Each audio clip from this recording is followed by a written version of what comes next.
So we're not going out for drinks Anthony? We can, Brian, sure. Yeah. Seriously? I feel like Anthony needs me to chaperone this meal. You go. And you know, you know, I don't worry about me. So Anthony, is we good go out for drinks or would we go? I actually don't drink. I'll drink. Okay, so what the fuck, where am I supposed to actually now when you got one of the started out, you got the band to the questions where you got, oh, you're on drugs. Okay, so I'm not on drugs. I had yeah, also an ailment. Can I, oh, tonight, oh, do you want to put my hands on? So cute. Yeah. I'm obsessed with you. Oh my god, it's okay, now. Thank you so much. I was grilling you hard on the truck. I wouldn't really that hard around. Don't worry about it. Don't make it take. For what? You think Brian on the hard. Oh, Anthony, where the fuck would we go? If I'm not drinking, like, you can choose. You know, that would be I'm gonna go mad like you. When do you go to that museum I was talking about last night? Hey, is that how much cardio? That's not cardio. That is literally a workout. That's like 3/4 of a mile away from. No, that is for like I have to like cross the park and like. Oh, wow, you have to walk across Central Park. You're not gonna get a break. It's not 1980. Oh, I love Central Park. Yeah, that's great. You know what? Wow, it's the first time I've ever seen you not pick them. Wow. Okay, first of all, I'm not a Jew, Malibu's not a Jew, Anthony's not a Jew. What are you talking about? You're gone anyway because I assume John removed you. Whatever. Yeah. Okay, anyways, where was I? No, okay, so Anthony, everything I wanna suggest has alcohol involved, so like, I don't know.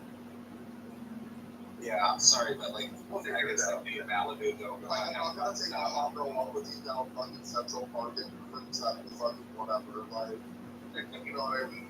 We're not doing that. Why don't you just like girls who get that together while holding hands? You know, so how many years on about such a thing that means? I mean, you don't have to drink something strong. I'm not telling people like. No, I'm not drinking. I'm not.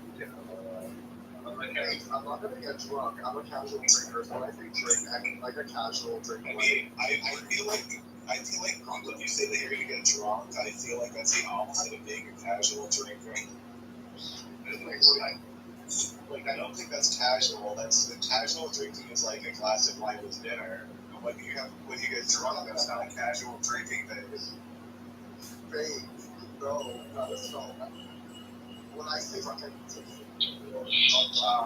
Yeah, so do I. And what happens? I wake up in the morning. I don't know what happens. And the police will call. Okay.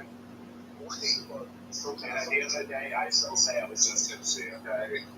But casual drinking to me is like 2 glasses of whatever. Oh, that's not. I mean, that's what you drink was brunch. I'm no big that's what most places. During the summer. But I'm not missing out on yeah, I think we need bottomless mimosas, like, here than that, and then we'll go in there by wrong. Wait, no. I'll go like, we're gonna get bottomless mimosas. I have to look much. That would literally be that would be so much fun. Uncle, you're coming to New York to New York anytime. Not maybe it was a couple months. Wait, so Anthony, I want to. Yes, sure, text me. But I'll also need to know that you're like slightly gay, so like, you know, feels for me. I'm not slightly gay, but yeah, we text her. And you're also like rich, right? Yeah, I'm sorry. I'm not rich. I do well. I'm not rich. That's great. So you're paid. Perfect. So let's go to like. I have my own apartment. I don't have a roommate. I have 2 bedrooms. I have a balcony. I do it.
can't do with me. They got mad at me because I started going over a nigga, so she wanted me to stop doing all that talking. Crazy man, because I was finna expose her in front of her nigga. Create the link to the FaceTime. They grabbed you and you got it.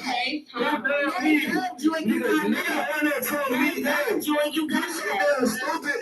Watch this. Bitch, come on with you fly. I don't want to be so stupid. To the first place you stupid bitch. To the ground with you. You want to come on me because you want to fuck you stupid. We don't want to fuck you. You stupid motherfucker bitch. You motherfucker on me because I was playing with your ass. You motherfucking J bitch.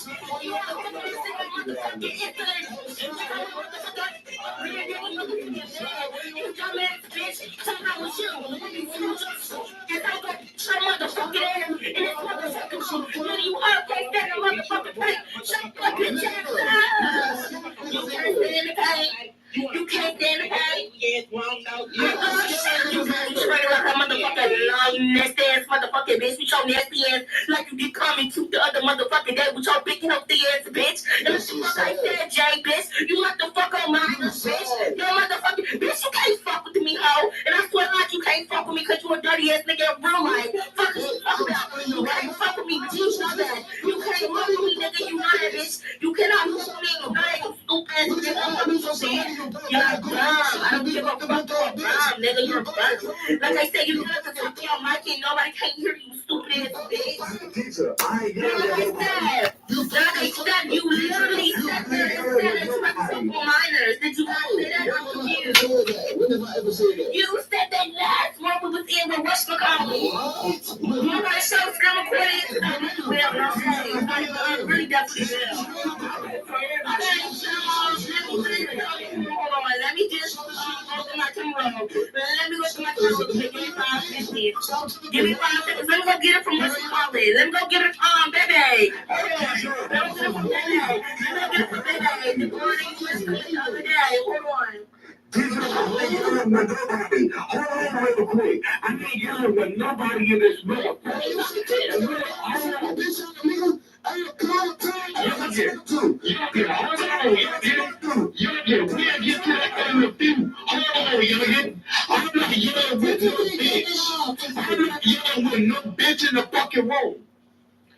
ain't doing that shit. If you want a motherfucking yell, bitch, go outside and join the Jew.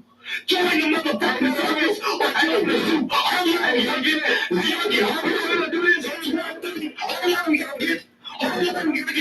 It's nothing like the motherfucking son. Hey, I can burst that fly said out his mouth that he fought with 18 years old and older. So stop. Hey, no, that's not. That ain't. No, look, she's not for me. I'm not flying.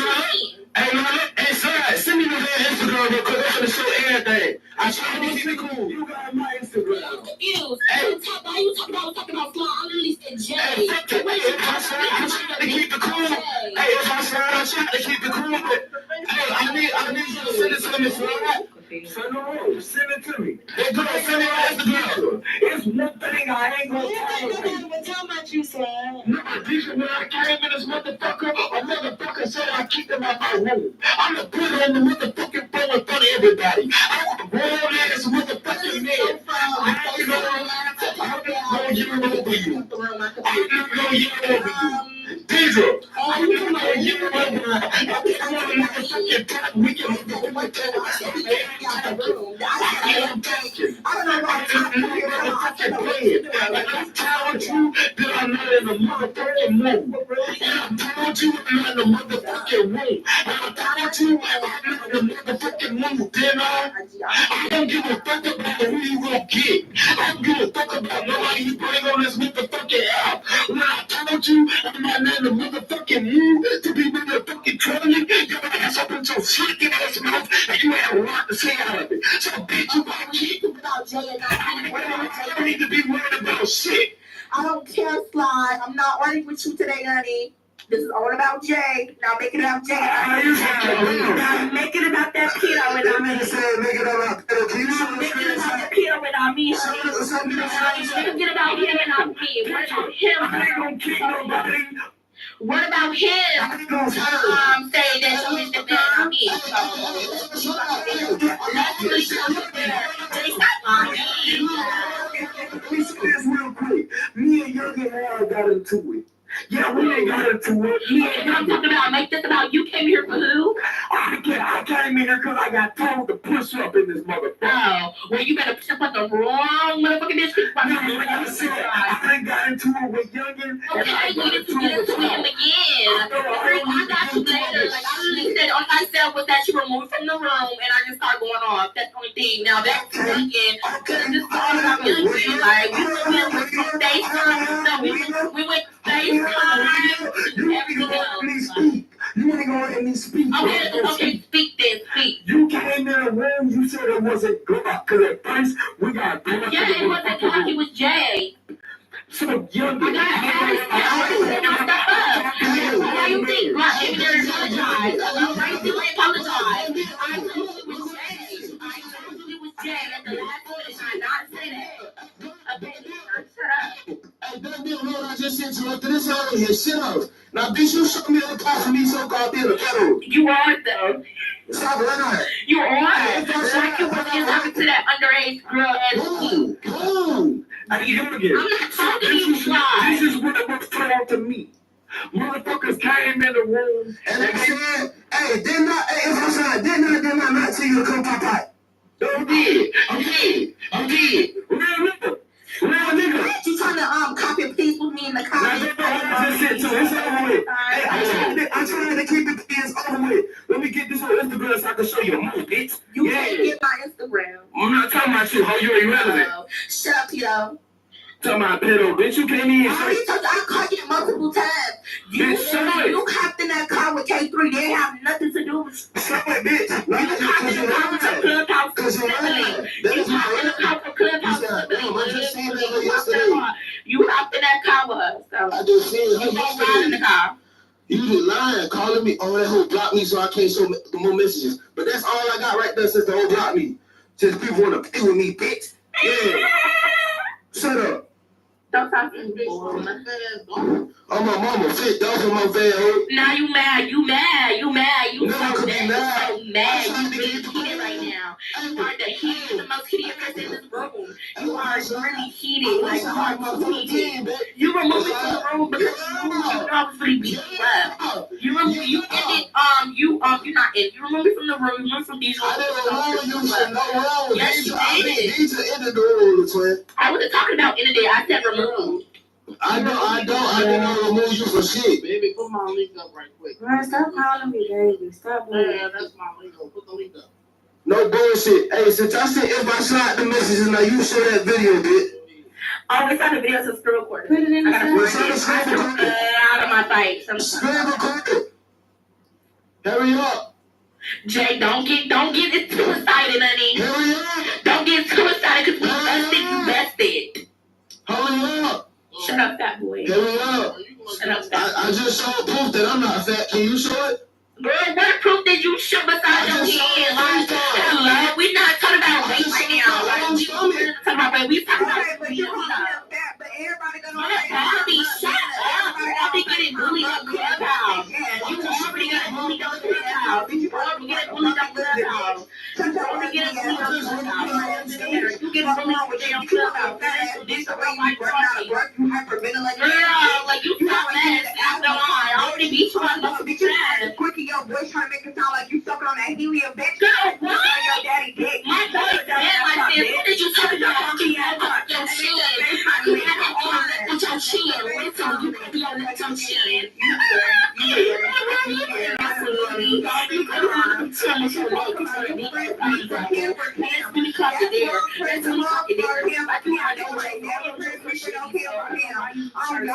Oh God, you ain't never pressed Barbiana for no camper.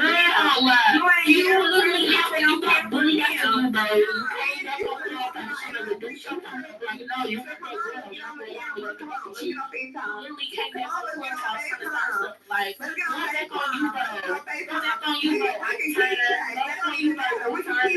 I'm good for all the chat. I'm good for Let's go Facebook. Come on, let's go catch the cam. Yes, you can, Lena. You calling everybody fat. You calling everybody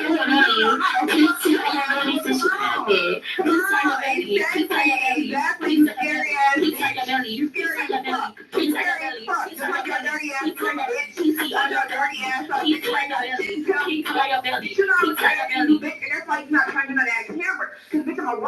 on my soul, bitch. You're scary. You love to lie. Stop lying all the time. You better hope I never get that mug, bitch. You better hope I never get that mug. Fuck is you saying, bitch? You dropped the number in the FaceTime and you was ready to go camp for camp supposedly, but you're a scary ass bitch. You an insecure ass bitch. We might as well keep cutting that motherfucking face. Cause once we get that real mug, bitch, I'm on your ass and I'm dropping the fuck out you, bitch. Fuck wrong with you? Oh, lame ass hoe, you lame ass cuck ass bitch. Fuck wrong with you? Yeah, I'm the only bitch that can put that hoe on hush mode on myself. Fuck you, bitch. Yeah, fuck you, bitch. Bitch, put on hush mode on God. Stop playing with me, bitch. Yeah. Now come on, put up the FaceTime link. Put up the FaceTime link. Put up the FaceTime link. Exactly, you scary ass bitch. I done pressure in front of everybody, bitch. Shut up, Ellie. Bitch, mwah. Mwah. Mwah. Scary ass hoe. Now let me go take my shot. Bitch, you don't want no problem with me. You don't want no problem with me. You said what? Baby, you can see my belly. What are you talking about? Why do you hoes feel like somebody hiding their pregnancy? Hello, bitch, it's all in my bio. Bitch, I love being pregnant. Is you cool, bitch? We made you put your face on private, bitch. Wasn't they sending your baby in the telegram, bitch? I was like, the fuck, I got autistic ass baby, bitch. Shut your dumb ass up, hoe. What wrong with you, oh slow ass bitch? The fuck is this hoe talking about?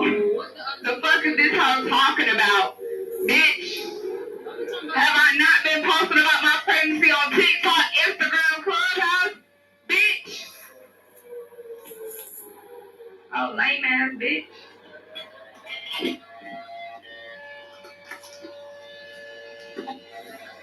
Girl, the noise is crazy. You doing fine, okay.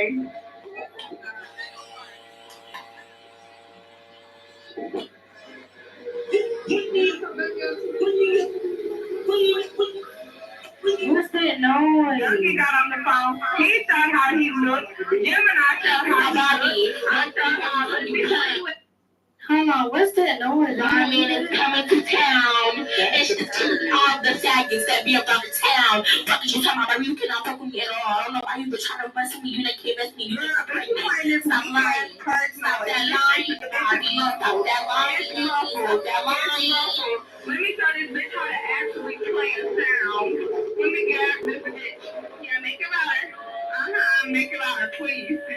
Make it as loud as you can. You got like 3 seconds.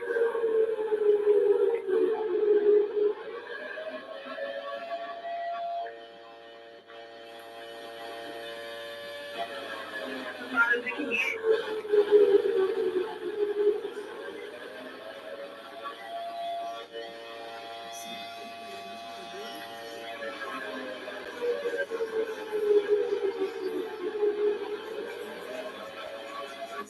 Anyways, like I always say, you came this to you already. I don't know why you trying to be friends with them. 1 second.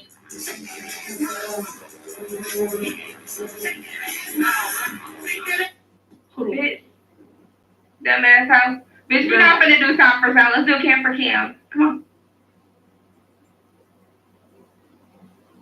Hello. It's quiet. Ain't no back talk. Anyways. Let me go do something, bitch. Just always talk about that. Y'all let me know when this bitch ready to get on the phone. FaceTime. Nigga, yeah. Holla. Nigga, you sang. Holla. Nigga, you sang. Holla. Nigga, you sang. Bitch, you put you like candy on my side. Bitch, I'll put you in a dick. I bet you on your face. Bitch, you gon' need a stick. You look, you a fun, bitch. You look like a dick. You had face talk. You cold ass bitch. I don't give a fuck. I'm not a little ass bitch. I see your face and I try to get on your legs. I don't give a fuck. I'm gonna put you in your face. Yeah, nigga, you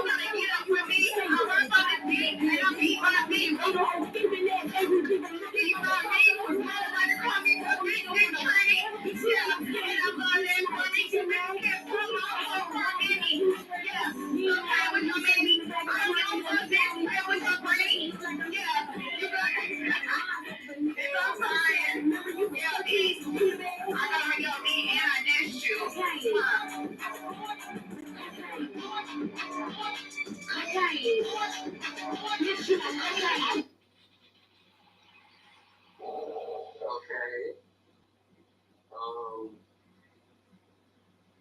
JC. So what y'all up to? Hey, living life. Hey, living life. My lyrics from me to you. Do you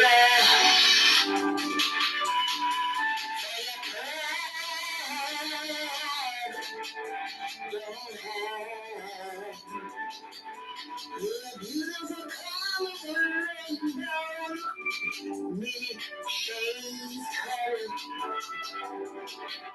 You're the gentleman straight fire. Rain is a result.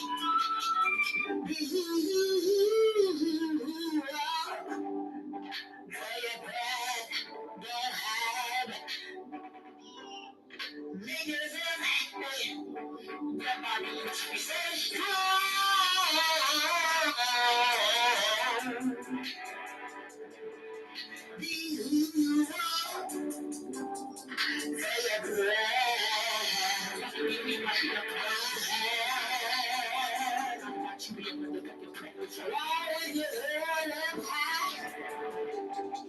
I'm telling you, don't worry about what nobody say about you. They gonna think it's all good, bad, I'm telling you, be who you are.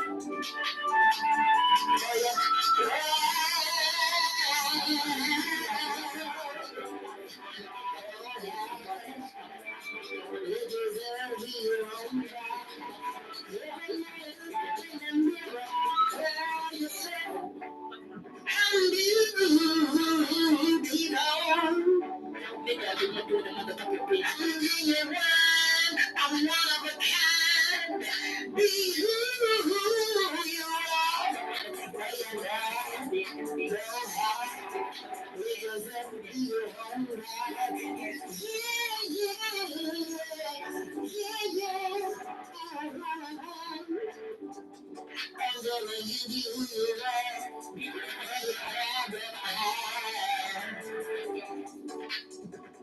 You're a beautiful lady. I'm telling you, I promise.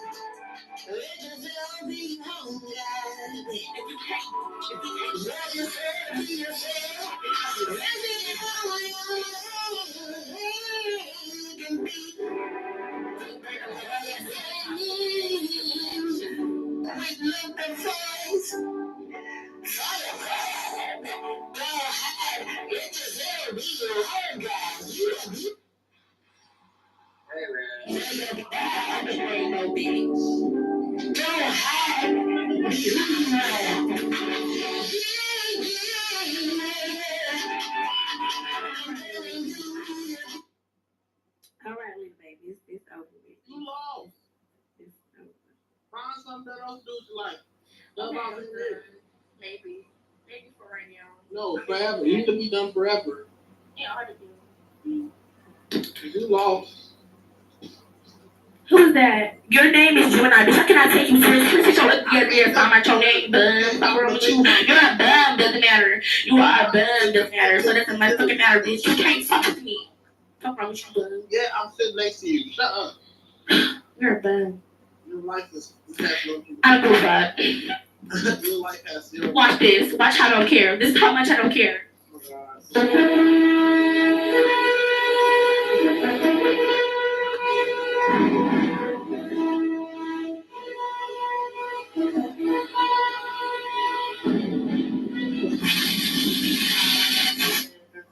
That's how much I don't care. That's how much I don't care. Do you hear that? That's how much I don't care. But you can have it. I don't care. Oh, bitch, I'm never joining that. Let me play my favorite song for y'all. No shade. Carmen really ate on this. Oh my god. Ooh, listen, hold on. Nobody want to hear that, Carmen. For real, nobody want to hear that. Hey, you say I see that peaceful shit at work. I heard this shit in, man. Everybody know I can be on this type of time. I try to leave that on some cool shit. Try to move on on some real shit. But you want to keep talking. You really want to do your thing? You can argue last with your turn, bitch. Never know, you break my soul. Would you be so cold? Feelings enchanted, we find we trend. Life's not too hard. So bad I couldn't see. It's so much to your ass. I was lost beautiful. It's the power of the trauma ball. I know it's that deep in that story.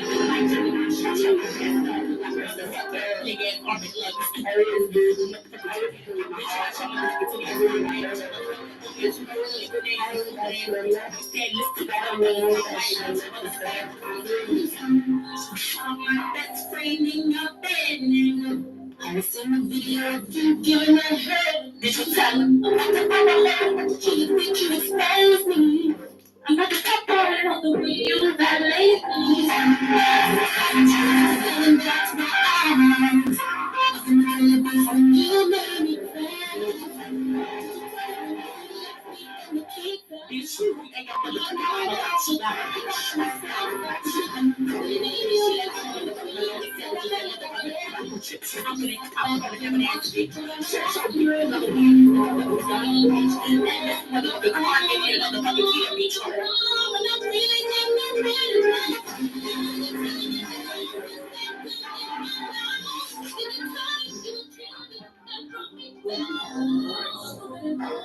Anyway, you a fat ass bitch. You could never fuck me on your worst days, you stupid ass bitch. And I always get last heard. Now clap the room like a bad bitch supposed to.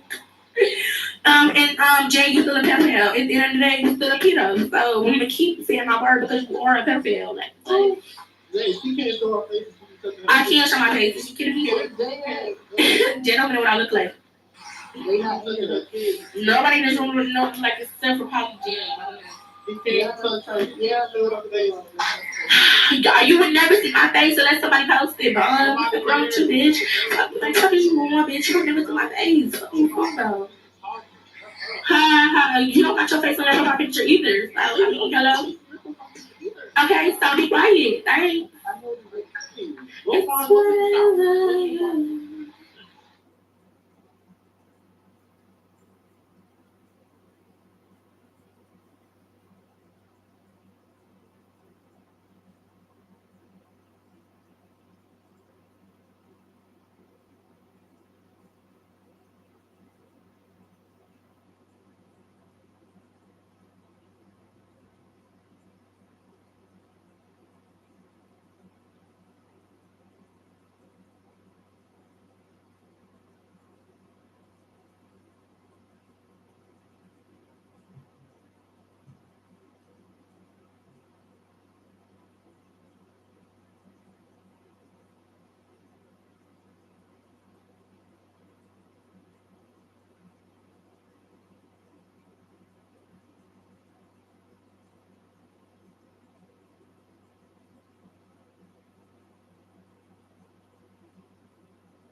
can't show love to somebody who might stab you in the back or fuck clean over you after you know what I'm saying? So like we gotta be careful about saying, oh, let's just show love to everybody. Cause look, and even this, right? To me, every day that a black person with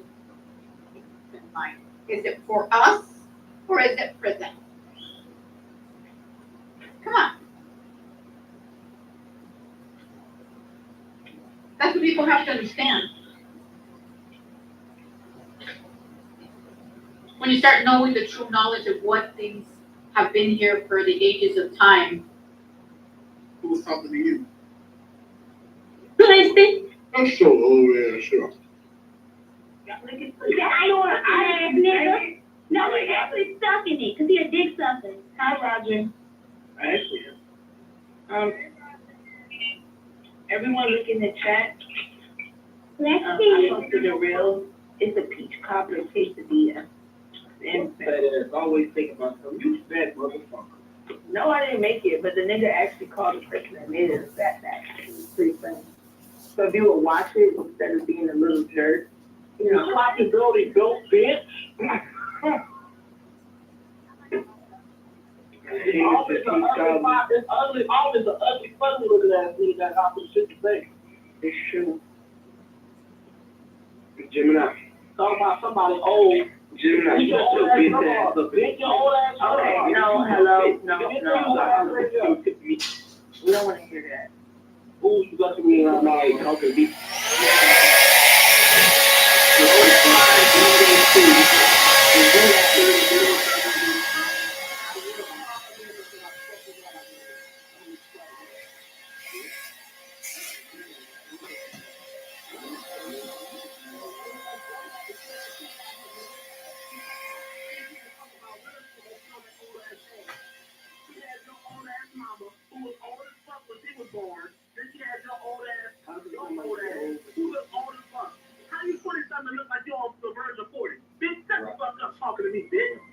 That's enough. That's enough. Good job. Are you done?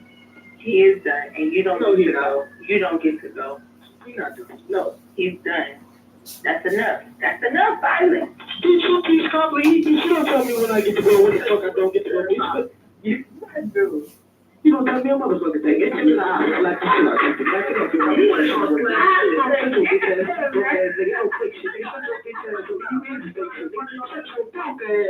you already said it. That's my retail store.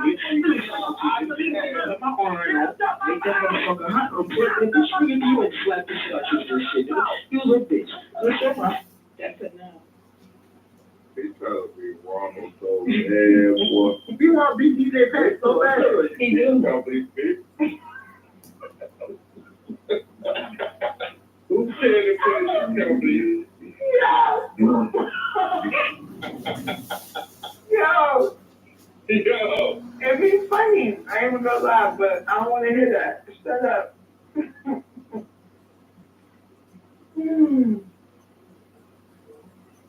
All right, what's next? He said you're built like a fucking cop, bro. I'm dead. That nigga funny, bro.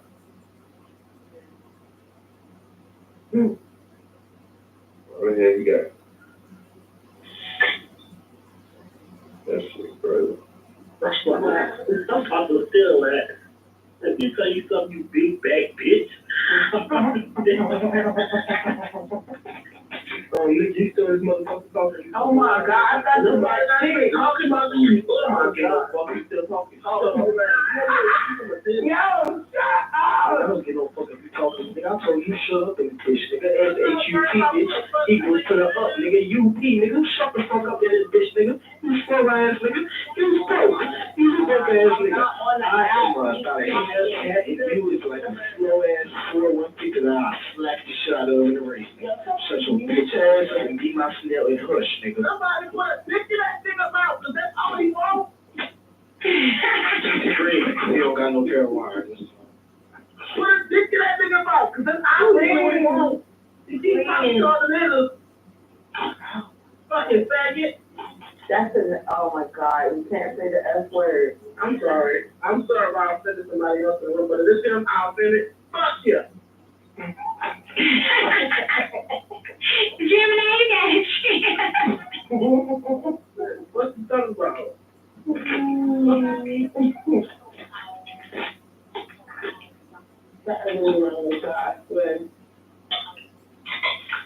Y'all done being violent? Yes. My violence just started. I just got it. Oh, shut your broke ass up, nigga. Wait a second. Here you go. Trying to get him. I'm trying to unplug it. That came from my phone on fire. That bitch. Bro. Cut that little ass shit on punishment. Keep it on punishment. Wait, this conversation's fucking cord. Stop fucking playing with me. Man, you know somebody tell me about a corner store. I live in the suburbs. Shut your fucking ass up, man. You see the fuck, bitch? I know your poop ass. I know your poop ass rig ass ain't talking to this bitch. You go shit. You shut the fuck up in this bitch. You go ass bitch. Oscar, before you come off your mic, dick, I had to tell you I was gonna do you, Oscar. I was gonna tell you on top of the roof of the Australian flag. I ain't even gonna say that, so I might get kicked. But you know, I don't do you, Oscar. I hope Clubhouse is recording. Jazzy, you asked me your opinion, you keep saying you don't fuck name. Bitch, bitch, I see it, ho. Let me tell you something, you stop talking to everybody in this motherfucker. Let me tell you something, you peanut butter and jelly, you uncrustable bitch. You keep talking to me, nigga. You must be gay. You wanna keep talking to me, nigga. Let me tell you, bitch ass. So man, it's for the last time, nigga. I'm gonna go to Home Depot. Drive right here, get back in this motherfucker. I'll drive my boat, push that bitch in my shit, and slash this shit. You look that shit, nigga. You look bitch. You look clear bitch. I don't hear shit from you, man. Do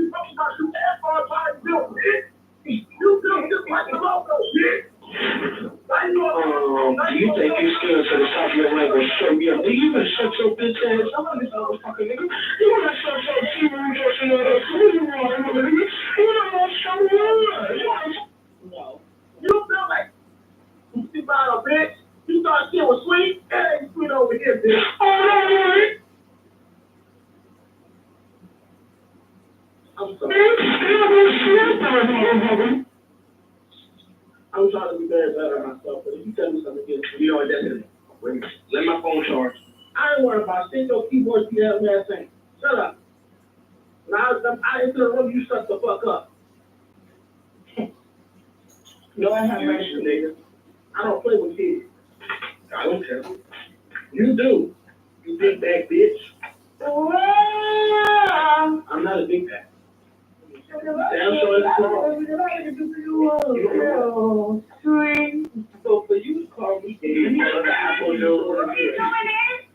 That was Peter's. I'm screaming. That's how I feel like it. Who that feel like? Come on, man. Are you slow? Do you want to get clapped? You want to get laid the fuck out there? Don't even worry about it. I don't argue with this. Kamala Harris had her first minute. We're going to talk about it. There was a hydrothermal explosion at Yellowstone's Biscuit Basin. What? Well, you always talk about food, you crush.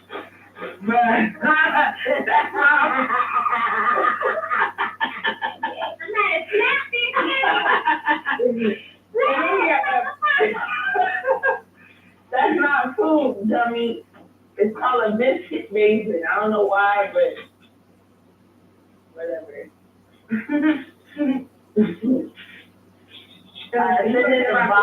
It's called Biscuit Bill, you stupid fat fuck. That's not what it says here. I'm reading. Senator Bob Menendez. You can't read. You on the third grade reading level, bitch. Why are you eating on that like a black man to you? Eat. I'm like that. Okay, that's right. I'm a black man. Y'all the ones read at fourth grade level. I ain't actually good. No, it's not actually. No, it's not. So ass nigga.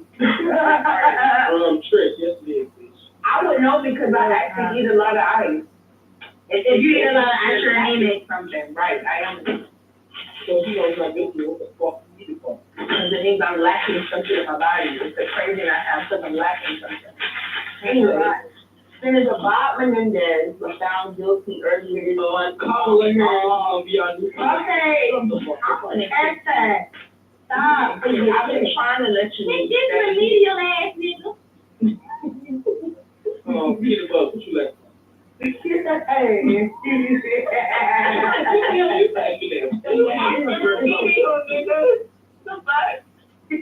Action remedial. Yes, action before you leave. We did not teach you like that. Let me tell your mother. Don't make me tell your mother. All right, I don't know if y'all know this, but the volcanoes are waking up around the earth.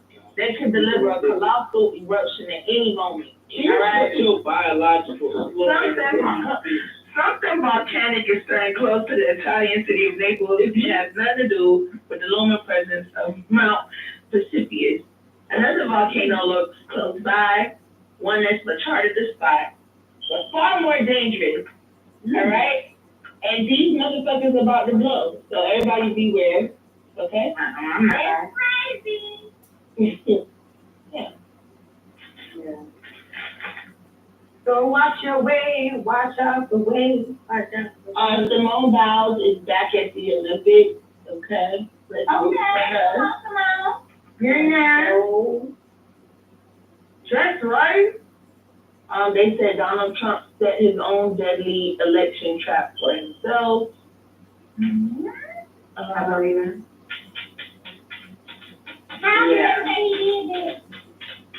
It says, because now he's running against Kamala. He's going to lose. Mm-hmm. And now he's the old one. Mm-hmm. It says every time someone black runs, they win. Yeah.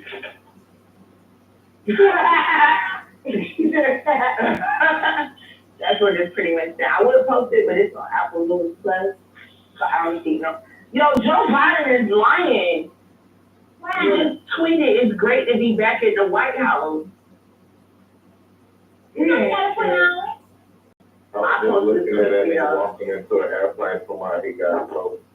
So you better not tell me that he really still in the race and we just raised money for him. I ain't not in the race. Oh. He's finishing out his term, but he just ain't gonna run no more. I told you don't need no at the top of him. I know his wife mad as fuck. She said, whatever's good for you, just. Somebody wrote in the comments, why is this stacker posting on X in third person? For real, this is not true. They're dead, bro. They gotta see him, man.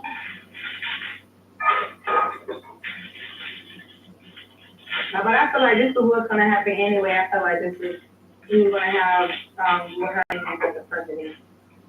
Yo, these comments funny as fuck. Somebody said, you even alive? Come on. Somebody said they let you back in. Yo, these comments are hilarious. Okay? Are you even alive is just the best one. Someone said, I don't think so, and this is not okay. No, for real. They're lying to us. They always do.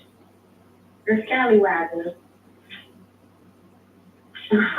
Somebody say he is alive. He started his day with a cold, regular Mountain Dew. Yeah. I can't. This man is dead. Like, he's dead. Oh, rest in peace, Biden. Cause we know what really happened. And it was Kamala Harris. She the one who did it. She the one who, I'm making show power. I should have opened some peas. I said, fuck, let me just eat some farm-raised broccoli. And she popped out. Yeah. That's what broccoli is. Broccoli is a real vegetable. It's not real at all. It's a hybrid. But that don't make it not real. It's just not naturally occurring. Yeah. Ain't no nutrients given for you. Well, that's not true. Well, it might be. It gives you some shit now, some vitamins. Well, they say Right. to drink the water off the vegetables if you're not steaming them to get the nutrients. And then I should cook them in water. All the shit go in the water. I'm finna feed me some veggies. Y'all finna say I ain't healthy. Fuck y'all.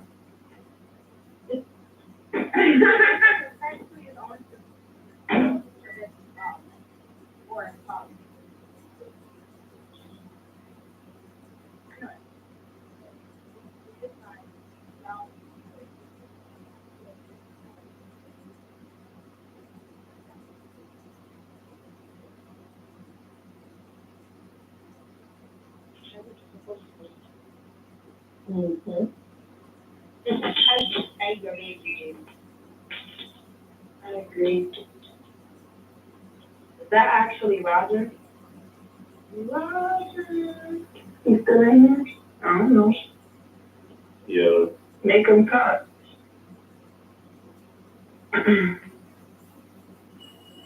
No, actually, you know who that is?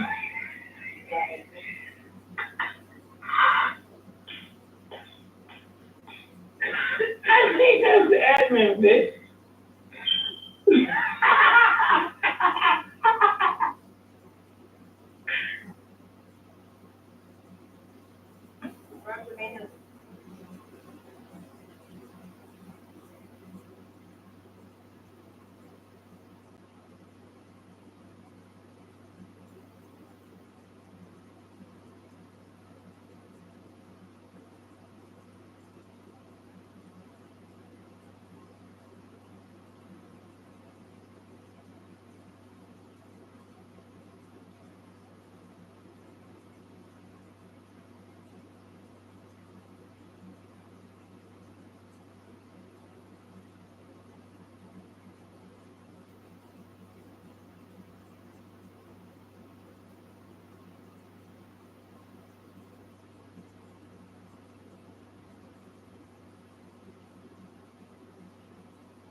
But yeah, so I've had to deal with all that. So my back is actually not in great shape because of all the hard. I was working since I was 14 now.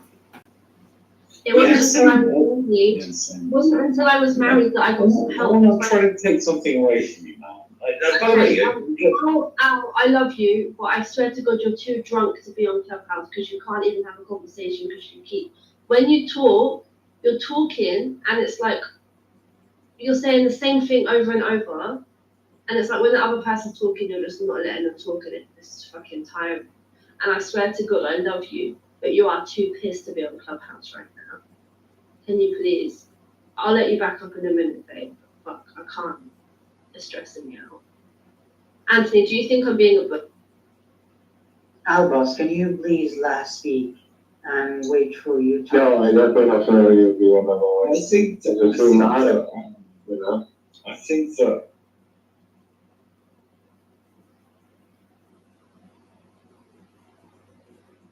Thank you. Shut the fuck up. The only reason I brought it up, Keita, was because Tato removed Barbie from the room and tried to act like it was me talking about I'm scared of Barbie. So I brought it up. Because Bobby went in the room for 10 seconds the first time, so I didn't have a chance. Second bitch, right? Because even if you're on E, you gotta fucking breathe, Matic, blah, blah, blah.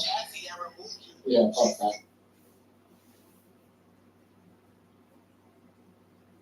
But I like that website. I like that whole fucking setup they got over there. You just gotta get on there.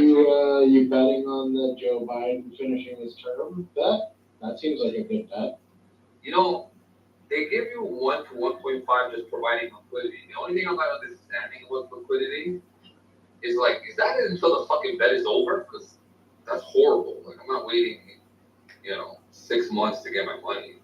But if it's a bet that's ending in like a day, 1.5% is not bad. Yeah, but isn't it like 1.5%,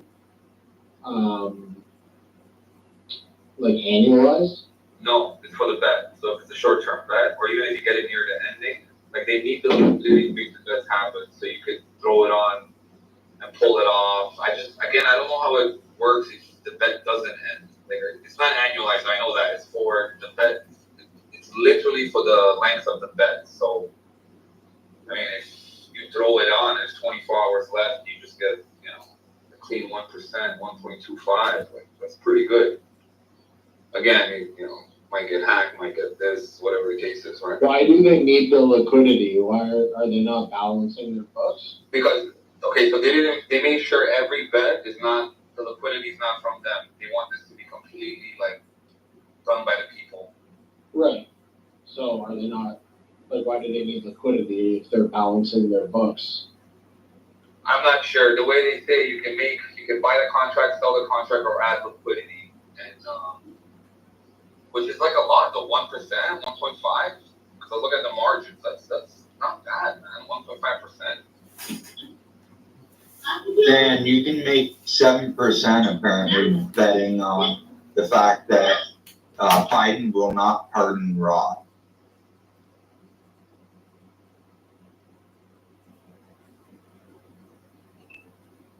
Yeah, I think the whole concept of it is cool.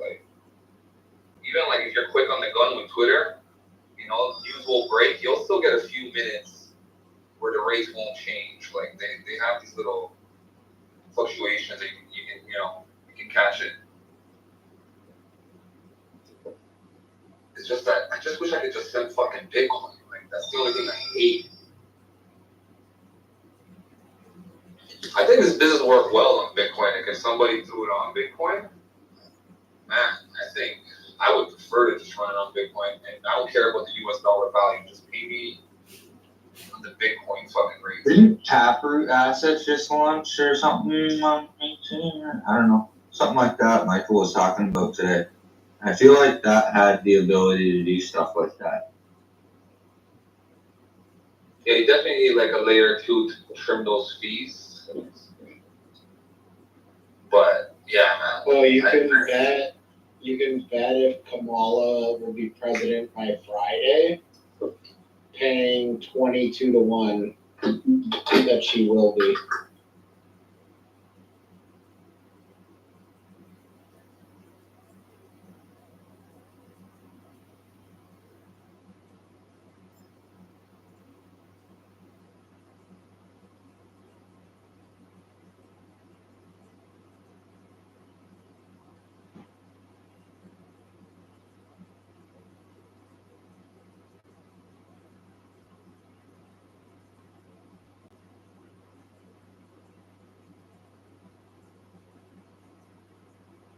And shit like that makes me want to get into fucking politics.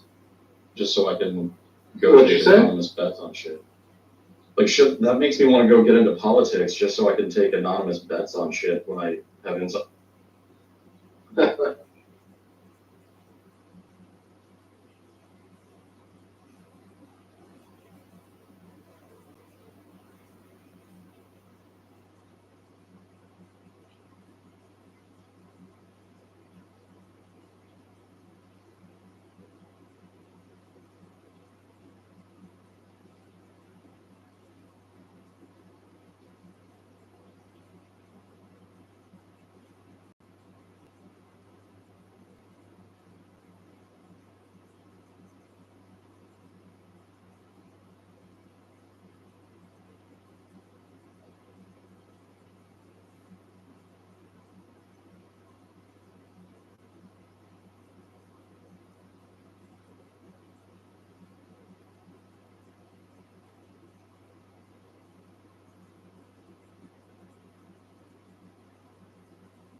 another thing that it looks like Mt. Gox has already distributed 80% of its coins? Or is that BS? It's the real deal. That was it. Well, so they've gone to the exchanges, and the exchanges, I guess there's, Kraken is one of them, and I've seen a lot of people on Reddit saying that they got their coins from Kraken already.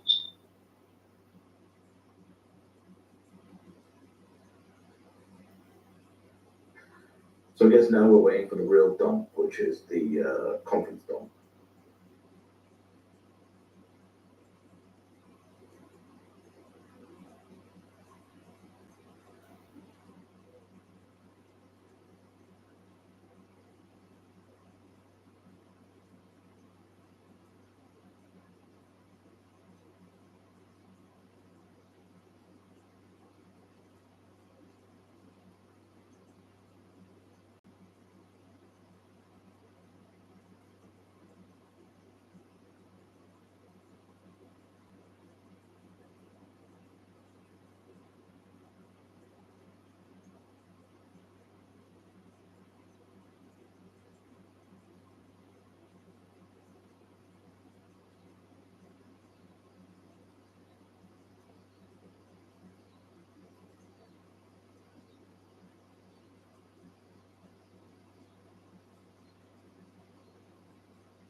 British, you there?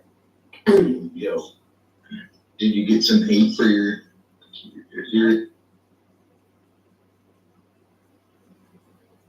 For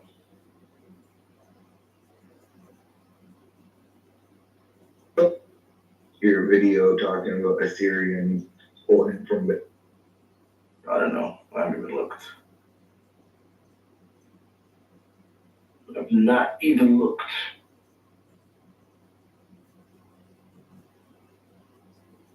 It just came up on my Twitter. Yeah. I watched like the first 15 seconds. Yeah.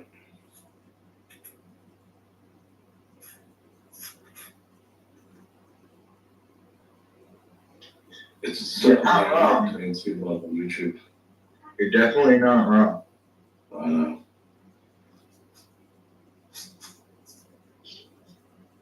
Which is why I'm not that stoked about this class of investors. Yeah, but they're the ones with the capital. Nope. They're the ones with the ones with the realized capital.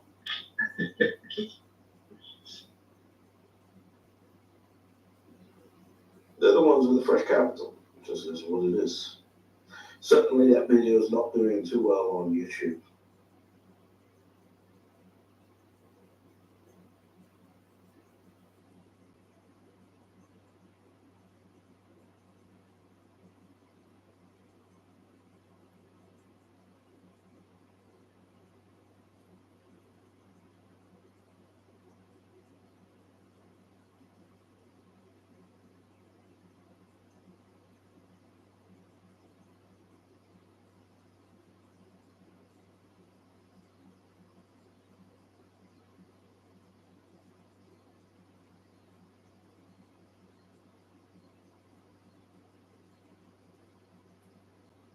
Yeah, we'll see what happens, British, but I'm not super, I'm not super bullish on Ethereum, that's for sure.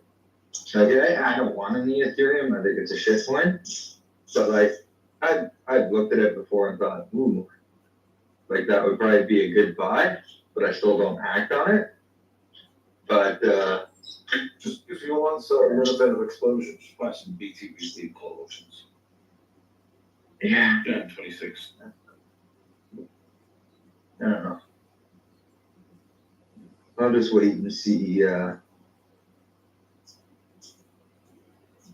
don't know, I'm thinking of making some moves, some bigger moves here, so.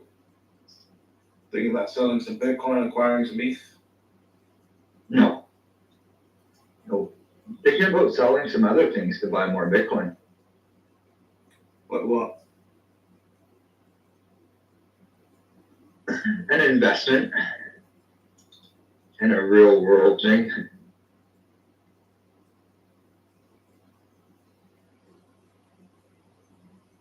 Do it. What are you waiting for? It's cash producing, which makes it tough.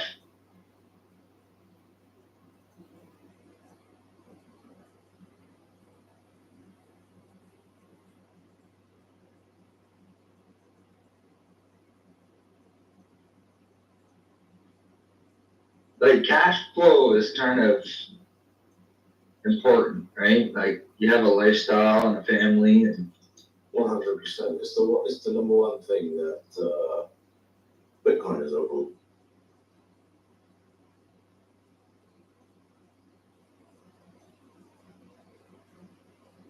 Yeah, Dave, I got into it with one of my buddies today. One more at work friend. He didn't post on his Snap, but there was like a friend with them, and I see this fucking guy in Spain in a bathtub. You know, like, I guess in the nightclub there, if you buy that big Don P bottle, they bring you out with in a bathtub. Like 6 people carry you, you have your bottles, sparklers. And I fucking freak. I'm like, bro, you owe me money and you're out here bathtub surfing? Like, are you a moron? You know, like, what the fuck is wrong with you, bro? I said, no, man. The answer to that question is yes. He is a moron. Nothing worse than someone that owes you money and you see that nice post of a watch or a new vacation. You're like, oh, interesting.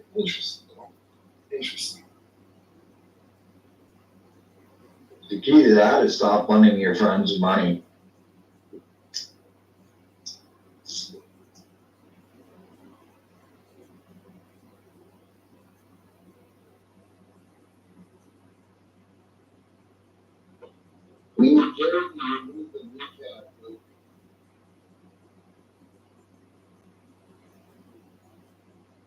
Yeah, I mean, lots of people do very bad things for that. Like, fucking idiot.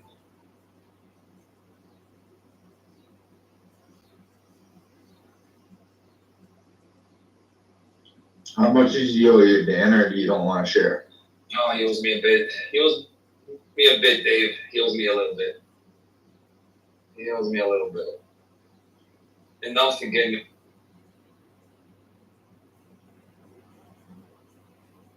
Like 6 figures? Yeah. Oh, A little shit. bit over that, yeah. How'd you know why? You just were feeling good kind one day?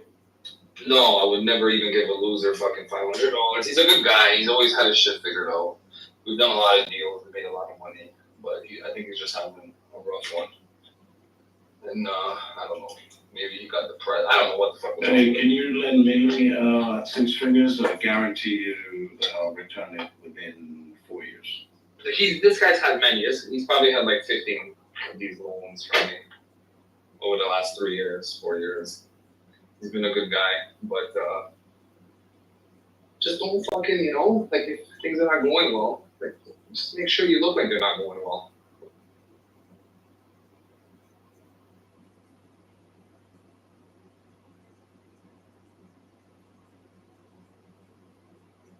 Dave, you know about TerraNet? A lot of people don't know about it. TerraNet? Yeah, so TerraNet is a platform for Canadians to research property, like who owns the property, who the mortgage is with, what they sold for, prior owners, and you end up selling a house. And I checked it out on TerraNet just to see what he owed on it. And he did pretty good on it. He did pretty fucking good on it. I was like, bro, where's this money from your house? Like, you gotta make shit happen here. But a lot of people don't know that TerraNet will, like, say you have someone's full name, it will even show you like all the properties they own, etc., who the mortgage is with. I usually like to look at it if I do a loan or something. I don't know what the hell I'm getting into. So what, you type in, it's an app or? No, it's a website. It's a website. And what will it like, it'll tell you the history of the house. It'll tell you the original owner, what they bought it for, who the mortgage was with. It'll tell you their names, It'll tell you everything. It's just a little annoying because you got to put the zoning code for the address. That the people have a hard time with that because there's like these zoning codes to each area.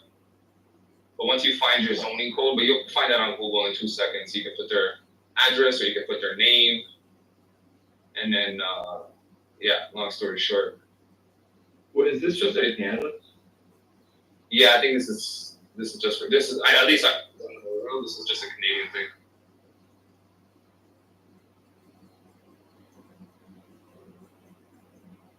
It's really dumb. Texas is like a non-disclosure state. So, like any houses that sell, you can see what it was listed for, and then you can see that it's pending and sold, but you can't see like how much it actually sold for, and you can never actually see how much houses sold for, but it's really kind of stupid because if you just wait a year, you can fucking figure it out by looking at, because the taxes paid on it are public. So, based on the fucking tax rate, you can figure out like what it sold at. And I'm just like, what? Like, most states just give you the fucking data. Can't you just give it to me like that?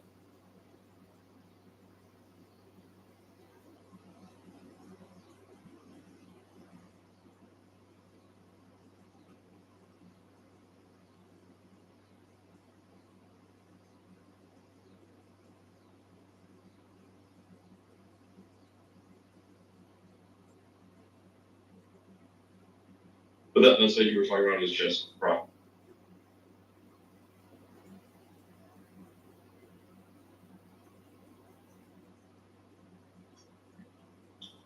That's an interesting thing. My bad, I was just in a store, so I never heard anything anyone said, if anyone said anything to me. Yeah, there's TerraNet and there's another one. There's another one too. I used to use. I forget the name. What did I say that was everything? That's it? It's just it's a Canadian tool to look up like housing, who owns it, this, that. But then you just data. But it's like just property and it's like address specific, or like parcel number or something. Yeah, that's exactly it. There's like a document number, which is like a parcel number. But yeah, you can search by name, you can search by address. There's like many ways that you can play on. It's not free. It's like $14.99 a check or something. It's not bad though. Kind of do your homework on someone or something. Yo, how's Canada's migrant crisis going? Can't order a coffee without them fucking it up. I saw people were shitting at the beach. It's like the most trending story. The Indians with the shitholes. Oh, the Indians, man, they do not. They like just serve me fucking coffee and stop fucking like invading my beaches and parks, dude. Bro, do you see how racist the Canadians are? Dude, I love it. you have no fucking clue, man. You can't go to a beach without 1,000 Indians there shitting a beach on the fucking beach, man. So annoying. How is that okay? What, the shitting or me being racist? No, shitting, like, who's letting them shit on the beach? That's gotta be illegal ever. No one talks to them. No one wants to no one polices the immigrants. Oh, fuck no. I wouldn't be able to say. If I saw somebody shit on a beach, or if you're like an immigrant or not, I think I'd beat the shit out of them. Is it like that in like Port Dover and those Dude, so I used to have it, okay, like I have a college at Double Beach, and they used to let people drive on the beach, and they'd all park there, and they would fucking destroy the beach, and they'd bring all their food and all their garbage and everything, have a fucking massive cookout. There's no restrooms, so they're all just sitting there, and then they would fucking leave with all their garbage. They'd spend no money in the community, and it just fucking were so fucking terrible to us. And then luckily someone fucking drowned, and an ambulance couldn't get to them because they packed it like a parking lot. So then they wouldn't allow parking on the beach anymore. Now it's just peaceful. But they're all in Grand Bend. They're all in Wasaga. I don't know. Man, they just go all over the place. You know, Christian, when I was a kid, I was at Sabo Beach, and my only memory of that place was playing in the water, hanging out, and seeing this fucking log of shit go past my face. Like someone took a dump. Oh, dude, yeah, I'm about to say that it's like the cleanest beach of all the beaches in Ontario. Yeah. There's nothing wrong with the beach. It's just whoever it was, Indian, white, black, decided they didn't take a shit, and they took one, bud. Couldn't tell. Race.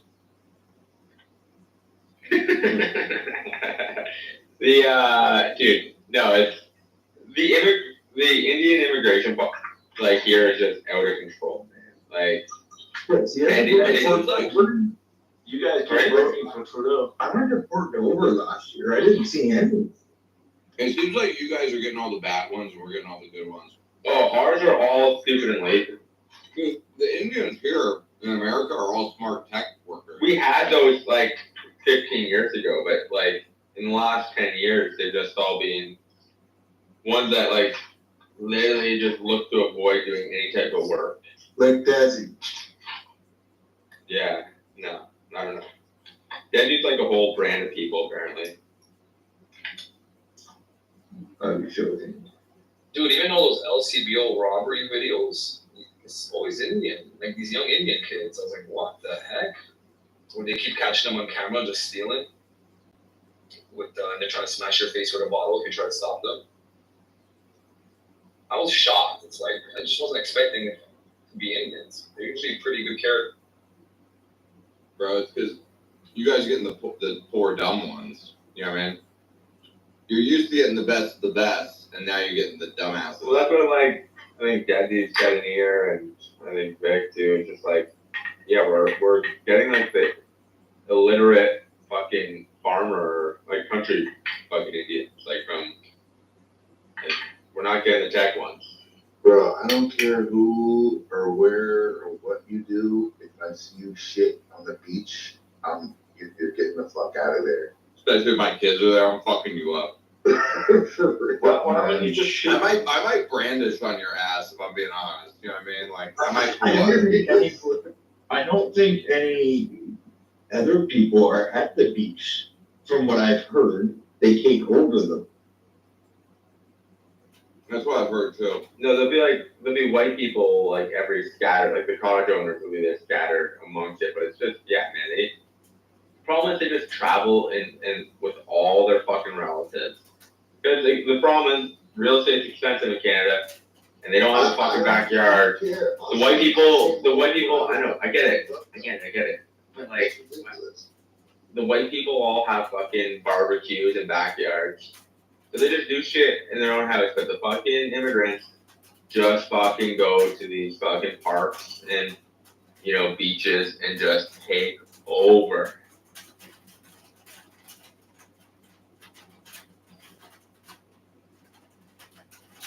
You know, you guys could stop that, right? Just by stopping voting for Q. It's true. The problem is the Cuban is teamed up with the fucking Indian. That's not what that makes our government. So like the very socialist leader is an Indian. Jagmeet Singh. He's a funny guy too. Yeah. He did they holding an apple. He's like, this apple was fucking 10 cents 5 years ago. Wait, talking about the price controls on groceries. He's fucked. Oh, you mean like Bukele and El Salvador doing price control of groceries last week? Yo, and fucking, Yeah, we don't want that commie shit. are they actually getting, what's his name, like Psycho Guy to fucking bring Trump in? Who's the one guy you guys are talking about Max before? Gardner? Yeah, is he the one that's actually like, I don't think he's introducing him. I think he's speaking beforehand. I thought somebody said. You good, Sounded like you got your grip, Silva. You good over there? Oh, yeah, that was a good one. That was a good one.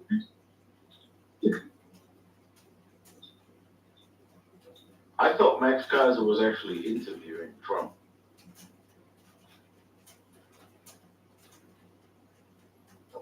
No, that wasn't.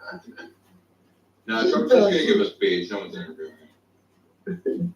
British, when you said that some Jack was in here earlier, when you said it's because the mentality keeps, all the El Salvadorians keep getting dumped in America.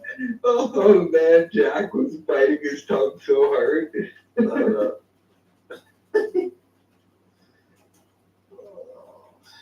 He's extremely like patriotic El Salvador. When he comes here, recruiting Huddle, you gotta move here. It's the best. You order Amazon, 3 months later, you get it, bro. You get it 3 months. What was that, yeah, bro? Named to Salvadorian home. I ain't moving to El Salvador, Jim. I told Jack, I was like, when there's a Marriott there, let me know and I'll show up. Yeah.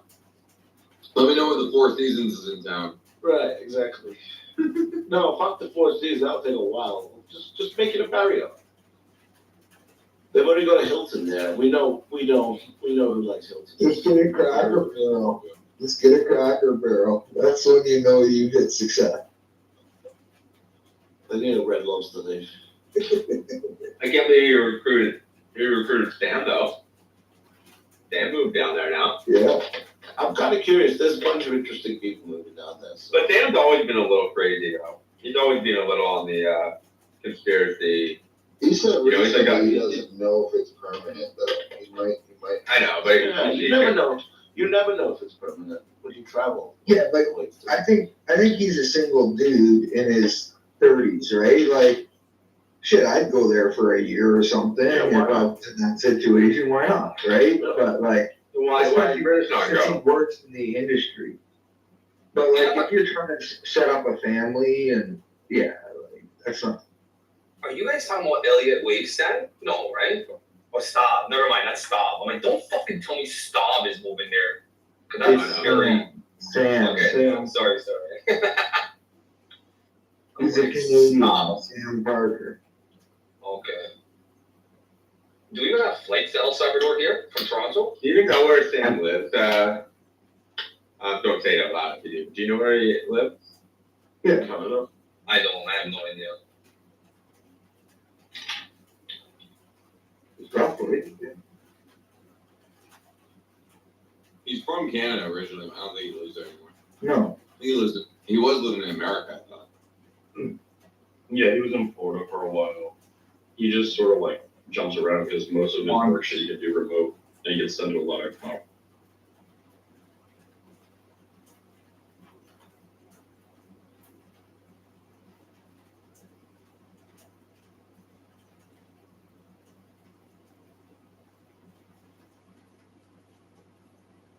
Yeah. Have you ever thought about how when ice cream is cold, it's delicious, but if you let it get to room temperature, there's no way in hell you would consume it? No, that's bullshit. It's like 5 minutes out of the freezer. It's much better than right out of the freezer. Well, what I'm saying is, when it's cold, it's great. But if it was room temperature, you would fucking never consume that shit. deep freeze. Imagine just drinking liquid ice cream. I'm not gonna lie to you, Otto. I love it when it's liquidy. I know that sounds fucked up to whoever's Isn't listening. there a whole industry called the milkshake business? That is what you're describing right now, my guy? I think so. That's so cold. It's so cold. That's fair. I came in halfway, but I actually have a real question for you. So let me know when you're past this thought experiment that bubbled I'm up doing in my your Andy eyes. Rooney thing about ice Let me cream. know. No, I know. I don't want to ruin it. So just like, okay, John. Wait your fucking turn. Wait your goddamn Tunnel. Get Let it get cool, not frozen, but cool. Back in the line, buddy. I know how to eat Nice ice and cream, crispy. assholes. How come everyone is missing my point? I understand. Here's the deal. The reality is it wouldn't be a good product if it was a warm product. It just is. The base of ice cream is that it's ice, not warm cream. So I don't know how much further you Like, I'm need just to saying, kill these dishes. like, no one would Minor ever, team here. would you ever consume a drink of just cream and sugar? No. Of course you would not. It's honestly, you would probably do it at both extremes. But that drink sounds great, really hot and really cold, but not lukewarm. Right? Like honestly, right? Maybe they get really hot actually. Yeah, it sounds like a coffee drink or something. So Yeah, I was gonna say, you mix up the coffee. So I went to my I should say I went to office hours. I actually just went and parked in between classes where the office hours are. And this TA is clearly Googled me and fascinated with me, so he comes and I daddy him a little bit. And so he's trying to get better at investing. I'm like, dude, you actually don't have to get good at investing. You have to realize what it is. And what it is doing a lot less and not more. So you don't even trading options right here. So I kind of got him off the ledge of that. But I'm trying to put him in front of the 2 best books. And right now I have 10. So I asked him to read The Intelligent Investor, right, which I think is a mindset lesson more than anything else, right? And I think that's what I wanted to distill. But what would be the other book? A random walk down Wall Street. Yeah, I would read Random Is that it? Yeah, I mean it's on my list. So it's just but do you think that that's the next best book? Yeah, I think so, because Okay. a random walk is the thing that disabuses you of picking individual stocks. Okay, I get you to understand the actual game, but yeah. And All then right, that's not a bad idea. I also would maybe read Reminiscences of a Stock Operator and then be Yeah, no, that's by the way, the guy kills himself at the end. That's not in the book, but he kills himself at the end. so. I've lost my AirPods now because they're dead. But yeah, I think you're probably right. I think it's probably because that basically it unwinds the bad training in his brain already, and it gets him back to the starting line, if you will.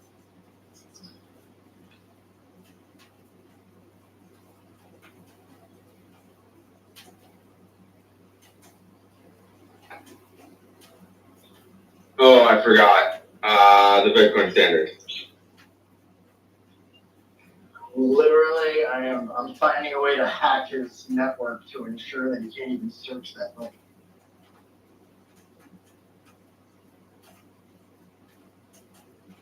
Oh, some of the background on this Christian is he actually understands the case for hard money. He's not a Bitcoiner, but he understands hard money. He understands there are certain principles he gets already, and so I don't know. Feels like this is just about putting. If he understands that, he definitely understands. Yeah. Yeah. But I think he's still trying to well, how do I invest and what are the things that I should be doing? It's part of me wants to put him in front of rich dad, poor dad.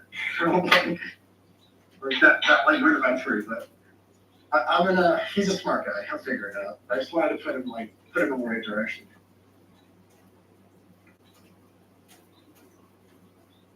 Haven't read in a long time though. Warren Buffett's autobiography is a really good read. There's a book called Snowball, The Life of Warren Buffett. Or it's not an autobiography, it's just a biography. But yeah, his biography is a good read.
So hot cream, eh?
Yo, John, how old is the guy that you're trying to mentor about financial? My take is he's probably 30. He, he's taking a pretty big haircut financially. So his wife's working insurance sales. Apparently does pretty well in sales. He's in aviation. But I think he wants to get into academia and wants to really I think he hates the system, but he loves teaching. You can just tell this fucker he loves to teach. He's really good at it, man. Very few people are really good at teaching. And this guy is just he spends extra time. He puts extra effort in. You just tell I root for this guy, you know. So I think my take is probably 29 to 31, maybe at most mid 30s. But he's just got a lot of skill. He's clearly hard working, and he just if you figure he'll be able to make a lot of money doing stuff because he's got lots of skills. You know, he's really smart. He's a machinist, a pilot. He's just got all these random skills, mechanic, you know, brilliant chemist, and he can go work at a pharmaceutical company and do well for himself. And it's guys like that don't need to be good at investing. What they need to realize is, hey man, you need to just have as much money in the market for as long as you possibly can and find ways to continue to do that. Right. Because you're smart enough to understand two principles: time value of money and compounding. It's you need to own assets. But he understands money printing. He understands sort of some of the Fed, nonsense, right? And so what I'm trying to help him understand is, dude, you don't need to sit there and understand how to be hedging, strategies, and you don't need to understand Greeks. What you need to do is go buy SPY, go buy QQQ, maybe try to understand Bitcoin a little bit, and I'm happy to help you with that. And, go buy 5 or 10% of Bitcoin. First, go look at your portfolio, ask your questions. Why do I own this? Right? Understand what you own right now, and ask yourself the question, why do I own this? And if you can't come up with a better answer than what I'm giving you, then go buy the Qs, go buy SPY, and go buy a little bit of IBIT or FBTC, and learn more about Bitcoin. It can be that simple. It's the reality of it is, the odds of you beating the market as a chemist that has to sit here and grade my fucking homework on Friday is really limited, my guy. The good news is, you can just buy the market, the entire fucking market. Let's just click on a button. Don't have to call anybody. You don't have to have a special account at Goldman Sachs. You don't have to be worth $52 million. You can go buy $500 right now of an ETF. You can go buy $200 of an ETF right now. So I'm just trying to reduce his anxiety about it. And he's just trying to continue. He's I just want there'd be two things if I can get better at it, I would really be killing it. If I could invest better, and if I would be better at sales. He's I got all these skills, I don't know how to market them. I'm sales is a tougher thing to get good at. It takes repetition. It doesn't mean you can't get good at it. Getting really good at sales, you got to get a lot of reps. But to be good at investing, you just have to be sensible. You have to understand a few small principles, and then you have to be able to be in control of your emotions and stick to your plan. That is a lot more of an achievable skill, in my mind than And that's why I wanted to put him in the intelligent message. I'm trying to reset his mind frame to reduce the anxiety of all the stuff he doesn't need to do to accomplish the things that he probably wants to. But the guy isn't looking to be like a zillionaire. The guy wants to work, live a good life, retire with dignity, and him and his wife have enough skills to generate enough income to where if they invest well, they'll do that. Right. And so that's what I'm trying to help them see. So I bought a copy of the book. I'm gonna give it to him when I see him on Thursday or Friday, and just be helpful to him whenever he has questions. If you had said 20, it would have been better. But at 30, you can still do it. It's just when I find a 20-year-old, it's just there's a cheat code of 10 years that they can just throw anything in there. I know that I can set that person on a path to be worth tens of millions of dollars, Yep. Whereas the person who's at 30, you can set them on a path to retire with dignity. Dignity, yeah. That's kind of and the thing is, in my mind, that 10 years makes a big difference. it's a huge difference. That compounding is massive, right? If you're saving at 20, by the time you're 30, you're sitting there with $500,000. That $500,000 is going to compound to $10 million on its own in its base over 20, 30 years, right? I've said this before, like my dad didn't give me like a bunch of money or anything. It's not like I like got $1 million when I turned, 18 or some shit like Donald Trump did. But like he did teach me about investing, and then he encouraged me to start investing when I was like 16. So I've been doing that since I was fucking 16, and that's where, by the way, that's where like this, that's where the separate. Like this is where people like, this is where like the opportunity, like I don't want to do this at the gym. Victims have some sort of claim to understand. Like it is absolutely harder for someone who has to pay for college and is in debt firsthand. Like it just is. Like their ability, like I give you the job. But to me, it's not impossible. Well, and what it is they point at different goals. You know what I mean? Like, let me finish this thought real quick. I think this is where like the victimhood thing kind of comes into play. They have the fast pass, right? They get to skip the line at Disney. Okay? Yeah. But it doesn't mean you can't get there also. And more importantly, right? And if you're a real man of legacy, then it means that you should be thinking about how your kids are going to do against his kids. Like, are you setting your kids up so they can accomplish it too? Yeah, and that's kind of where, and I think that's where like the victims like perpetuate weakness throughout generations. And like, then if you are like, say, you're me or you first, maybe more me than you in this case, right? Like, where you are the person who breaks that cycle for your family or whatever. Then what you do is you have to be that sacrificial lamb. You have to be that John Adams. And I won't bore you with that story I've told you 10 times. But it's like, I have to be a farmer so my son can be a lawyer. Right. He has to be a lawyer so he can study physics. The other guy studies physics so that eventually someone can study art. Yeah. And that's kind of like, you kind of have to have that vision, or you're going to play, you're just going to say, I can never be there. You're going to blame it on a cheating system, which is right. They're not wrong, but it doesn't mean you can't break into it. And that's that's the part that they get wrong. It's like, think about it like this. Like, okay, if you're starting from zero, you can go from zero to $5 million, and that's fucking respectable, by the way. Like, I mean, if you start at zero and you end up with 5 million, you fucking did well. You did well in life, man. You did really well in life. And then you can set your kids up to be worth 50 million, And that's the way America really works. It's an intergenerational project. But your kids have no shot at 50 if you don't leave them 5 to 10. Right. And what you need to understand is that person's, like the person that you think you're competing against, right? They have a different challenge, right? Like, and we talk about this, like the weak men or strong men, whatever. Weak men go like create by the third generation. You're basically on George Bush and this shit real hard right now, but like third generation, like money is like dissipated, right? And not breathing your ears super hard either, but there's like that sort of like cycle of doom that kind of plays out if you don't break it. And it's like, but that guy is given everything, has no adversity, and now he has to learn how not to fumble the ball. Right? So everybody's got like different challenges, It's like I think about it sometimes, like there are games that seem completely over in the first or second quarter. And inevitably, how many times have you seen a comeback?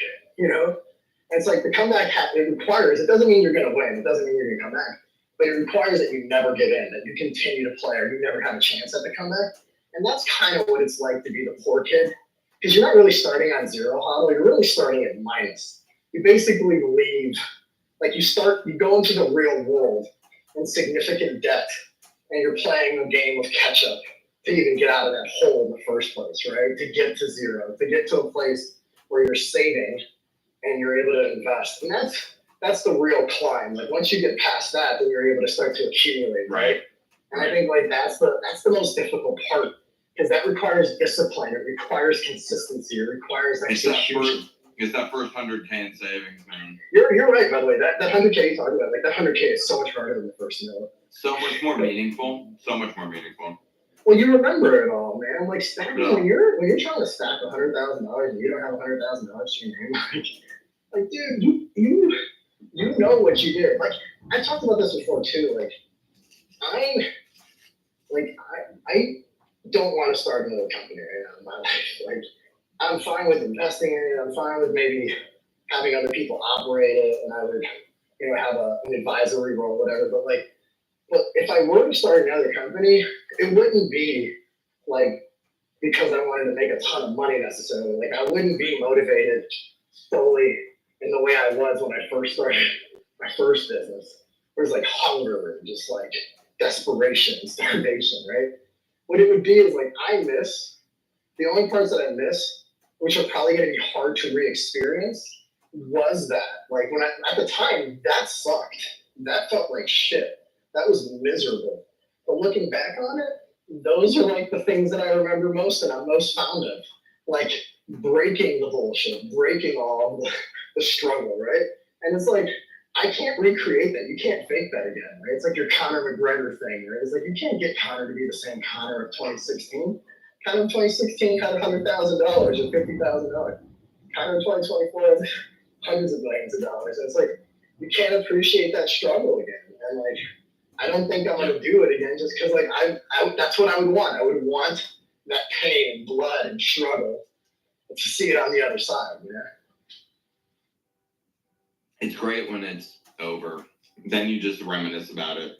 But like actually going through it sucks balls. It's horrible. It's so funny how those things that were so painful become fun. Like honestly, when I think like I've been doing a lot of it because like I'm thinking of like holy shit, I've been doing business for a long time now. It's like, dude, this is crazy. You know, or it's like I'll see something and I'll be like, so and so's 10-year anniversary. I'm like, holy shit. You know, like it boggles my mind. But like when I remember things of all the memories that are trapped in my like, hippocampus somewhere, all the things that I think about and smile are all the like, dude, you were on crutches in the snow and 4 feet of snow in Chicago trying to get to a client meeting to close a deal that you thought you had closed and then told it was lost. And this is like just like crazy stuff. Or driving 24 hours from Chicago to Kansas City, making 3 sales stops. And instead of staying at a hotel, I wanted to get home. So I drive back all that same day. And I get pulled over while driving 120 miles an hour in Missouri. And I actually thanked the cop because I couldn't stay awake. And the cop finally reached you up because you're adrenaline rush. I was like, 1, write me the ticket. You saved my life. Number 2, what do you think George Washington would have said about speed limits? And then, like, I literally watched this guy sit there thinking about, like, what George Washington would think about speed limits. And then he comes back and he tells me, that's the most funny shit I've ever heard in my life. He's like, dude, get a hotel and go to sleep. And of course I did, and I drove home. But, like, those moments, like, literally trying to stay awake, wetting my collar, drinking 6 5-hour energies, like, those are the moments that, like, I probably hear the smile on my face, you know? Like, those are the moments that, like, I look back on fondly, like, you desperate motherfucker, look what you did. Like, you were so willing to do anything. And it makes me laugh. It's true, man. I think of America as an intergenerational project, and everyone has a different burden based on where they are in their family's generation.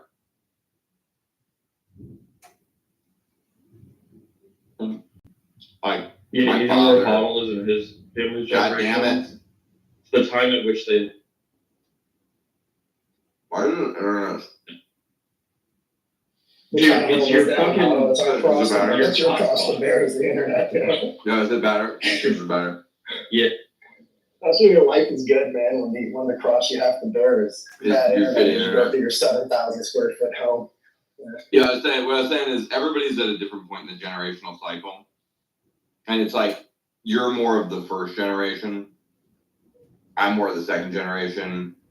You know, your kids will potentially be like third generation. I mean, even though it's really second, but like you kind of like, if you do well enough, it skips. You know what really happened though? I think, so like a lot of my cousins, I feel like were able to get ahead faster than me and I had to play mass catch up. And I think a lot of that had to do with just like, so yeah, I'm first generation, but then my mom comes here and my mom and dad come here and then like, 3 kids and then they're pregnant with their 4th. So like they've been here 6, 7 years.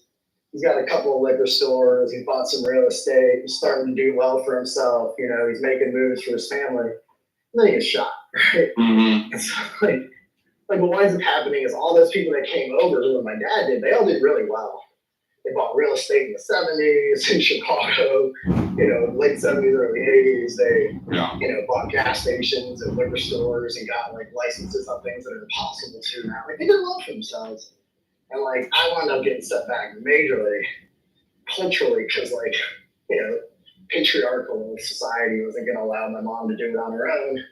And like they basically took everything from her. And so it set me back in a big way. Like I wound up having to basically I wound up being like, I'm the one that immigrated. I just was lucky enough to be born here. That probably just put a big chip on your shoulder, though. Oh, that's the biggest thing. Like, dude, I think about it all the time, dude. Like, especially by the time when I outlived my dad, I started to think to myself, like, dude, this is fucked up to think. But him dying is exactly why. Like, dude, it's so clear. Like my siblings, there's like my 3 siblings and me.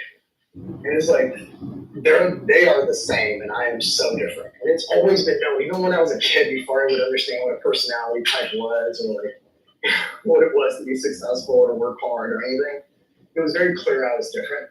And I think it's honestly just that. Like they met their dad, and they had like a happy start. And my mom had 9 months of like, with me trying to figure out what life was going to be like, It's like, I came out of the womb differently. Like, it just is clear to me. And I think that the only thing I can explain, the only thing that makes sense, is that they had the same genetic combination, we had the same environment. There was one environmental difference. Was your mom pregnant with you when that happened, or were you? Yeah, she was 3 weeks pregnant. Yeah, no, she was 3 weeks pregnant. It's so bad. So they just found out. So like somewhere between 3 and 4 weeks pregnant. So they just like the week before she just told them. There is something epigenetically there, like a very real thing of like your mother is pumped full of stress hormones and cortisol, because she's dealing with this crazy tragedy. She was like smoking cigarettes. And like you're in there and you're getting pumped full of stress hormone and cortisol. And so like in your, your limbic system, it's like we're coming out into a harsh world. We gotta prepare. Gotta be ready. Dude, my mom described it. She said that. Little, but it's like I came out fighting. I came out fighting. Mm-hmm. My mom literally told me I came out of the womb fighting. I was like, wonder why, Mom. But it makes clear sense, and especially now you probably know, like, I don't know, like 4 years now that we've been chatting on this thing, 3 or 4 years. And it's like when I look back at that, like, first of all, I'm like super grateful because like the thing is like I think he's like the sacrificial lamb that puts the chip on my shoulder, but also like when you like it's like when the team is down by so many points in football that the other team just kind of goes in like to a prevent defense, right? But the other team has like nothing to lose, and while the team that hasn't scored any points all like the first 3 quarters of the game is down 3 or 4 touchdowns, all of a sudden is dinking and dunking all the way down, right? But like if they had no room for error, somehow they weren't able to perform in that way. But then they get their backs against the wall, and you're down 28-3, in the Super Bowl, and Tom Brady, and I'm hardly Tom Brady, right, in this example. But because their backs are against the wall, and they know no longer have room for error, they start making the plays that they have to make. Right. And there's like something I think about that gets pushed up against me. Like I always knew I didn't have any room for error. I always knew that like my ticket out was me. Like there was nobody else, no one else was coming to save me. And I saw that. Like I saw my cousins, their dads were starting to do well, and were able to send them to like private schools, and they started to move to the nice suburbs and shit like that. And they still lived in the city, and they started to have nice cars and go on nice vacations. Like you started to see that, especially as I started to recognize what money was and wealth was, etc. Yeah. And so like it's so clear to me like that, like him dying is like super key to me ending up where I ended up. And like it sucks to say out loud, but it's true. No, it's a great story. Like it's crazy thing that you overcame. It is. I don't know, man. That's more than I deal with for sure. No, it's pretty cool. Dude, I'm not like this isn't. I want to take it a different way.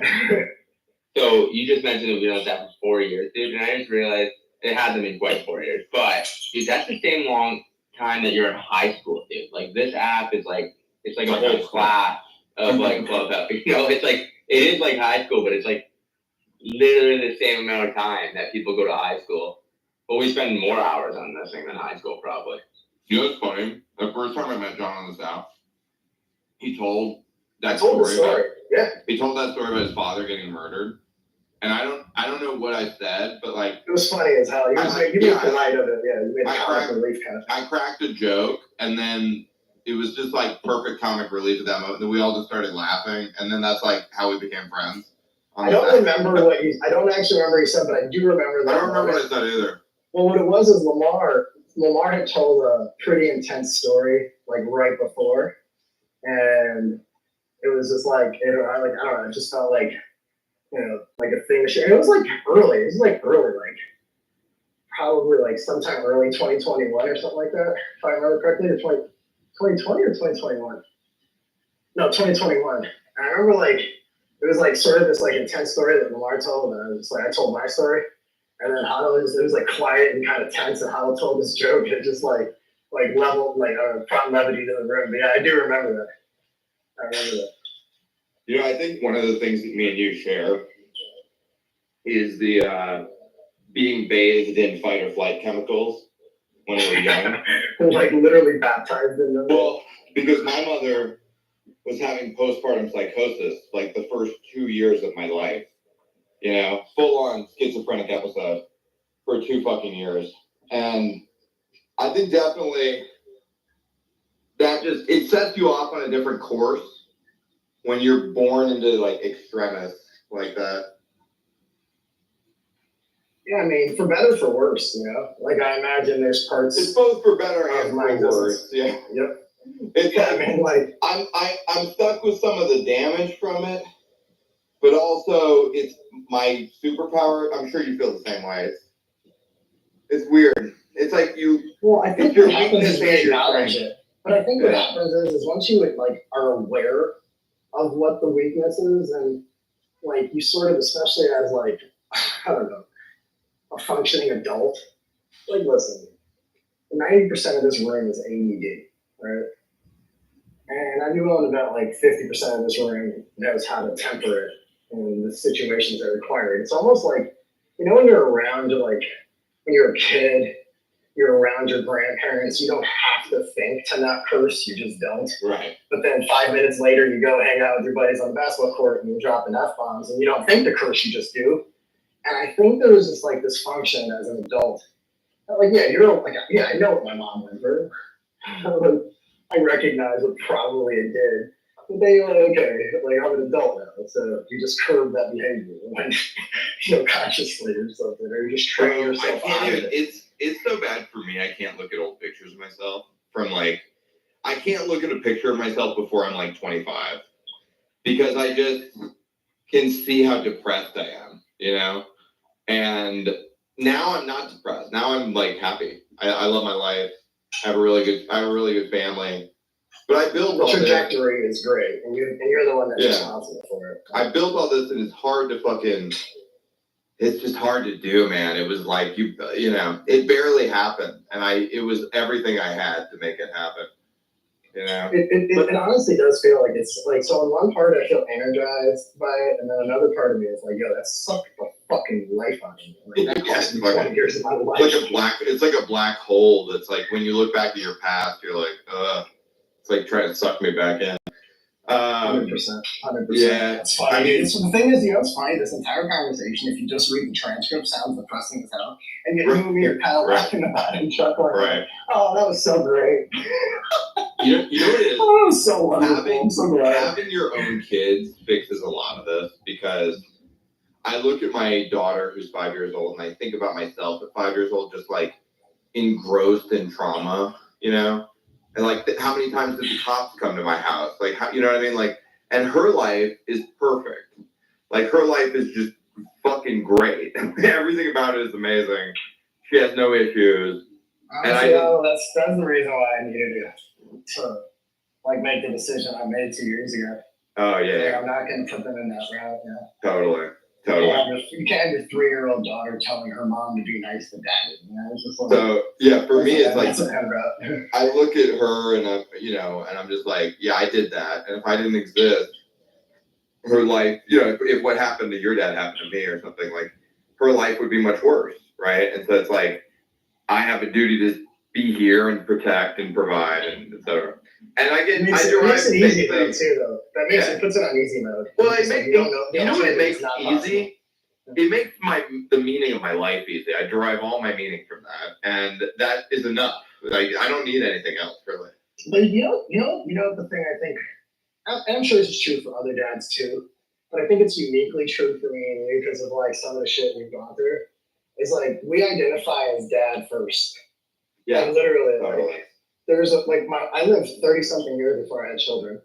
I feel like I accomplished quite a bit before I like took a deep breath. She gets to live a life that like she won't know any different because of that. And like still immediately I forgot, like I literally sometimes forget about what life was before they were born. I forget what the morning routine was like. I forget like what some of the struggle was. I literally forget the traffic. I forget the long flights. I forget like just like worrying about not making payroll, just like all this stupid shit that like consumed me.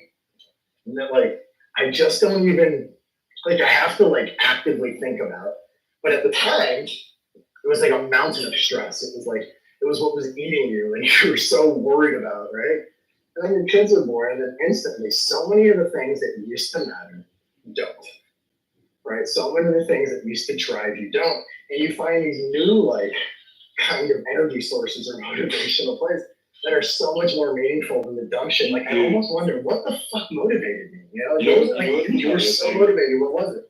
I think this is the thing we both share also, which is I needed it to be without a doubt, undisputed, that I'm not a loser. That you know what I mean? Like I needed that to be clear. I'm still convinced that I'm a loser. I needed it to be clear to everyone, and that is what drove a lot of my success. I think if I could have like sat with myself in my own heart and been like, "You're a good person, man. You're a really nice guy. People like you." Like I couldn't do that. I couldn't do that until very recently in life. And if I could have done that, I don't think I would have been successful. I needed it to be like, no, everyone said I was a fucking loser, and I'm not a fucking loser. And I'm going to show everyone that they're the losers, like. And then I realized that was immature at some point, and then I let it go. But it's not though. It really isn't. Like the reason why it's immature now is because it's not true, right? But you were fighting for existence, and you were fighting for relevance. That's how like these are people, for instance, like, and the thing is, like, for instance, like, so right now, like, I talk about my family quite a bit, but like my mom's brothers, I didn't talk to these guys in years.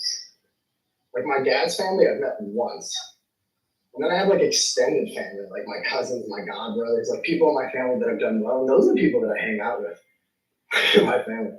Totally. Like I've like those people, like, dude, you were an alcoholic for 20 fucking years above my head, like fighting every day, dude. What, get the fuck out of my life, dude. You're a piece of shit, dude. Like, I don't want you anywhere near my children. Sorry, my guy. You were the you were the person that I wanted to, like, you laid out a path that was so clear what I didn't want to do. Get the fuck away from me. I don't care if you're my mom's brother. Yeah. You are not a good human. But yeah, dude, like, it's kind of crazy because, like, I don't think that is immature. Like, I think it was immature when I was more immature. You know what I mean? Like once you realize it, like once you like. So here's the thing. Like this exists. It used to come from a place of like fuck everyone, Yes. and that's an immature place to come from. And I had to like. But do you feel like these people were hurtful to you, or do you feel like these people tried to hold you back? I used to feel like I had scores to settle, in life, and then I don't know. I just outgrew it. I was just like, this shit is. So there was like two sets of characters that I was like fucking you to, if you will. Like, and one of them was like my 8th grade teacher. She taught all of my siblings, and she was just mean to me, man. Like I used to have anxiety going to school because of this lady. Like she was just. I was a good student. I was an athlete. I was helpful. I was the altar boy. I was at church every week. I was a good son. I really was. I was like such a good fucking kid. And my dumbass siblings were like average students. My brother would fuck around a lot. And she loved them. And there was another kid in my class, Andre Mateo. loved Andre Mateo. Andre Mateo was smoking weed in 7th grade. She loved him. Like, what the fuck is your problem, lady? Like, you're 65 years old. You're picking on a 13-year-old. I can't do shit about it because my mom works here.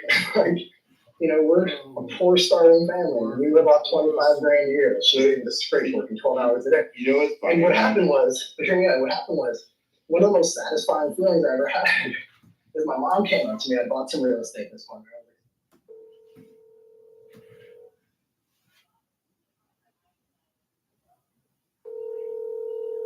Your call has been forwarded to voice. Or I had like the same renter that when I bought the building, and they were moving out. And so my mom comes up to me at a funeral, right? And she goes, "Hey, you know, Jean needs a place to live." This is Mr. Brett. Her name's Jean. You know, do you think that, you know, you can maybe rent this apartment to her? I was like, yeah, whatever, Mom, that's fine. It's like, do you think you can rent it to her for X? It's like, are you kidding me? It's like $600 less to But honestly, what I did is I looked back at, so she was at this funeral, like she was at the funeral too. So I let her know. I just like, I did the same for my mom, but I did. I said a fuck you to her. I was like, yeah, just so you know, you picked the wrong one. Like, you know, I know that you picked the wrong one. And then all of my sisters, even in that moment, she chuckled. My sisters chuckled. My brothers chuckled. We all knew what it meant. You know, she knew what it meant. And then, like, it was that moment where it was like, it like alleviated all of that hate and pressure and things. And it was that she knew she fucked up. She knew I did her a solid. She knew that, like, I had won the game. She knew she was wrong. And in that moment, it just dissipated for me. But I was not immature to feel that way. I was not. Like, I was 13 years old and you were tormenting me. For what? Because you didn't like me? Yeah, a lot of adults are just aggressively shitty. I mean, it's really terrible. So, like, yeah. I don't feel like when you feel the way you feel, it's because people made you feel that way, my guy. Dude, for me it was because my mom was. Are you guys in tune with your emotions? We are, dude. Yeah, get out of here. We're having a safe space, man. Nothing our truth, man. Get out of here. Forget. Be a man. Like, get some psilocybin and ketamine and fucking drink some whiskey. For me, John, a lot of it comes from, you know, just the fact that my mom was schizophrenic, and I would hear adults talk shit about her and me, by extension, and all the time, everywhere I went, and it was you like were that family or you were that kid. Well, it's like dude, my mom is sick. You know, I mean, she has a disease. She has a mental illness, and if she had cancer, there would be sympathy, and people would give us meatloafs and like whatever, you know, spring flour. But because my mother has an inconvenient illness, it's just heapings of shame on top of shame on top of shame. And honestly, this is earlier. Like, this is, you know, people are more understanding that stuff now when you were younger, for sure, too. Totally. And that's why I felt like I needed to, like, have power over other people, just in terms of status and shit. Just like, I just need to be above you. I need to be above you so that for me, when you talk shit, it's just like, it's peasant talk. It means nothing to me. You know what I mean? I put myself in that position, and then when I realized why I was doing that, I was like, that's kind of gross and stupid of me. I should just let it all go. Now that you've won, though, but I think it's now that you've won. I couldn't have done it unless I had won. That's just my personality. No, I'm the same way. I just think that it's natural to feel that way. I don't think you should be embarrassed about it, my guy. Like, I think. No, I'm not. I'm not. Talking about it is helpful. But I think if you're still holding on to that, like, for instance, like, I think you and I joke about our grandmothers, but, like, there's actually, like, I have real hatred toward that woman. But it's funny now. But it's only funny because we won. Like, you know, like, we were sort of overcame. But, like, dude, I would argue. Fuck that lady, man. I would argue with the metrics that you guys may use in regards or in terms of quote unquote winning. But like I guess before you came in, I was saying it was immature to think this way. Yeah. About winning, but like when I was younger, I felt like I had to win. You know. Yes. Because like I look at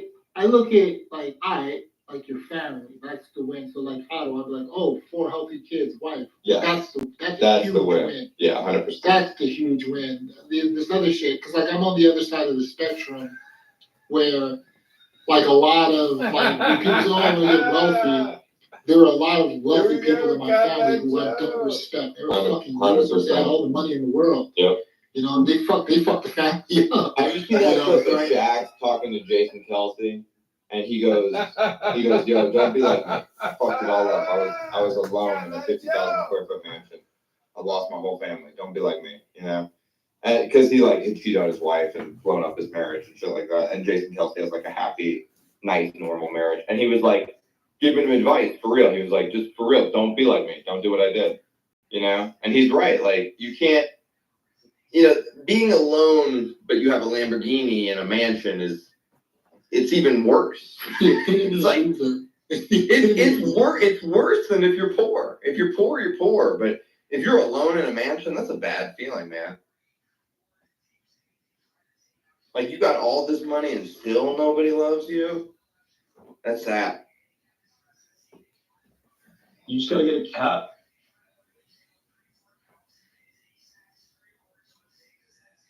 Yeah, it's undoing generational curses is fucking awful. I wish I didn't have to be the one to do it. You know what I mean? Like, truly. I wish somebody else in the family had done it before me, but I'm certainly not going to let my children be the one to deal with it. So I'm going to take it on myself. That's the way. It would be nice if someone did it before, but I don't know. I'd probably take it more. You totally, dude, this is one of the things I worry about my kids is like, when I was growing up, I had no protection, like just none. Mm-hmm. Nobody was looking out for me. I was just on my own basically all the time. And that made me pretty damn resilient. It also probably made me overly defensive and some other things that were not less than ideal. But like, you know, it built a lot of grit, right? I don't know if my kids are gonna have the same grit, but then again, it's like they're not. But right. But then again, it's like, should they? You guys thought you guys have it so bad. I was raised by commies. That's true. That's true. and you were sexually and he had to assaulted. watch Indian people shit on the beach. And then he later got touched by a man. And it wasn't even Catholic school. So I actually think there's a throughput like that leads us to Bitcoin adoption, like that we like adopting Bitcoin honestly even like pre-2020 is a pretty lonely experience. Certainly before 2018 is a pretty lonely experience in my mind. Like, you have to have everybody tell you you're wrong. You have to have everybody tell you you're a fucking idiot. You have to have everybody laugh at you. You have to have, there's like so many moments where people are like, fuck off, you told me to buy this thing and now I'm down 80%. And like, honestly, that's like most of what my life is.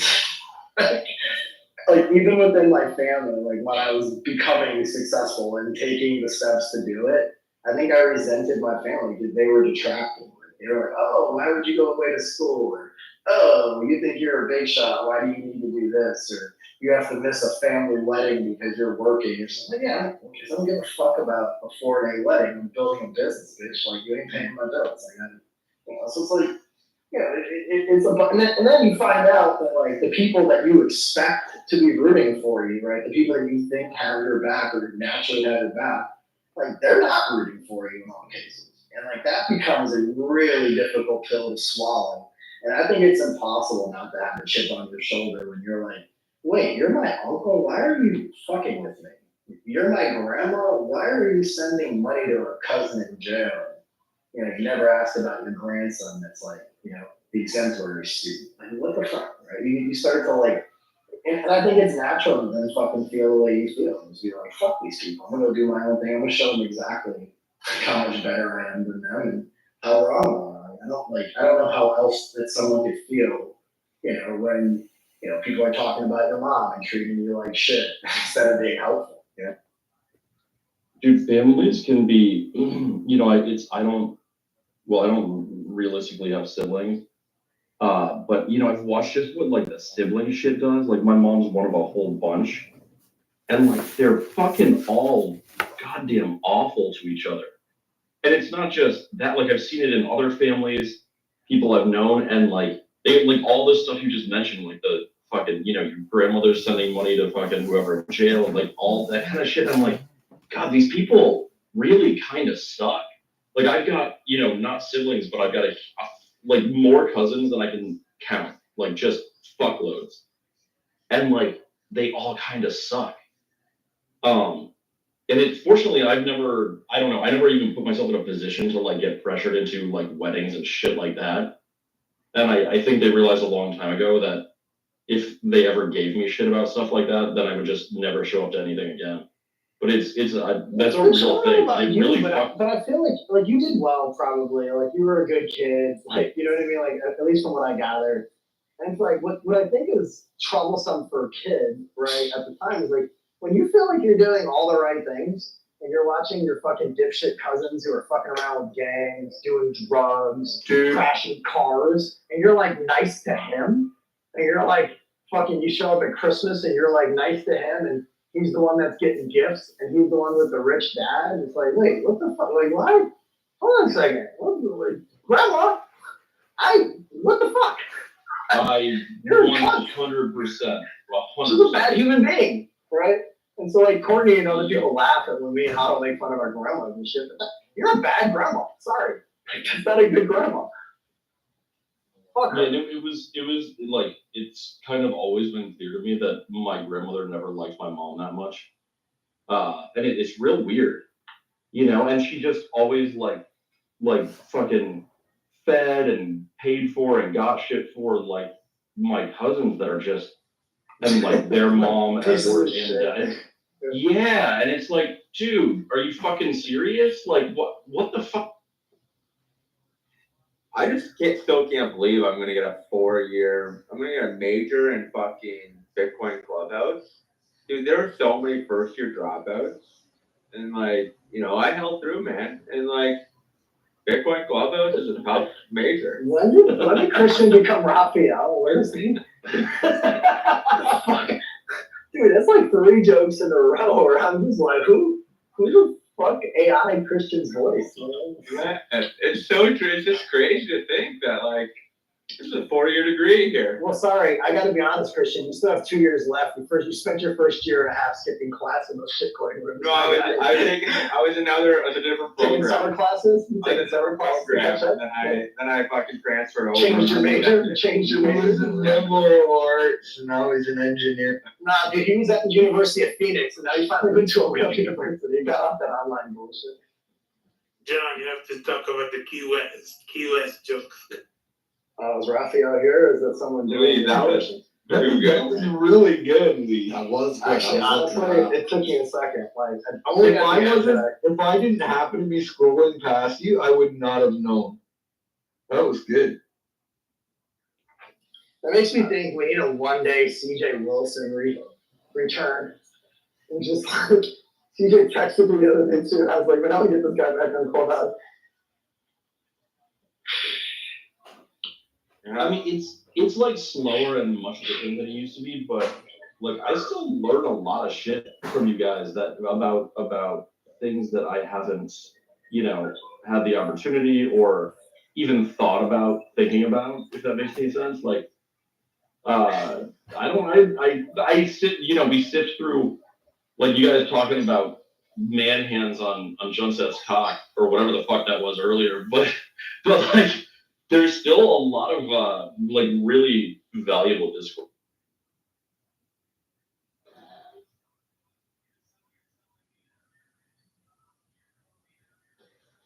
Think about how many geopolitical hot button items we've solved in this.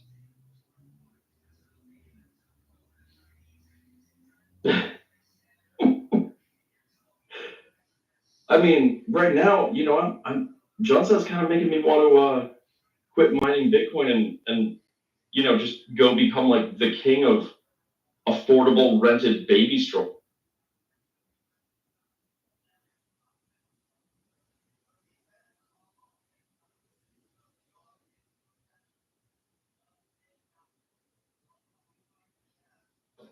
I mean, if we weren't in this room, we'd probably all have a Swan account.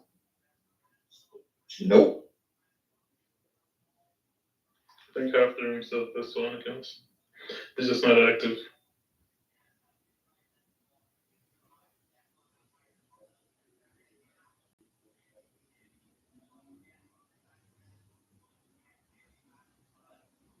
I'm really curious how many people Corey unblocked.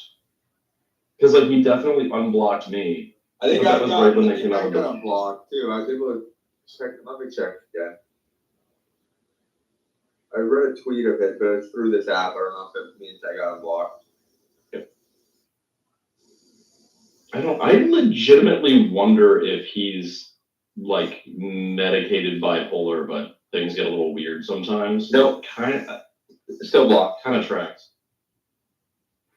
Yeah, I remember, I think 2021, I paused my DCA on Swan. And then one of their assistants or whatever messaged me like, hey, you should turn on your DCA again. That was, that was when Bitcoin was going down. And I'm like, no, I'm gonna wait. And they're like, oh, you know, it's very hard to time the market. A lot of people get wrecked and blah, blah, blah. I'm like, nah, I think I'll be all right.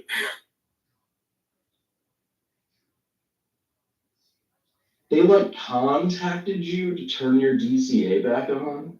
That's kind of. Lee, what time in the market are we at now then? Moving sideways. Wait for inauguration day. What did you say? So we're moving sideways. Gotta wait for inauguration day for it to pump. Okay. Or election day. I am a little concerned that, like at some point here, somebody's, you know, the rates are gonna fucking come down, and I'm afraid that like, real estate prices are gonna go fuck. The rates only come down when the real estate comes down.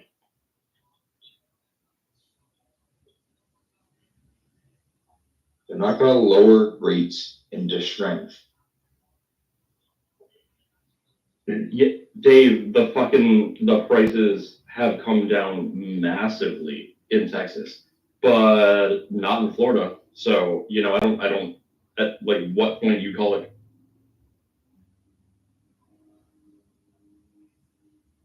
Like, I'm looking at fucking, you know, like 2,200 square foot, 3 2s with a 2-car garage on a quarter-acre lot for like 250,000 in Texas, in nice neighborhoods. And those houses were things of equivalent size, were like 500 a year and a half ago. There's no way your market dropped 50%. It hasn't everywhere, but also it's weird because like I was just trying to figure this out. In the last like 2 months, a lot of fucking inventory has come online. There's a lot more stuff up for sale, and I see a lot of fucking places that started, you know, like several months ago that I've saved. That, you know, and I'm also looking at there's a lot of weird sort of niche stuff that's like smaller but on a couple acres, and that kind of stuff throws off. When you're looking at the standard houses in like Round Rock, for example, which is the north side of Austin, like I was just looking at a house. It's a little bit smaller house. It's only like 1,400 square feet or something with a 1-car garage, but on a decent sized lot for fucking like $240,000 in Round Rock.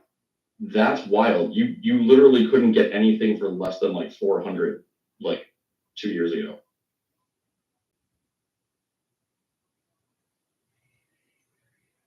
But there also was very little of like for sale 2 years ago also. So it's like the same exact house, like, and the houses do sell. The same exact houses have not dropped by 50%, but there are a lot of houses of similar size to what I was seeing, a lot more of them that are now for sale and are down, you know, at prices that are like 40% down from what.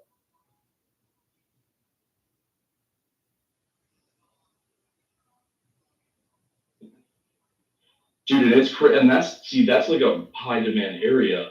Like if you go like an hour north of Austin, or you know, or like North Austin, or even if you go like an hour and 20 minutes north, kind of between like Temple and Waco, like dude, you can get like a 2,500 square foot house built in like 2004 for like 240 grand.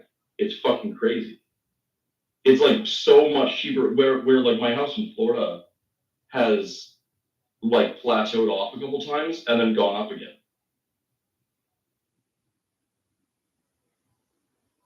You know, and that's like a fucking 1,200 square foot house that's worth like. Yeah, I'm annoyed because I want to sell my house, and it's like, fuck, you know, I might just, I don't know. Maybe I'll interest rates drop tomorrow, Chris. Just hold it to the top of the market. You say interest rates are going to drop tomorrow, you think? Yeah. Yeah. What are the percentages, do you know? Is this America or Yeah. I know that they're all saying it's going to drop 0.25%. Doug Ford tweeted it yesterday or today.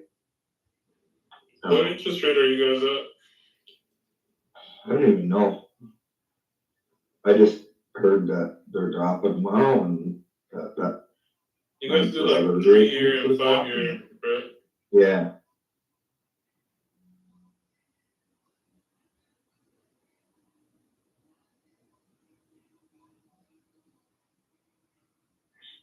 But yeah, apparently the Bank of Canada, they're predicting will drop rates 3 more times this year or something, Chris.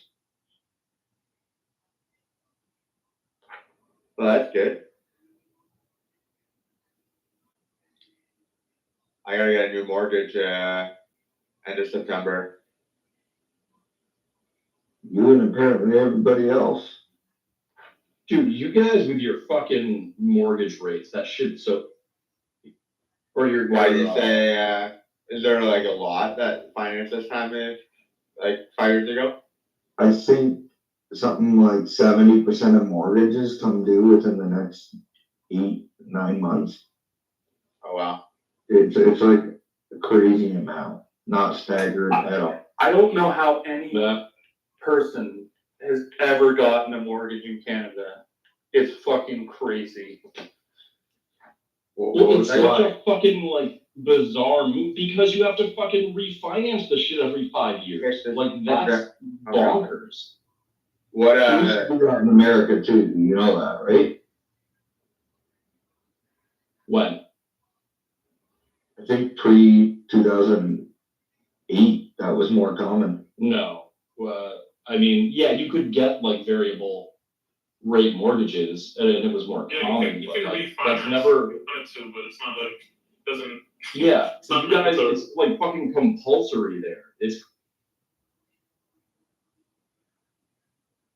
I don't think it is compulsory. What was Sam's comment? I didn't quite hear it. Yeah, I didn't.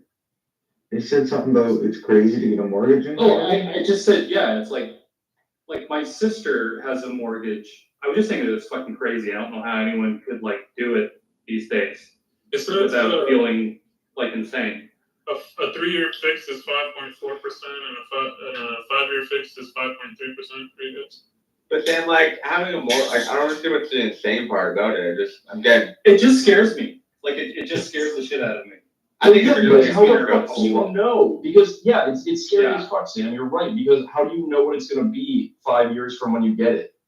It depends how large of a mortgage you have too to really make it scary, right? Like my mortgage. Yeah, but your mortgages start at like $1 million. Like, oh. No, I don't.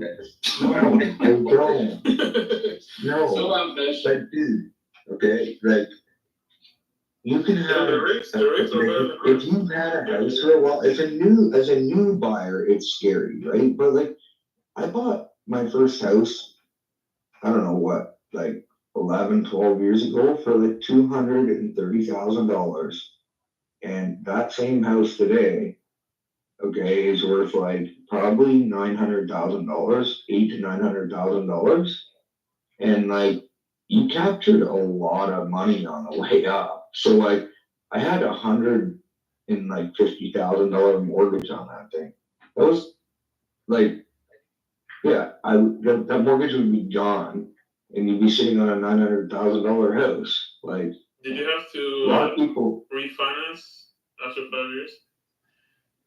I did a 10-year on that one, so I never refinanced on it. I sold it before it came due.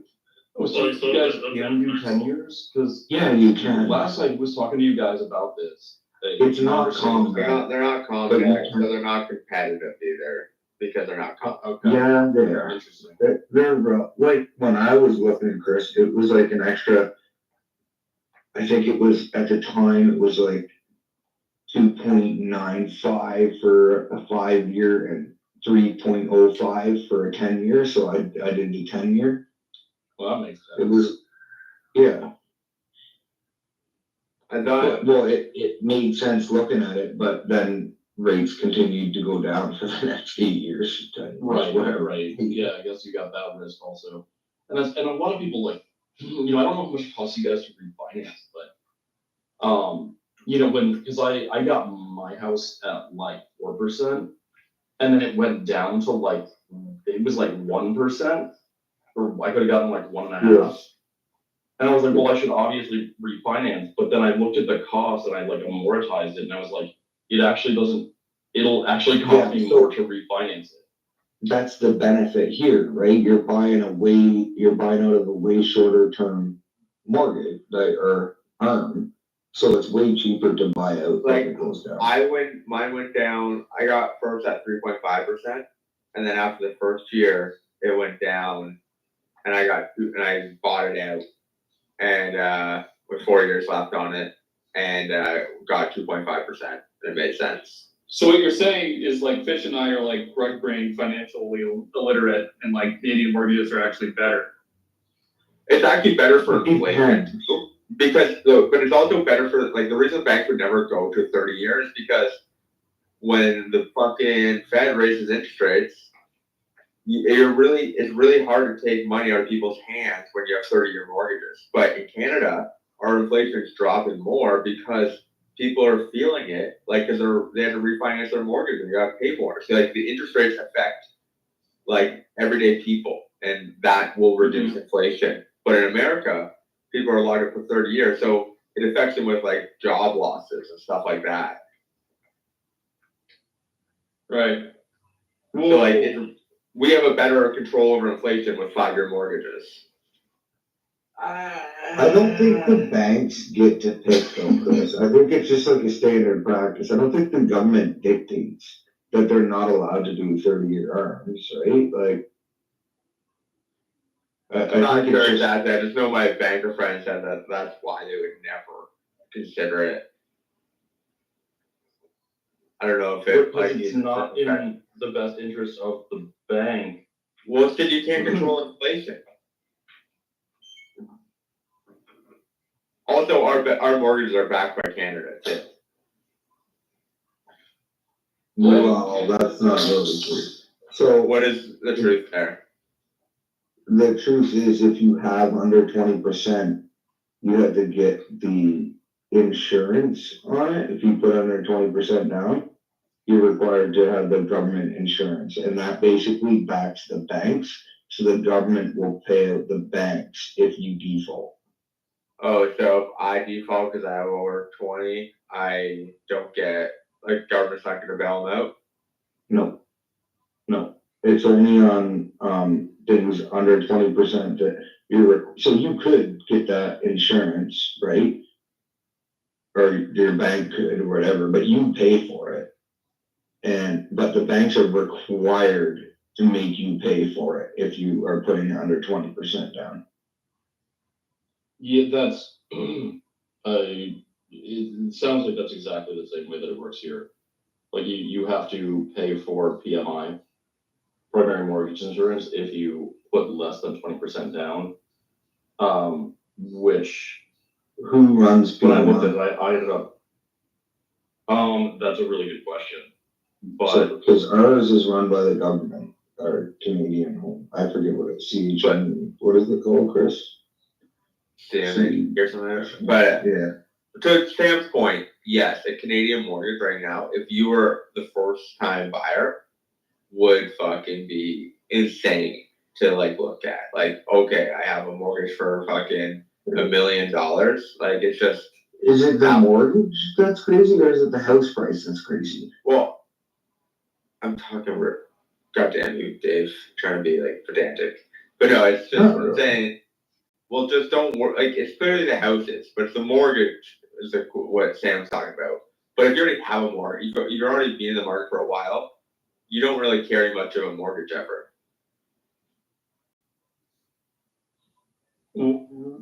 I mean, yeah, that's true here also, though. So, like. Yeah, but like people who have been holding their house for 15, 20 years are not worried about refinancing. Like going from 3% to 5% or 6%, right? Like they're never going to be underwater. But like it's nervous for people to buy a house, maybe in the last year or two, and if they paid $1 million for it, and the interest rates go up a lot, and they have an $800,000 mortgage or something. Yeah, that's scary. And then the house price also comes down to 800. You might be underwater, right? Like that's a lot more intimidating. But people are paying like $10,000 mortgages here, quite commonly, like normal people. That's fucking crazy. So like if you raise the interest rate a little bit, it really goes up a lot. Right, which is why it's scary when you have it adjusts every 5 years. Yep. Yeah, it's not ideal, right? But like, yeah, it's because the house prices like are insane. Yeah. So what do you guys like? What do you guys like? What could you get in like a nice-ish neighborhood, or better for like a quarter-acre lot, than like a 3-2 that's over 2,000 feet with a 2. Honestly, it would range from 400,000 to like $2 million in Ontario. Depends where you are. Like if you're in Toronto, would be more than 2 million in a lot of places. Quarter acre, dude. Is there a lot in town? That's what a normal lot is, Chris. I mean, what is it in meters? In meters? Or sorry, in feet. What, like width by depth? Yeah. Square feet. A quarter acre is like 10,500 square feet. So like 100 by 100?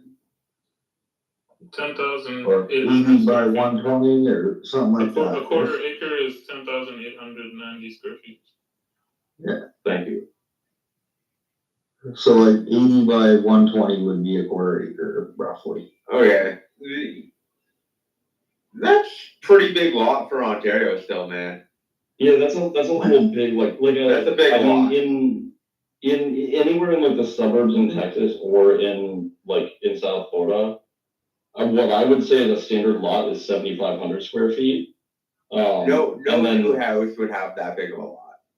And yeah, most like new houses in Texas and Florida, which is my experience, are more like 5,500.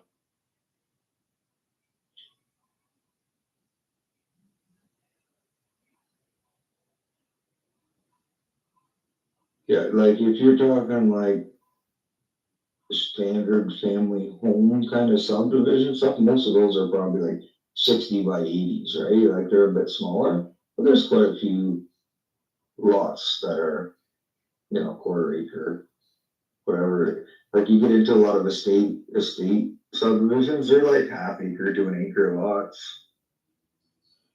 Like, I feel like I have a pretty big lot, and it's 130 by 65.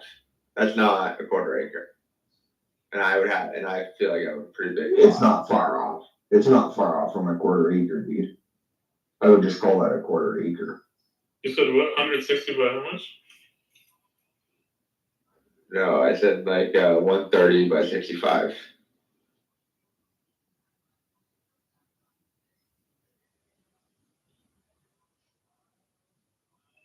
Yeah, it's like 80% of a quarter acre. 85%. Yeah, wait, how many square feet is that? Yeah, it's like probably, what, between 7,500 and It's 80, 10,000? It's 84.50. Yeah, like I personally, I find anything under 7,500 square feet to be like offensively small. And then it kind of depends on the size of the house too. I hate that shit where you're like, your neighbor's bathroom window is like fucking 9 feet from your bathroom window. It's like weird.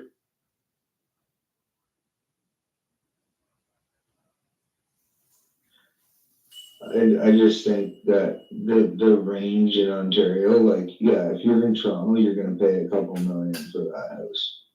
Or in Oakville or whatever, for Montana. That's But if you go, right, that's my, if you go to Hamilton, maybe you're 1.2 or whatever, right? And if you go to like,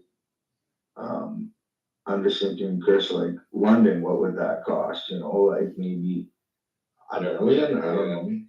But then like if you go to Woodstock, that might be 650,000, right? Like if you go out to like Delhi, that, you know, that might be like 550. I don't know.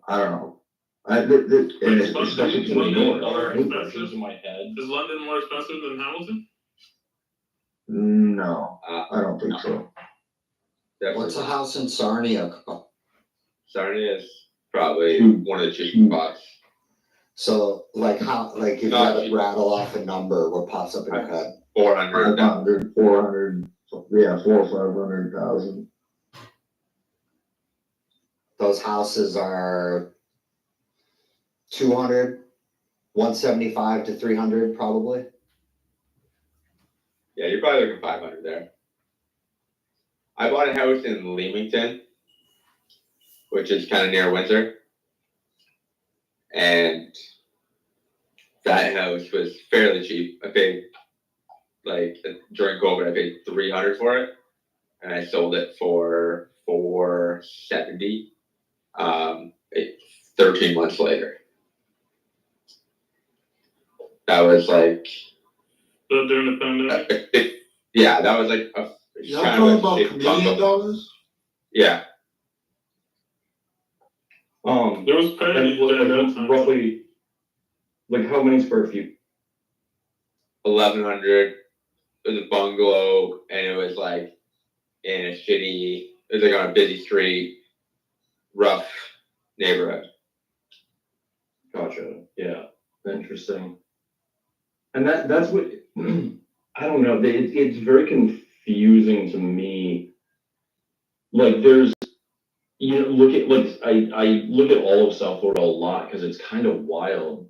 You know, there's like, you know, the area like near where John says at, where I grew up, it's like, there are literally like 700, 800 square foot houses, like 2-1, that are fucking in like a bad neighborhood, not like a rough neighborhood, but like a fucking legitimately dangerous neighborhood that are selling for like 400,000, which is crazy because, you know, my house is like 1,200 square feet.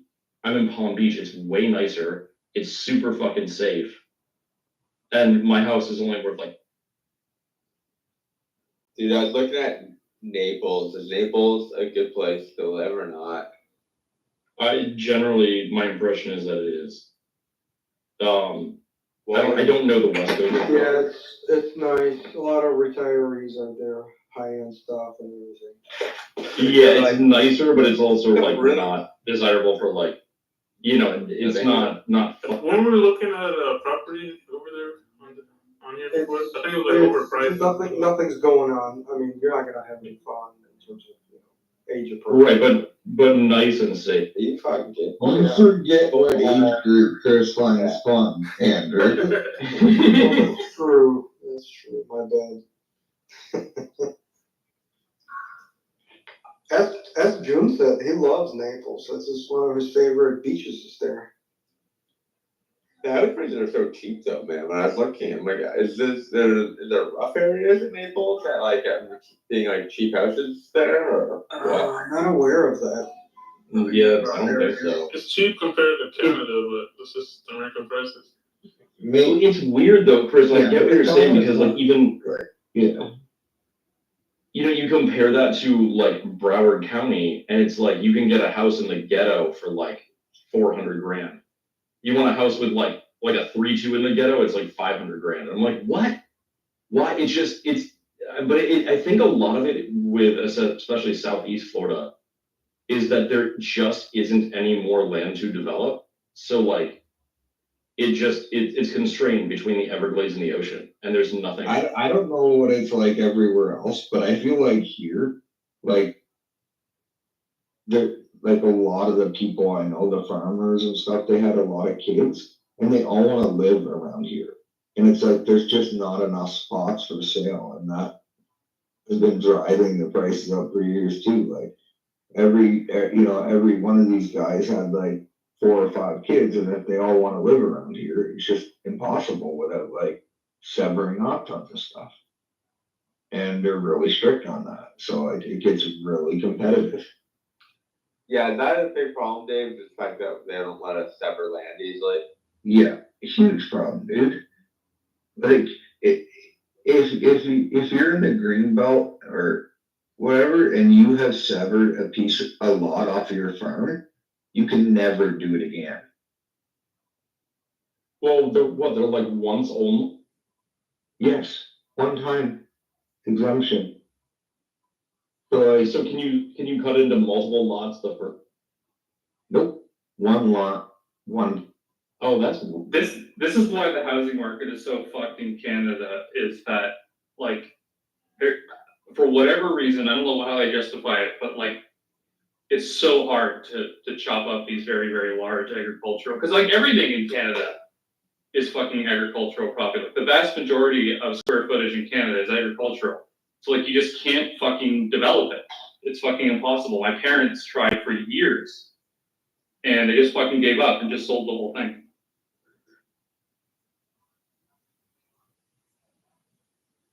Yeah, it's wild.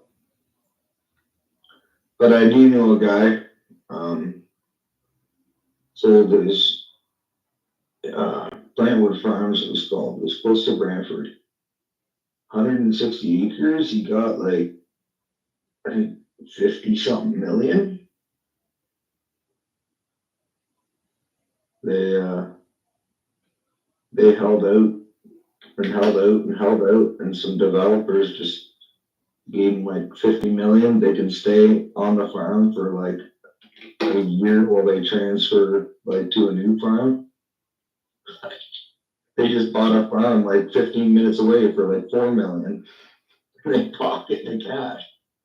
You know where it's incredibly easy to sever is out east. My parents East bought Ontario or east? No, like coast. Nova Scotia. Or... Yeah, like Nova Scotia, exactly. They bought a lot in my parents bought a lot in Nova Scotia, and they severed it into 4 chunks. It was a 20-minute phone call and a $300 fee, and it happened like immediately. Just chop, chop, chop. Crazy. That's all it should be. Is that determined there by like the province or by like something small? Like I think in both in the US it's both like state and then also right. Well, I think that is the biggest problem probably in the US is the actual like city type municipality. But if it's like just county, I don't know outside Florida, Texas, but like Florida or Texas, I think it's pretty easy if it's outside of city. Couldn't tell you. It seems, from what I've seen, I'm just sort of guessing, but just based on how many people do it, it seems to be really easy.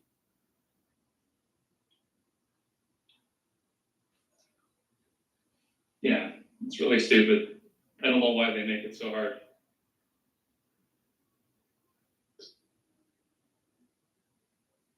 Yeah, I mean, they don't want it to become high density, I think, is the. But who gives a shit? Like, if I want to fucking put up a like Soviet era brutalist apartment complex on my fucking, chinchilla farm, I should be able to. I mean, yeah, but you're gonna piss off.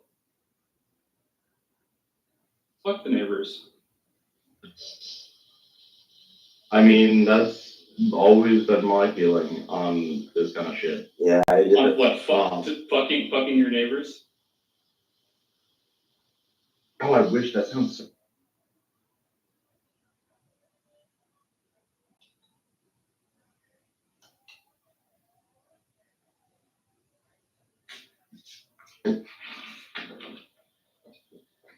But yeah, it is interesting. Andrew, you. Yeah, what's going on? My bills. Yeah, the whole conversation about all the real estate and shit started because I'm watching. I've seen, especially recently, how prices come down. Like north of Austin, this whole area, pretty substantially. Rent has come down on a lot of places also, but I'm just concerned that, and it to me, it's at this point wild how cheap I can get like a nice house in a nice neighborhood, especially compared to Florida. I'm thinking, what I'm feeling. Yeah, I feel like because of stuff like that, and also like realistically, they're going to drop rates eventually, right? And if Trump gets in sooner, up north Austin. I'm mostly looking. I mean, I would be kind of happy to be closer to downtown and be like east, out toward like Elgin or whatever. But it also works well if I'm like north of Georgetown all the way up through. I think east is overlooked. I don't know for how long, but I think it's overlooked. Yeah, there's a lot more stuff for sale now, and my thinking is I probably should look at doing, if I'm gonna do it, maybe doing it sooner than later, because things have come down a lot recently. Kind of again, there's been another sort of drop off, and it just seems like when rates come down, I'm afraid it's all gonna go nuts again. And then also like Lee said, there's more business move. Yeah, when rates go down, it's gonna cause the prices to go up. But that's fine. You just refinance them, and like if you have the cash and you found a spot, you need to live somewhere. I think it's fine. I mean, having a place where you live there's nothing wrong with that. Yeah, and it's just to me it seems like the buys here right now are really fucking good. Like not really in Austin, but outside of Austin, there's stuff that's huge for really good prices. Yeah, I think Austin prices, forget to start. It was like one of the major cities that the price dropped a lot from the, I guess, 2021 high, 2022 really? Yeah, the prices came down a lot from the top. Surprises me. Yeah, Sam, it's weird because it kind of lagged for a while, and I was like, it's not going down that much, and then it's kind of fallen off again. So like, because I kind of had just been like, nah, fuck it, I don't want to. Take on the risk of like, if Bitcoin fucking crashes and I lose my job, I don't want to have 2 fucking mortgages I'm worried about, right? Yeah. Because I've already got one in Florida. You're gonna be like a stripper from The Big Short. Don't want that. Right, yeah, right. I'm not trying to be her, like, but it's like, at the same time, like prices are pretty fucking good here. At least, compared to what, I mean, it blows my mind. Like in fucking Florida, like. What I'm looking at, I'm like, what?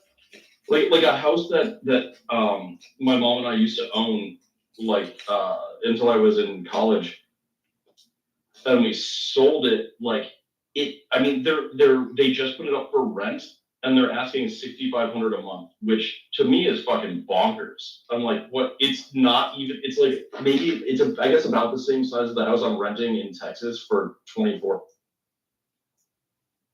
Huh.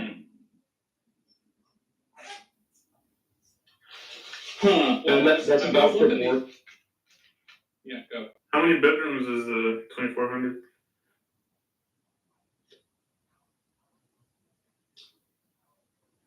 Well, I was looking there the other day, and there's a house like literally directly between Alex Jones and Joe Rogan's house that's going for 2.5 mil.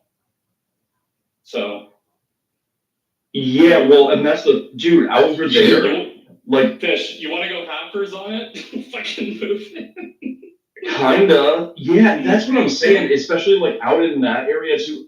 All over the place here, there's stuff that I'm like that compared to.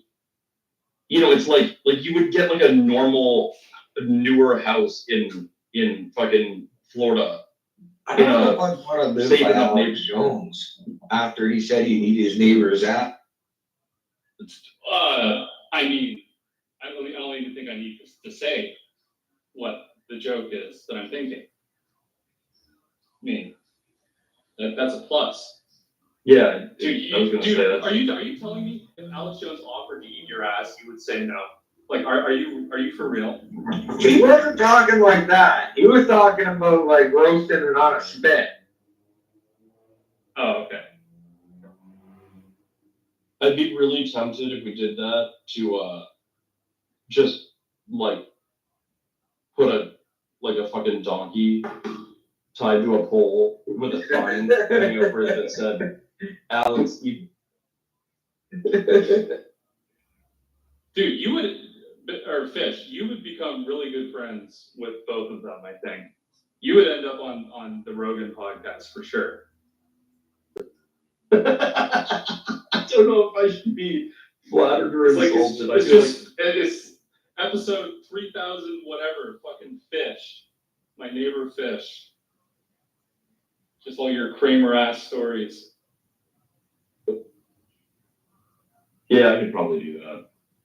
No, dude, it's beautiful over there too, and if you go a little further out to like Marble Falls, like you can get the most gorgeous property for what seems like dirt cheap. And it's like, depending on what you want, you can go, Waco is, I guess, it's less than 2 hours north of Austin. And like, near Waco, dude, you can get like such a beautiful fucking piece of property for so cheap, with or without. Yeah. Hell yeah, brother. Hell yeah, brother. We should do it. Yeah, my brother was telling me, if you get something south of Austin too, like in between Austin and San Antonio, he said like the next couple of years, he thinks like prices are gonna go up in that area. I think that's true. I think to me, what it looks like is that everything along the I-35 corridor it's going to go up, or at least mostly up, no matter what, for the foreseeable future. Like everything from fucking Dallas Fort Worth down to San Antonio, like the closer you are to the highway, the better. And it's like, dude, I was looking at. You guys are openly engaged in shitcoin trades, and no one's calling anybody out. 30-year leveraged shitcoin. Dude, Sam, did I hear somebody with a Kentucky accent talking about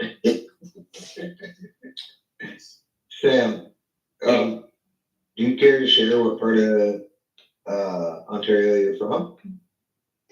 Yeah, a town called Peterborough. Oh yeah. Yeah, that's a beauty area. it is. I might have fought you at some point. How old are you? You might have fought me? How old are you? I'm 31. Okay, I probably didn't fight you then. We used to go out to the country 105ers and steal all the girls from the local guys, and we'd always end up fighting everyone. Country night at the junk show. Yeah, bud. This is awesome. We used to go muskie fishing up there all the time on Rice Lake. And yeah. No, it is like so I didn't come from like I have that's where my main like apartment is in like a suburb off of Peterborough, but I grew up in like a small little farm town, maybe 20 minutes away from Peterborough, called Duro. You know where that is? Yep. You know Duro, holy dog shit. All right. Well, that is really my hometown. Duro Dummer. Yeah, that's crazy. Yeah.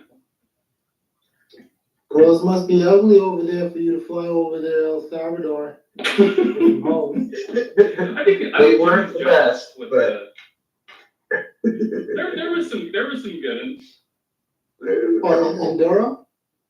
Okay, not in Duro. No, you know, there was one or two in Duro. No, I'll give you that. But no, Peterborough was a university town, so it actually had some decent talent back in the day. It's kind of dead now. Me and my buddies who used to like rent a house back when we were like partying in downtown Peterborough, we got together after like fucking 7 years of not seeing one another, and we all went like just for like a little pub crawl in Peterborough, and it fucking stank. It was awful.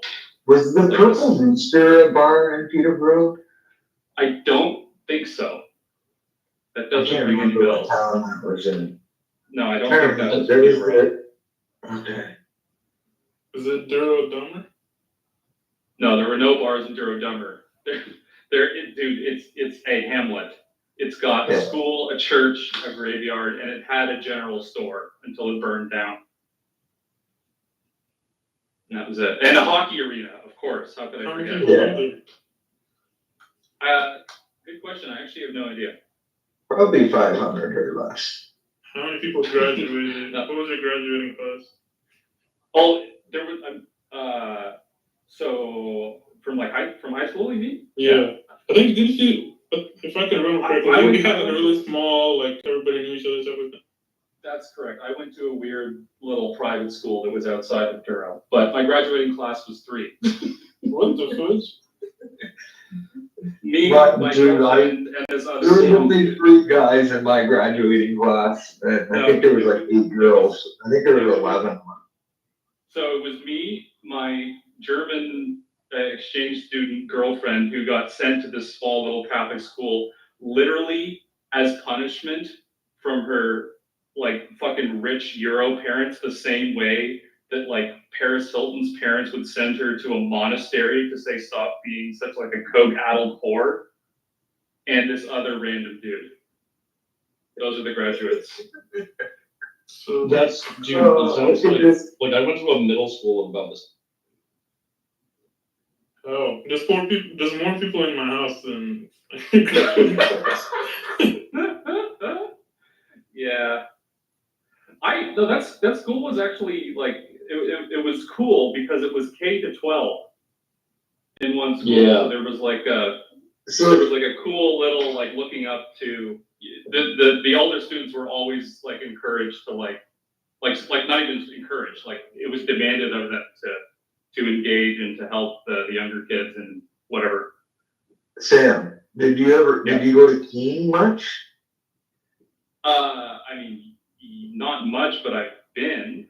Why? I think they had a breakfast place there in that town that we used to go to all the time. The diner? Yeah. I don't know. I used to go to Norwood a lot. Oh, I had yeah. a bunch of friends in Norwood. Yeah. So Dave, I don't have a Purple Rooster, but there is a permanently closed bar right in the middle of downtown, Peterborough or whatever, called Rooster. Maybe that's what it was. I don't know. For some reason, I thought it was called the Purple Rooster. I don't know if I've ever been there. Well, I have it saved on my as want to go on Google. Right. Our spot was the venue. That was our club, and McThirsty's was our bar of choice. I'm trying. There was a strip club in that town too, Peterborough. Yeah, what the fuck was it called? It got closed after some biker killed another biker. What was it called?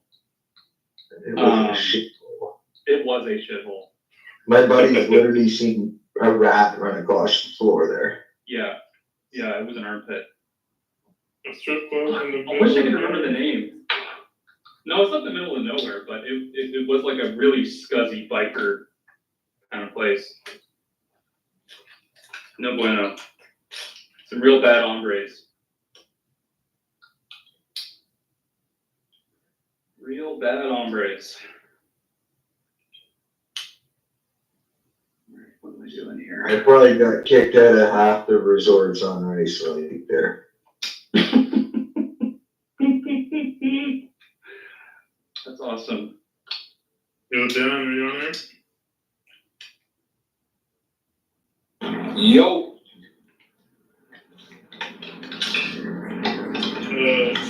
Did you graduate with 3 people in your graduating class? No. Like 600.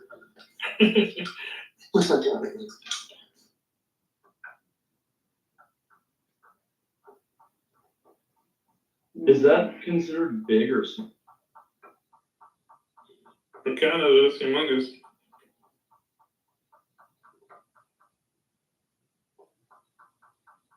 I don't even think it was 600. It was probably 3 to 400 maybe. Yeah, I went to a magnet high school, and I think I think when I graduated, we only had like 186 or something. But I went there because the high school, well, the 2 different high schools I could have been zoned for had graduating classes of like 2,000 and 3,000. Dude, my entire school, like, was kindergarten to grade 12. I think it was like maybe 300 people or less. Yeah, probably 250 to 300. Yeah, that's a really healthy size, I think. The place where I went that only did like K through 8th grade, my 8th grade graduating class out of middle school was. Okay. Like most of the classes in my school were probably like between 20 and 30, like most grades. But my grade, most of the guys dropped out in grade 10. Same. I think there was 8 guys that dropped out. So Let's fucking go. 8 out of 11? yeah, it's something like That's 8 guys dropped out and only 11 people graduated. I was one of the 3 guys. Oh, so you actually had 11. I see. That rocks. Yeah, like my middle school had a much worse booby ratio because it was 8 dudes, and it was only 8 dudes.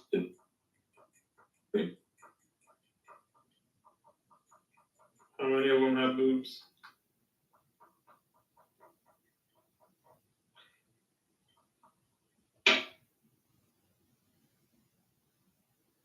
How many of them had boobs, Fish? Oh. Fix your fucking El Salvadorian inner. No, I think you muted too early, Fish. That's a weird thing that happens sometimes. It's like there's a little bit of a delay, and then it, it's weird.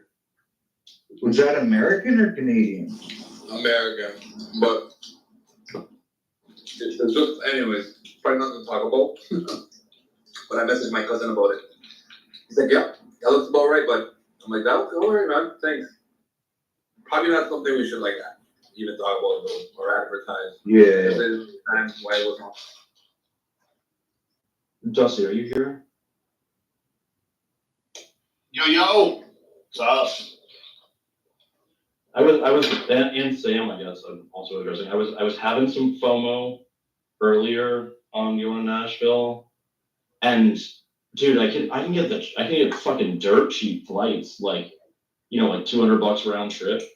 Do it. But, Wow. But and I was like, fuck, I should do it. Fuck it. Why Do not? it. Like, do it. And but then I'm like looking at hotel rooms and I'm like, if I fly in late on Thursday and leave on like Sunday evening, like three nights of hotel, I'm looking at like $1,000. I got a spare bed. I can't. Come sleep with me. Oh god damn! Don't make You me get a fucking cheap plan hotel? things. What cheap hotel, Dusty? Like the I have no idea. Just Dude, one that's cheap. if I go like 8 miles away and go to like the fucking Best Western 8 miles away, I'm looking at like fucking I think I can do like $220 a night after fees, and I'm like, what? You're at 220? That seems like a price. Yeah, but like 8, I'm not. Oh, fucking okay. Best Western 8. Yeah, Best Western 8 miles away in like not a great seeming neighborhood, like. Fish, I'm in the hotel, like literally across the street from the venue. I got 2 queens. If you promise not to fuck me, you can have one. I don't know if you should make that promise. Fish, I can get you a deal on at the town place suite in Midtown for $181 a night after taxes. If you want, I can send you the info. Come on, yeah, Fish. but now I just kind of want to fuck. Don't we all? Weird. Oh, you didn't know that, Sam? This is what we talk about. Oh, I know that, because if you remember, like, our first, like, real personable interaction was me also offering you a hotel room in Miami, and then for the rest of the trip, you were making jokes that verged on not being jokes about me taking advantage of you and drugging you and fucking you in the ass. Oh, it was weird. Did I really? Yes. They also got the big shares in downtown for $268 plus taxes. It's not too Yeah, plus tax, right? That's. Or no, that's including taxes. Sorry. That's not what I saw, but. Well, no, that's it's been like several hours. No, this is like a regular rate on that hotel is fucking probably really expensive actually because it's like right in the middle of everything. But yeah, regular rate is $434, so it's like $200 off basically. Yeah, I mean that's what I'm talking about. Like 3 nights, and I'm gonna spend like $1,000 to $1,200. Yeah. Like I can't just. You know, just let them lose weight with you. No, that's literally the only stipulation is that it is not to occur. It's not that bad. It was not a cute. At least it's over quickly. Yeah. Michael's really gonna take you up on that free room, Sam. You know Fish? You know who Super Testnet is, right? Like you've met him. So we were at Bitcoin plus. He just asked me if he could crash my room, and I was like, okay, fine, whatever. Dude sleeps on the floor. Like I had a spare bed, and he fucking took the blankets off and slept on the floor. He's a real warrior. That's interesting. That reminds me of me when I was like, which actually tracked with him. He's raw dog. He sleeps in a tent. Wait, like all the time? In a tent. Yeah. He lives in a tent. Where? Outside or inside? In Austin. Yeah, but. Back me up, Dustin. Down by the river. No, we're talking about Super? Yeah. Yeah, it's Super.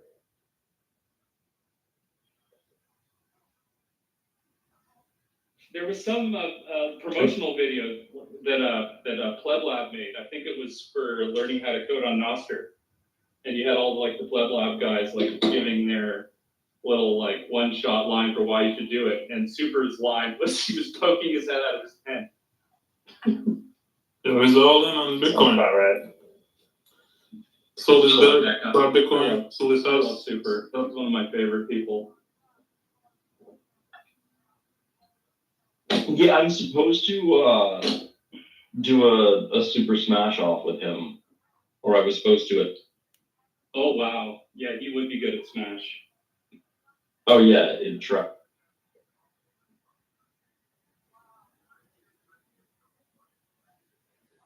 Oh show.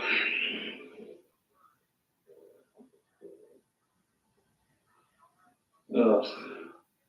Gotta get up at fucking 2 in the morning tomorrow. Catch my flight. It's insane. Yeah, it sucks. You're bringing a senorita with you from El Salvador? No, senor. See, this is why, like, flights like that, that's why I always just, well, that's part of why, everybody's always like, why do you, like, show up at conferences and then you disappear and don't answer your phone for, like, 18 hours? And it's like, well, because I would miss the flight. No, I do. People say that to me. Yeah. Right. So it's really because I end up with a flight like that, and then, I would miss the flight, so I just don't go to sleep. Is it and then get the flight. Is it the flight or is it how long it takes you to get to the airport? Both. Both. Yeah, it's a 6 a.m. I gotta be, take off at 6 a.m. Are you on East Coast time down there? It's weird. So it's technically central, but they don't do daylight savings, so Okay. I'm now like 2 hours ahead of Eastern. Yeah, What time is it for you? So, I'll bring my watch. Where's my phone? It is 7:45.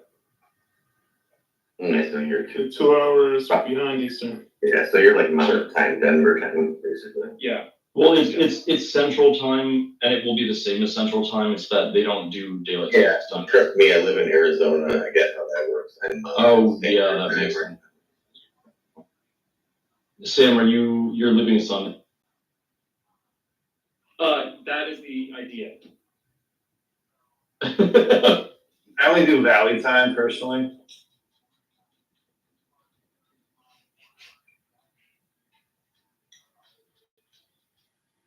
Valley time. Ugh, fucking asshole.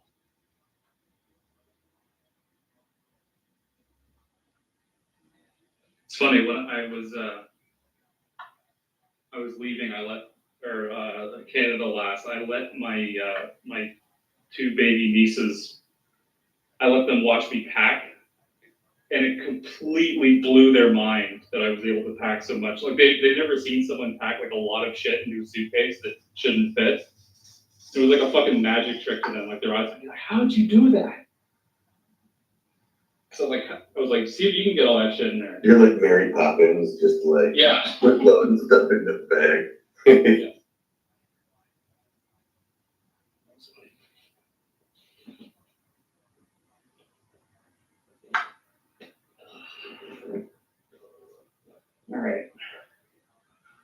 All right, folks. I'm gonna go to bed. Talk to you later. Fish, you should come. Later, bro. Yeah, answer your text. All right, goodbye.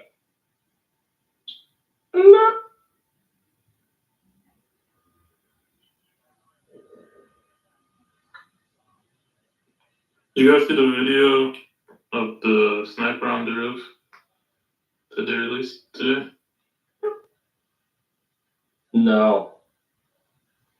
It's like an aftermath after they shoot him. It's like Secret Service plus some other security services, like talking next to his body. I'll put it at the top.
See, that's not.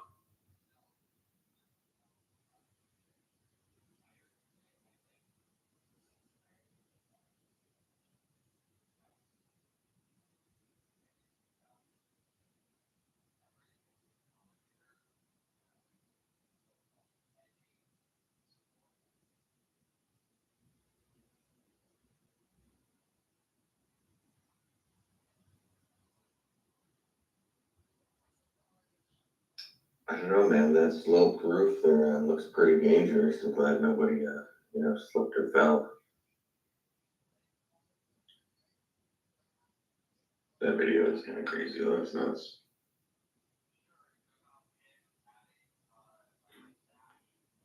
What if they didn't shoot him and he just slipped and banged his head on the ground?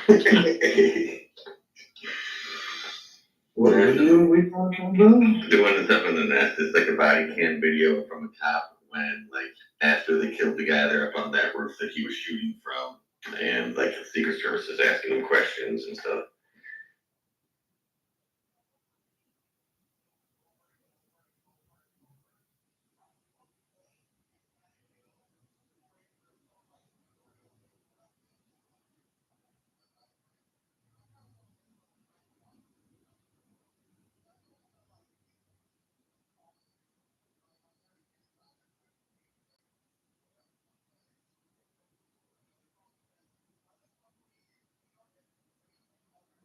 How many days has it been now? Like 10 days? Yeah, probably.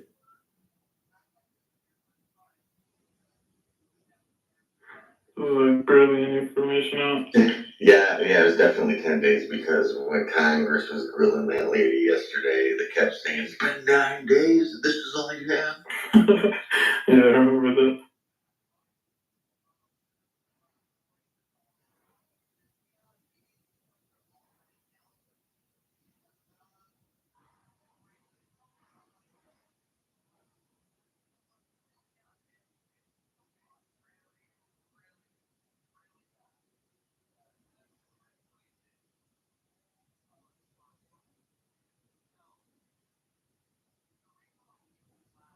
Yo, that's wild, eh? Yeah.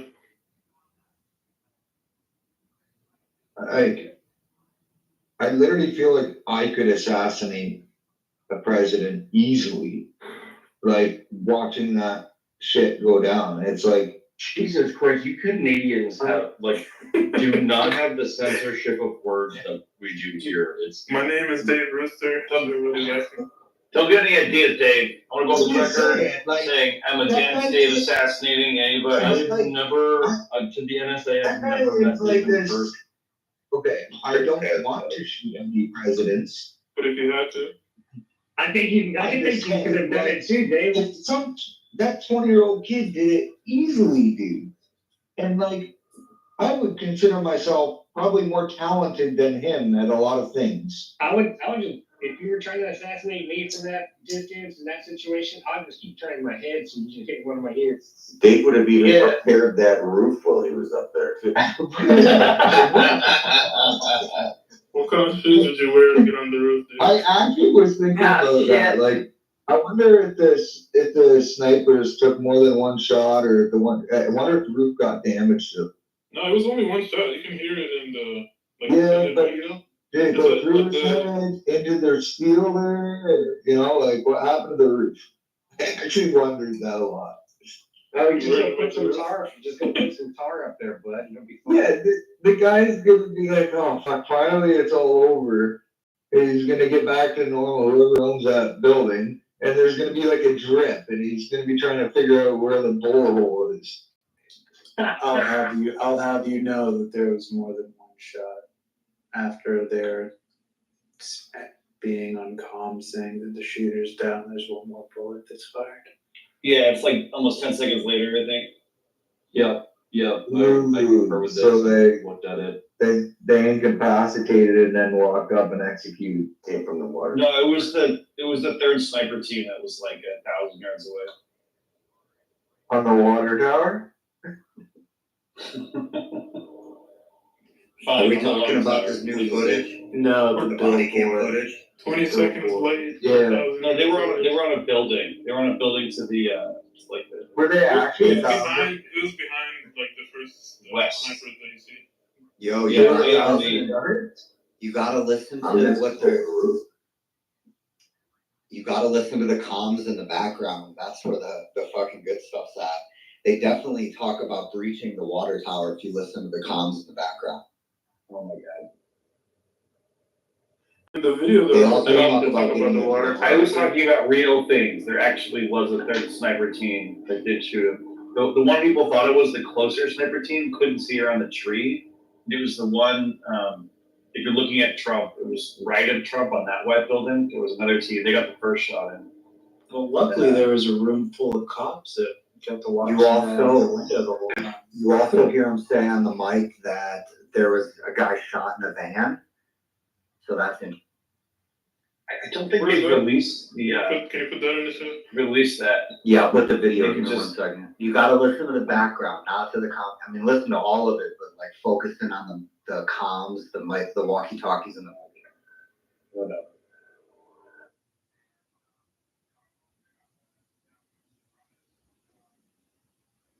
some weird shit, man.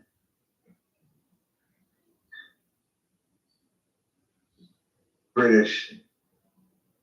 Would you rather live in a country Yes, that's sir. captured or a country that's like getting captured? Yeah, I think it's in the process of. The eternal optimist in me would say a country that is in the process of getting captured.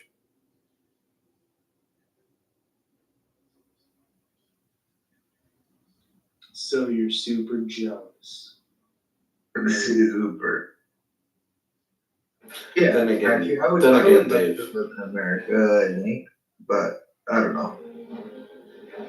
Yeah, I'm telling you right now, if I could be in America without paying American taxes, I would consider it for sure. Yeah. You can live in America and pay little tax. You just gotta do a lot of You act like tax you make planning money, and tax dude. strategy and all that. You can also just not pay the taxes. You can only do that if you do charity work. No, it's not only. There's a bunch of ways. British, you do lots of charity work getting people to 1 Bitcoin. Tell me about it.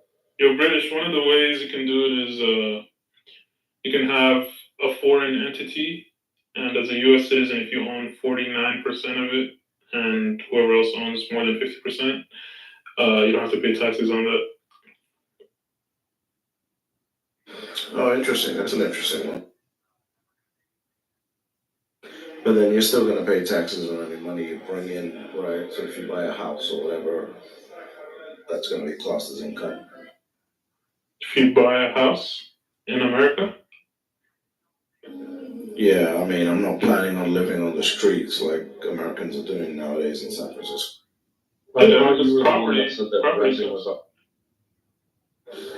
No, but the money that you, okay, so in order to buy a house, you need money, right? And if you're claiming that you don't have any taxes, taxable income, because 51% is owned by someone else, they're gonna ask you, how did you make enough money to pay for that house?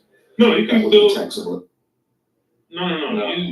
You basically you can get capital. You can get profits, right? So let's say you have a company and they can pay you profits of whatever $1 million a year, and that would be considered your profits, and you wouldn't have to pay for that. They would go by the jurisdiction of where that company is, and if it's like, for example, in Dubai and tax-free zone, they would go by that jurisdiction.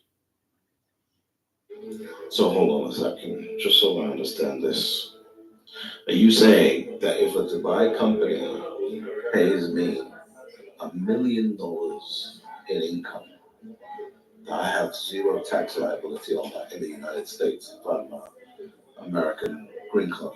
Not income, capital gain, not income, profits.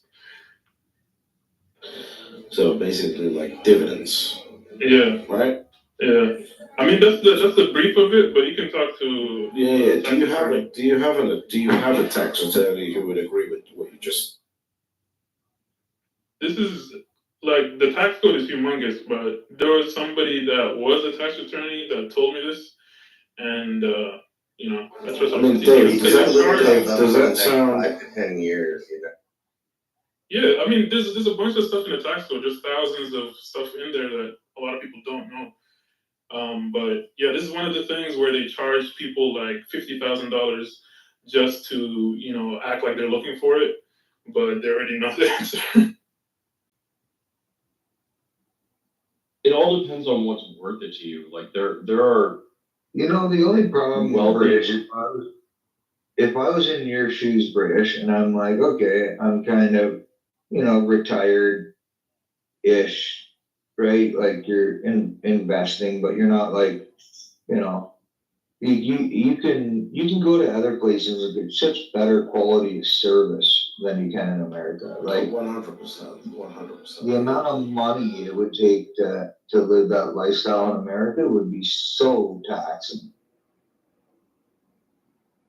Yeah, even for a house, you can buy the house. You can buy the house under a business, you know, and then just live in there. Put the house under the business name. There's like a bunch of loopholes you can do. Yeah, no, Dave, I think you're absolutely correct. I was just curious about what was being said. It sounds cool. Yeah, it sounds like you can. Yeah, look up the tax code. I wrote it in my notes. I'm fine.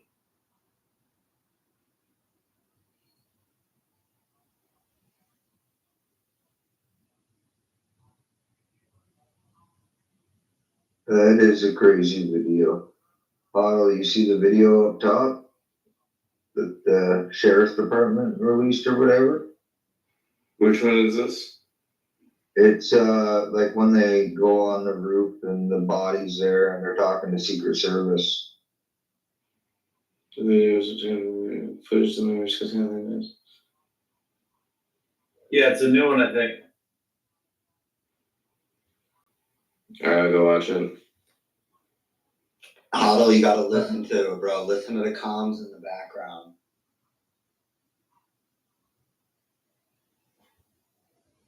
It's kind of wild how they're saying this is him after they've shot him in the face. What's more American? In the UK, they'd want to make sure it was him before they shot him in the face. They wouldn't get up there and be, oh no, this is the guy, by the way. And they're talking about how they saw him come in and they were passing his photos around. And then they lost sight of him.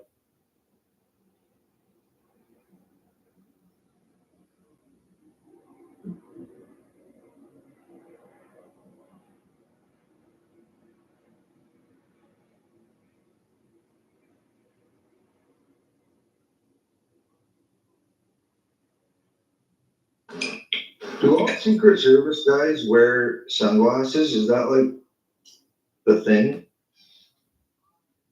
Yes. Clearly, they have not spoken to Jack Cruz yet. Oh, speaking of which, here's Michael with his sunglasses on.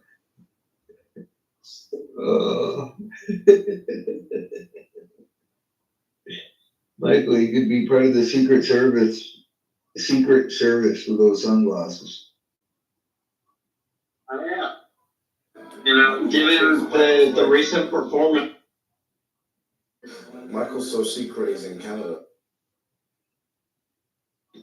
Yeah, given the recent performance, I could probably keep up with that.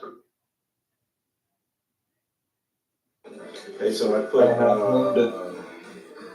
Dave, I put like 40 grand into the Planet when they announced that they started putting Bitcoin on the treasury.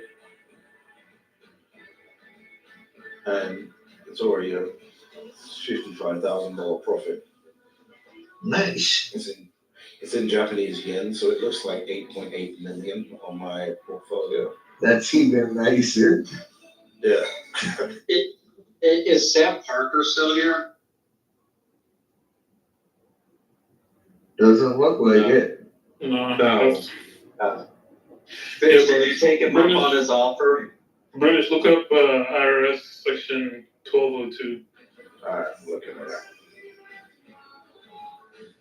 So you're taking him up on his offer? Which one? I think so, but it's not. Oh, I didn't hear you, Fish. What was it? So, Section 1202, Lisa.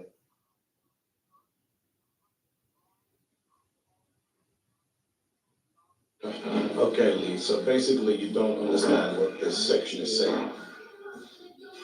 Obviously, I'm not tax attorney, but I'm not saying it's the only one. That's one of the. That's one of the. Right? It basically says you can exclude 50% of certain gain from the sale of qualified small business stock held for more than 5 years. Not profits. This is like if you own a small business somewhere else in the world and you basically sell it, you can write, if you make $1 million in profit, 50% can be written off. So you only pay tax on the 500,000. I was wondering, I was like, it sounds too good to be true. Yeah, this might not be the exact code, but if you talk to a tax attorney, I'm just gonna live in Dubai and do the Italian flat tax and we're good. Is that the Irish sandwich or whatever? Irish double sandwich? I don't know what that is, but Italy has a flat tax rule now. It's 100,000 euros a year, and you just make as much money as you want, and nobody bothers you anymore. Or you can live in Puerto Rico for 6 months and a day. I'm not an American, so I don't even have to live in Puerto Rico. Can you imagine? No, I'm saying if you want the U.S. citizenship. I really don't. Getting U.S. citizenship for me right now is like going, okay, so I know the U.S. is going to turn into the U.K. Let me go get citizenship there so it's useful for 15 years.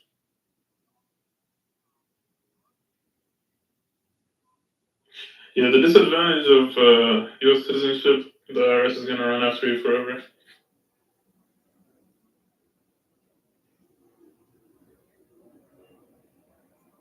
Yeah. But it's worth it for all the, reasons. For all the benefits? Yeah, the benefits. Yeah, the benefits. The biggest benefit is the capital markets, and we can access that. Exactly, So I can access that anywhere in the world. Yeah, did you know in America you can buy a Bitcoin ETF? But you didn't know that. it's a great spot to start a business, though. Like I would. Yeah, but Dave, you know what's hilarious, right? I can set up a. I'm not saying I've done this. Okay, this is just from my knowledge base. I can set up a US LLC owned by a foreign corporation, be the manager of that US LLC, run bank accounts and everything, and it's not taxable in the US as long as there is no stock for the business held in the US. So basically, every business I have is a US LLC. Stocks, America, fuck yeah. We got stocks.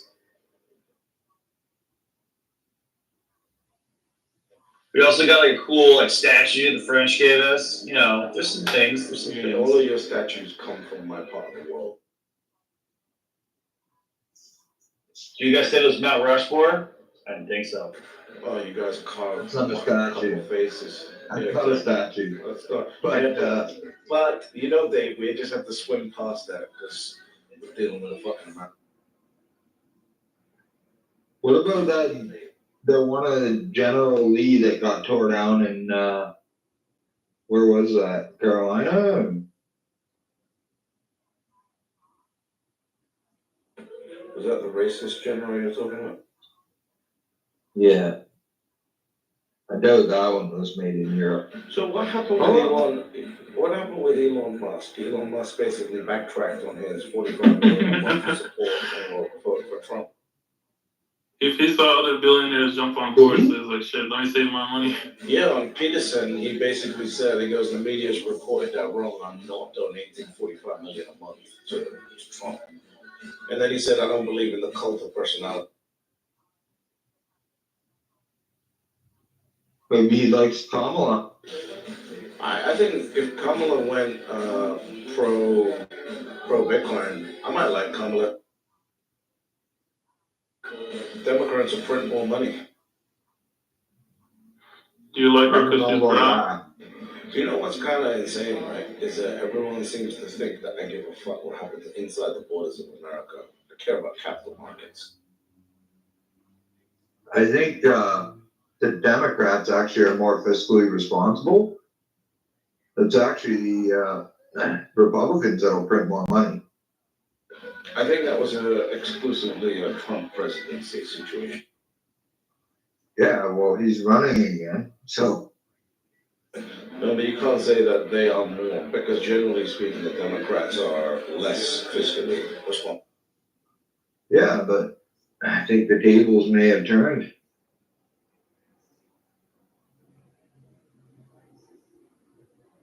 You like how none of these patriots are defending themselves. And they think they're going to defend themselves when brown people show up on the beach. I mean, it's because your digs are bad, man. It's because you're not educated enough to respond to what they're saying. Yeah, I was reading. What the dick say? Yeah, why don't you respond to what Dave said though? I said the Democrats seem to be more fiscally conservative.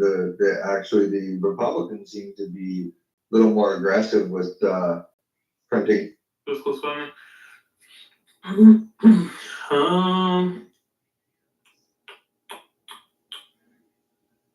No, I think it's the other way.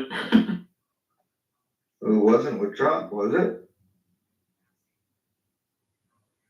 It depends what time period you're talking about. His 4-year term? Only during Trump, or are you talking like last 10 years, last 20, last 30? Last 10.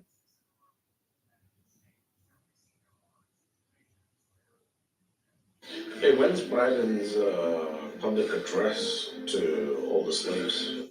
Yeah, 20. So if you do last 10, you have two Democrats. You had Obama and Biden. And then Trump was in the middle. So I think the Dems would be more. Dave, come on, you can't let your argument fall apart this quick. No, I don't know. I don't think Trump's fiscally responsible. I don't think any of them are though. So. Dave, I don't know what you agree with, but I'm on the side of we just print as much money as possible and just go through this. I mean, I know that's what they're gonna do. I don't think that's the right thing to do, but I think it also can be done. So like sometimes, you know how Joseph has that thing where if it can be done, like if you can attack Bitcoin, you should. I think sometimes maybe that should apply to more things in life. Like if you can fuck the fiscal system, the financial system, maybe you should. So you get the better one. It'll emerge, right? Like Bitcoin wouldn't have emerged without, them just printing piles of money, bailing out banks and whatever, right? Like 2008, more or less. Like I know people were already looking for it, but because they recognize the problems with the money, and I think that helps spur on, 2008 helps spur that on even more.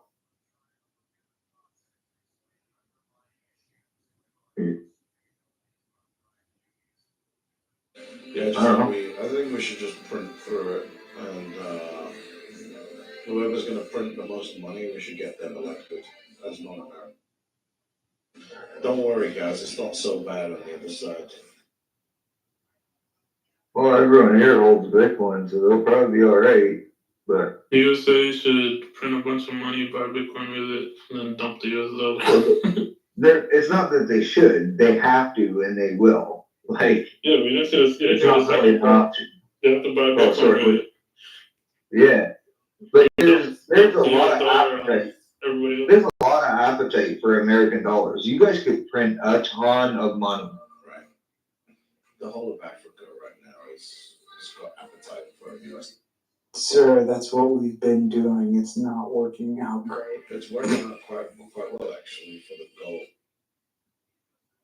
Yeah, it's been working out quite well for you guys. Yeah, I guess you're right. We're absolute professionals at kicking the can. No, listen, the only thing that you haven't done correctly for the last 25, 30 years is the direction of foreign policy. If your foreign policy was focused on development, which is what it was at the beginning, you would be in a much different place. But the rest of it has worked out quite nicely for that. The problem, America prints all the money and then the military eats a huge chunk of it. Yeah, but that's a good thing, though.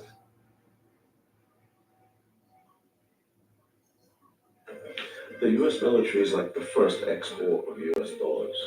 Imagine it was a country, right? It gets like foreign aid, gets sent over there. Then all these other little shitty countries that you guys have to prop up.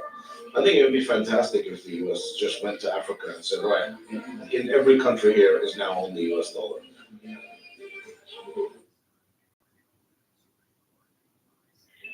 They basically do that with the SWIFT system, but indirectly. Yeah, but you guys have got terrible leaders that aren't thinking like imperialists, because it is a bad thing to think like an imperialist. But you are the empire. You should be thinking like imperialist.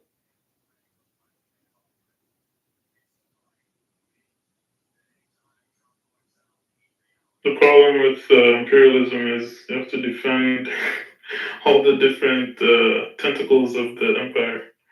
It's costly.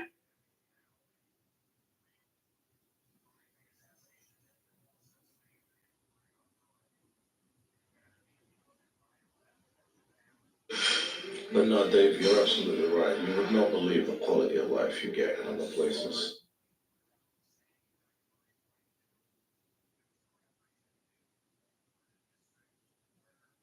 No, yeah, I know that. Yeah, if you want to feel like a billionaire, life hack, travel to a third world country. It's not even about feeling like a billionaire. It's not that. That's a very American thing to say. Obviously, because I'm American. It's just, yeah, it just sounds dumb. No, everybody wants to feel like a billionaire sooner or later. No, it's like, if you were, starting out a family and you just had a job, like, are you gonna go buy real estate in Chicago where you have to work 7,000 hours a week in order to provide, or are you gonna go, on the outskirts where you can live a nicer lifestyle for a bit cheaper? Yeah, but it's not realistic, to expect everybody to live long term, in a whole different country. Dave didn't say everyone. I know, that's why I said to feel like a billionaire. Like, you're not gonna try to do it for the rest of your life. You're not trying to feel like a billionaire. You're just trying to get the most for your money. You're trying to capitalize off your money. Yeah. You're trying to get the best service for your dollars. Yeah, what I'm saying is you can only do that for so long, right? Unless, like, you basically relocate your whole family. Sounds stupid right now. Bro, you're not understanding. We're talking about two different things. But we're talking about relocating, Lee. Like, we're talking about where it is cheap, like what kind of service you can get for, reasonable amounts of money. Like in America, I don't even know if you can get the service that you can get in other countries for any amount of money. You obviously you can if you're a billionaire, but you can, for a couple $100,000 a year, you can have a ton of services that you could just not get in America. Yeah, I know that. I traveled. Do you think like I never left America or something? Yeah, no, I know, and I know you know this. That's why I'm trying to point it out to you. Yeah, but what I'm talking about, I was talking about for the people that just want to experience it short term. They can experience it short term and have a greater standard of living for that short amount of time. But the people that are doing it for family reasons, it takes longer planning. You know what I mean? You have to figure out which country. You got to figure out the taxes, figure out your job, your children's schooling. Arguing that. Yeah, I know that. That's what I'm trying to say. We're talking about two different things. For sure, it is a much bigger, but it's just one of the cons, right? You know what I'm hearing? I had oil all over my hands. I couldn't respond, but I'm hearing a bunch of not Americans telling us how America works, and I don't think they know what the fuck. Yeah, I know. You spent more time in America than you spent outside of it. So, yeah. I don't know. Yeah. I guess I wasn't Picture like America. right now with the fucking barbell, fireworks, and beers on a fucking blast. Hulk Hogan's theme song. Are you drunk today, John? No, son, I'm sober as fuck. But I'm about to be out in America, son. Yeah, but the billionaire economy is actually very American, right? The American dream is basically to be a billionaire. If you actually look at the nitty-gritty. No, I don't think. I mean, I think that is a dream. I don't think that is the American dream to be a. The American dream was to be a middle class person with a house that you own and a car and 2 cars, right, and a bunch of kids, and just the husband working to provide for that. Yeah, 2024, everybody has that. If you don't, like, No, they don't. What are you talking about? Half of Americans don't own a house. Listen, bro. You're listening to half of what I'm saying. Yeah, you don't. You're poor. So here's the thing, though. Here's the thing, right? I disagree. I think a lot of people would love to be a billionaire. I don't actually think that that's what most people dream. I don't think most people wake up thinking, man, I wish I was a billionaire. What do I need to do to become a billionaire? I think most people are literally trying to do better and live better and, like, honestly retire with dignity and not be destitute when they're elderly. Like, I honestly think that's what most people dream of. Like, you know, one of the things I realize is, like, everybody, like, I realize, like, huh? That's my goal. That's my goal. I mean, to retire with dignity, leave my kids more than, you know, maybe be able to help them out a bunch and leave them a bunch of money when I die so they can basically do the same thing and hopefully offer that to their kids.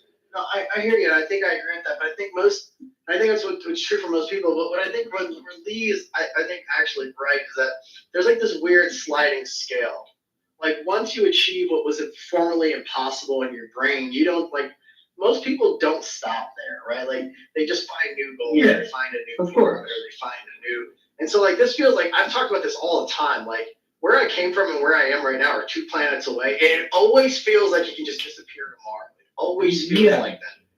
You know? But that's right? Like America as a whole, like more people live that dream probably 40 years ago than live it now, right? So the American dream is no. You think more people now than back then went to work and they lived in a nice house and they had 2 vehicles and a bunch of kids. Listen, the problem here. What? I was gonna say, Fakori doesn't know philosophy. This guy has anxiety, fears about the future. Go to the gym and vote Trump, fatty. Oh, he switched his name to Roger. He stole Roger's account.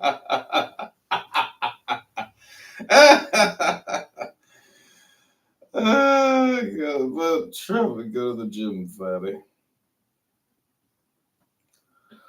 But I'm going to be the one on the lease. I can kick her out. You think somebody with bipolar gives a fuck about that? She has 2 Be kids. serious? Oh, she has 2 kids too. Okay. Well. They don't, but they're not moving in. They live with. Oh my God, you're an idiot. I don't know what to tell you. Okay, forget it. I should have never said anything. So you're moving into a one-bedroom. People. Moving into a 1-bedroom apartment with your girlfriend of less than 6 months who has bipolar and doesn't get along with her family. Sounds like a good idea. No.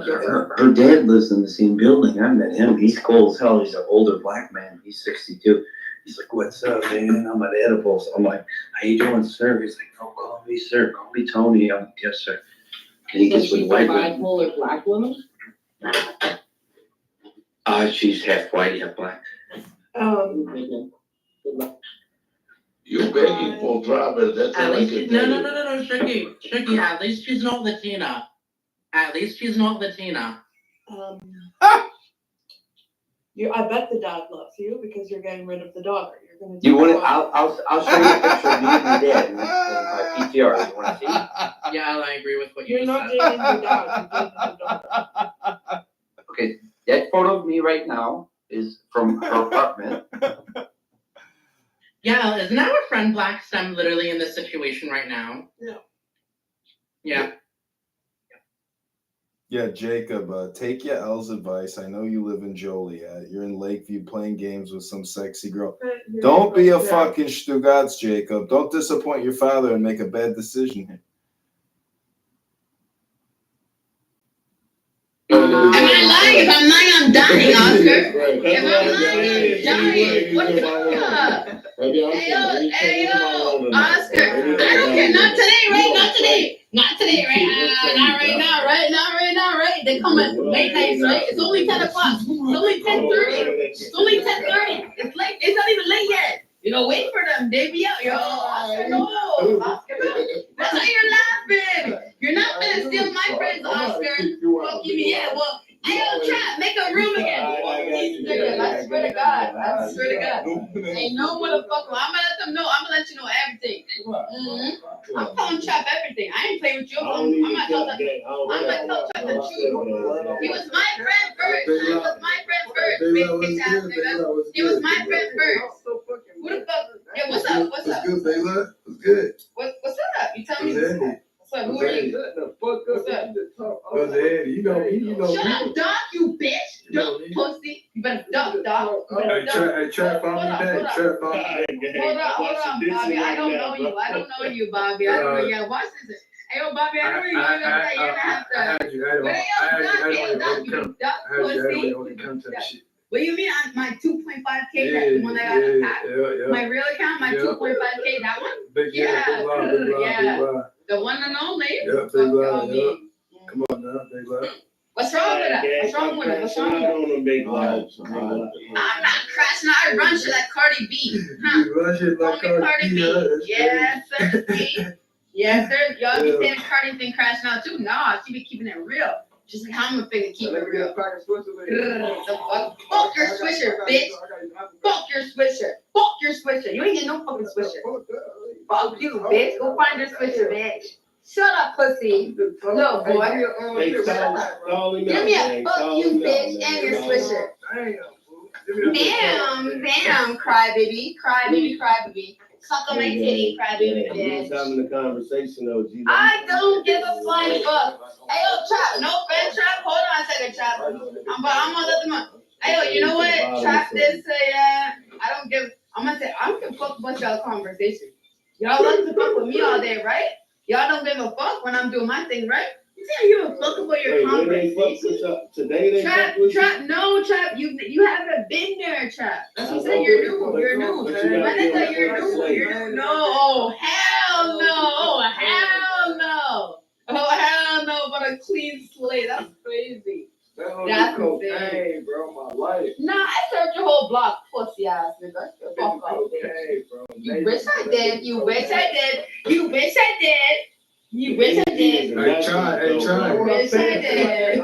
Bitch ass nigga. Hey, try, call me back. Try, call me back. Honestly, you put drugs on my ass all day. Kick me, pussy. Fuck you, Big love. Hey, big love. What's up? Follow me back. Who the fuck are you? I had you on your other account. Big love. Bobby? Yeah. Bobby back. Yeah, Hey, bro, with that whole quick fucking. Who are you? Bobby. Nah, but who are you though? Who the fuck are you? Big ass. I used to have you on the other account. I used to come to your room all the time. I know you, bro. I'm gonna follow you back, but I don't know you. Yeah, I used to come to your room all the time. I don't know you. Okay. Shout out to you. Yeah, shout out to you too. You know what I'm saying? Big luck. Enjoy your birthday, gang. Enjoy your birthday. Yeah. 3 minutes story, 3 top 5 weeks. Hey, yo, Trap. I told you to make a room, right? You don't want to make a room, right, Trap? I'm washing dishes, gang. Damn, what the fuck, man? The water running. I already washed my dishes. My bad. Okay. I hear it. I know what it's like. Wash the shit. Nick, Trap. Wash the dishes, thing. Oh, I swear to God, I got to tell you. Yo, he's washing his dishes. Don't worry, Oscar. Let's fucking try. That's my friend. bitch ass nigga. Whoa. That's my friend. Hey, yo, Oscar. My friend. Hey, what's going on? Wow. These women faces ever match their accent. Yo, Trap already knows I'm married. You know that, right? Trap knows I'm married. He knows I'm married. Right, the way like some of these hoes on the app, they be sounding sexy as fuck, but then when you see their face, they be fucked.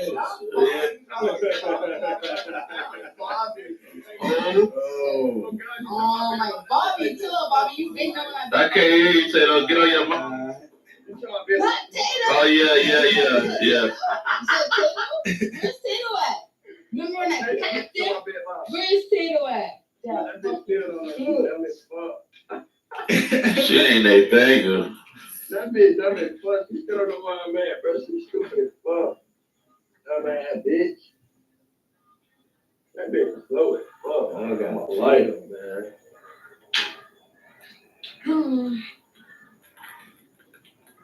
I forgot what we was talking about on this. My God, damn. Like, damn, man.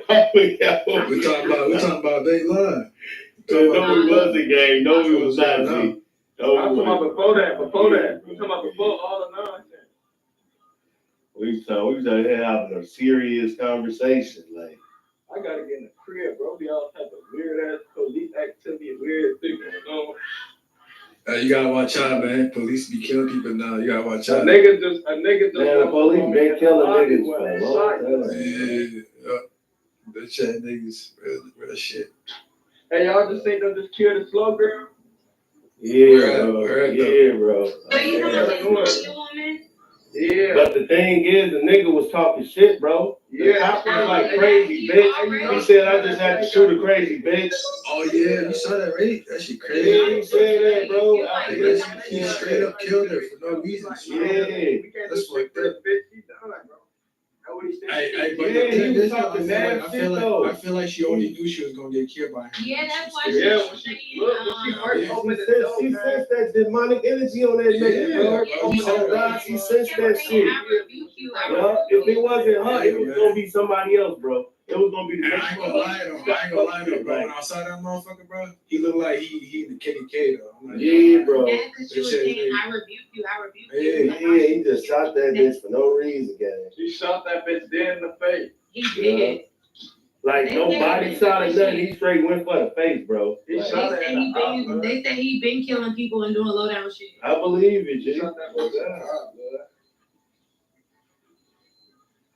Wait. You say he been killing people? So he just got caught up right now? Yeah, they said that. He He locked just up. got caught at the bar doing some racist shit at the Yeah, bar. they said he been doing racist shit. Yeah, So bro. this motherfucker already got bodies and shit.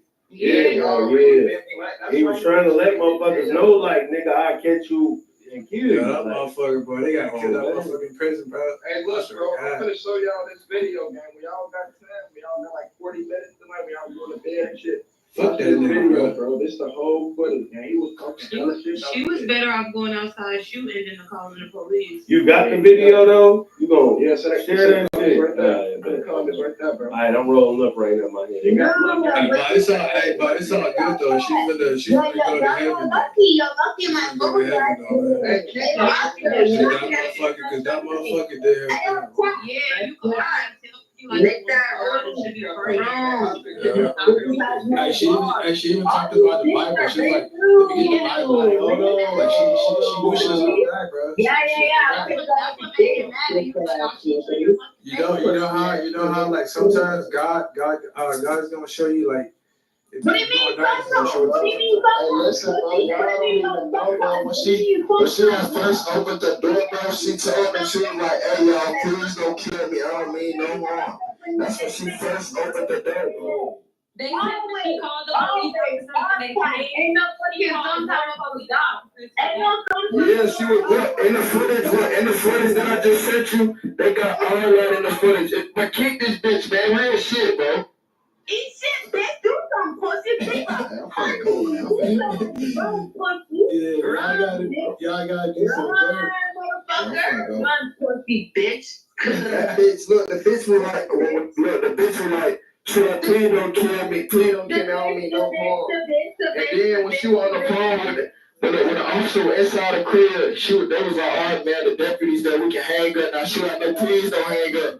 Please don't leave me here with these guys and shit, but they hung up on anyway and shit. Hey, bro, even if you look at the story, bro, the whole story don't make sense, bro. We started out, oh yeah, you are trying to like put the boiling water on the Oh God, bro, the shit that I just said, bro, you gonna see all that shit, gang. Bro, you got a gun, bro. Why you scared of boiling water, bro? Oh God, bro. Look, what is it? Look, this sergeant, hey, as soon as he saw she was black, he wanted to kill her. Look, they even got his sergeant in the footage. His sergeant came in the crib. Look, his sergeant came in the crib and shit. He like, all right, so there's the body and all the blood. You know, he like, so where's the gun? We gotta, notice that we'll never shoot unless a gun is shot. He like, well, shit, I didn't see no gun. She came at me with boiling water. He just started shaking it. Yeah, you see, man, how the fuck that makes sense? Yeah, like boiling water. You got a big ass gun right here, bro. What the fuck? Yeah, you got a gun. Like, what? Bro, that's what I'm talking about, bro. That nigga a bitch. He That's why they took him straight to jail. He racist. I'm telling you that. Yeah. He just beat a case where he was being racist in a bar and shit off duty. He just beat that case. Oh, what did he do? He was basically like putting his he was off duty, like he won that work. He won undercover letter. He was in a bar and shit. He was basically being racist, like in some folk face, calling them niggas. He had 16 shot him. That was 16 shot him though. Yeah, bro, he was 16 shot on 3. He was on the news and shit, bro. So he got he got shot up or some shit? No, that's just the dude, man, who he did it to. He a music recorder and shit, in the trenches and shit. And he just happened to really be somebody in the hood. So when he did that shit, he put him out there, bro. Like he was somebody who really could. What's up, Taylor? How you doing, Taylor? What's up, brother? Hey, what y'all think about Trump though? Shit, he about to be What the other president. choice do we got? To be cool with it. You want Kamala Harris? And she gonna have us all in the fucking concentration camp. For real? No. For real though? Why you say that? Come on, bro. You don't know her? Why you say that? It's my tail. So Taylor, who you voting for? Way to the top. Like, come on, bro. I voted for Trump, bro. Yeah, I'm voting for Trump too. Cool people now. We gonna squash this beef. We gonna squash this beef. Yeah, I don't got no more beef with you, man. We good. Yeah, we good, man. We good. Hey, Oscar, you hear that? Me and Adams made a peace treaty, gang. That nigga Oscar ain't even paying attention. Yeah. They don't care. You know, I beef is more important and a little bit more. Cause that shit pissed me off. Cause Daddy said I put that shit in my picture. What the fuck are you talking about, Oscar? Like, did you? Screenshot. Hold on. Yo, what the fuck? We just made peace. Like, are you okay? The fuck you put up in your bun? The fuck? You did just make peace, though, gang. We just did this shit. Like, are you okay? I'm even talking about you. Yeah, he just mad because he can't get into no messy female shit and have us fight against each other, Tato. You hear this shit? You hear this shit? Oscar's a real bitch. Right, that's what we should have been fighting against. Hey,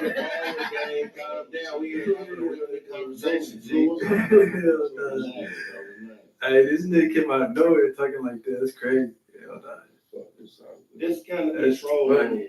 Yeah, we trolling Y'all be trolling and shit, huh? You don't see the title? Welcome to the clown house. Shit, okay, now I see that shit. Okay. We just have to be having a real nigga conversation right now. That's all. Yeah. Or now y'all want to have a real nigga conversation, right? You hear that, Tato? Now they want to have a real nigga conversation after everybody's been fighting. Right, exactly. They just want to say, no, y'all some ops. No, Oscar, you an op.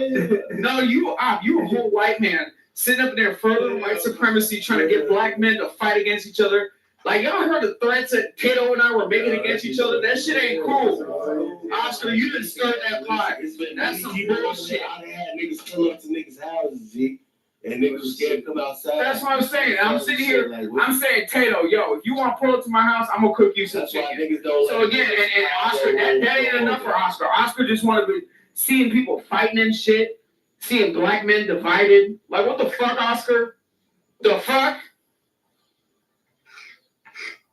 Cause we'll really come get you. You did wear your chain. Okay. That's what club house is for, man. Now, this Nothing shit- trying to roll something well, different, I'm trying to roll in this blunt. What y'all doing? Oh, what y'all be smoking on though? Like y'all be rolling up woods and shit. Yeah, we smoking. I don't know nothing about smoking blunts. What the fuck? What y'all smoke? Backwood. Backwood, what the fuck? I do rap. No, what? No, I'm talking about what type of weed. Y'all smoking, like what? Backwood, nigga. What the fuck? Y'all know? Wait, you smoking spliffs? Backwood, nigga. No wonder y'all coughing. Yeah. No, you need to get yourself some blunt wraps. Okay, no tobacco in it. Okay, roll it up, put a nice OG in it. Okay, don't be smoking them indicas. Don't them sativas. Don't be smoking them sativas. Smoke them indicas. OG. Black people, we only smoke OGs. And the sativas, that's for the white people. Is that what you be doing, though? Who, me? I only smoke OGs. Are you kidding me? You smoke OGs? Yeah, you can't afford to smoke what I smoke. So again, I smoke wax, I smoke hash. You know, charge me money. You pay $90 a gram for wax? You pay $90 a gram for wax? Oh yeah, exactly. I ain't gonna lie though. Like you don't even know me like that, so. No, I'm just messing with you. But honestly, at the end of the day, if it's smoking wax, you probably trolling right now, huh? I ain't trolling right now. Are you kidding me? Okay. Sounds like excuse me, Dr. Adam Smokey. Like, what are you talking about?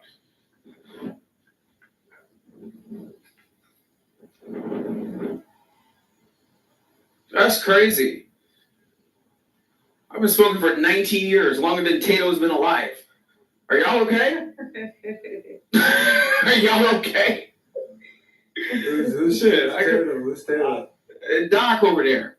It's his birthday. I just had to think about that too. Oh, what's up? Happy birthday, Doc. Happy birthday. Yeah, exactly. I've been smoking weed longer than Tato been alive. Like, that's fucking crazy. How many years? That's crazy. How many years is that? What you mean, 19? Hello? Yo. This is fucking crazy. Yo, you want to tell me about smoking weed? I've been smoking for 2 decades. Are you kidding me? In California and all. So again, have you ever smoked Mexican brick weed? No. Right. Where do you get that shit from? Mexico? You gotta go to Mexico? What do you mean Mexican brick at San Diego? Can you get it from like California or some shit? No, why the fuck is anybody smoking Mexican brick weed with a bunch of seeds? It's dry as hell. Like, why the fuck would anybody be smoking that? Yeah, exactly. That's what I'm saying. Right. Come on. Right. Right. You used to get that shit for $5 a gram. That shit was so fucking dusty. I was selling dads for $2. G. $5 a gram all day. You can get $5 a gram. That's crazy. For $5? That's crazy. That shit really used to get us high though, no lie. Mm-hmm. Oh, y'all motherfuckers used to get high off of that. That's crazy. Off of Mexican brick weed? Yo, why are there 2 Rogers up in here? This is crazy. Who's the other Roger? What the hell? Hold on, that's my homeboy, Roger, down there. No, that's. And then there's one up here. No, I am Roger Mayhem Incorporated. No, you're not. This is crazy. No, you're not. Tell me who I am and who I am. Like, this is crazy. Like, are you trans Roger now? Like, what's happening? Are you really marrying a Like, what is going on? Is the gaydar off? What? Hello? I mean, Edmund, you'd be marrying a woman too if you actually get off of a clubhouse. What's going on? What did he just say? This nigga faggot, you on Clubhouse longer than I am. I record you. Really? I don't know. My screen time. Do you want to compare screen time? When you get married, where are receipts? Where are receipts? Let's compare screen time. Where are the receipts? Where Oscar? Oscar, have you seen me on Clubhouse all day? I came in this morning to say hello to Hakima and a bunch of other people over there in Healthy Debates, and then I came. Hold on. Then I went over to Jazzy's room that she made with Chai. I talked to them for maybe about the 5 minutes that it took for me to go from one property to another. Then after that, now I'm sitting here with you people. So again, when have I been there all day? When have I been on Clubhouse all day? Please provide the receipts. Please. Right, because you can't. Because you can't. Relax. God damn. How are you gonna get married? Do you not do your naked yoga today? Like, what is happening? No. Like, did you not do your naked yoga? Like, you didn't put them balls up on the camera for everybody to see over there on Instagram? Like, what's happening? No, admit, no, kick him. Like, this is, no, this is, the fuck is he slurping on? Like, this is weird. Oscar, what's happening? Hastatui.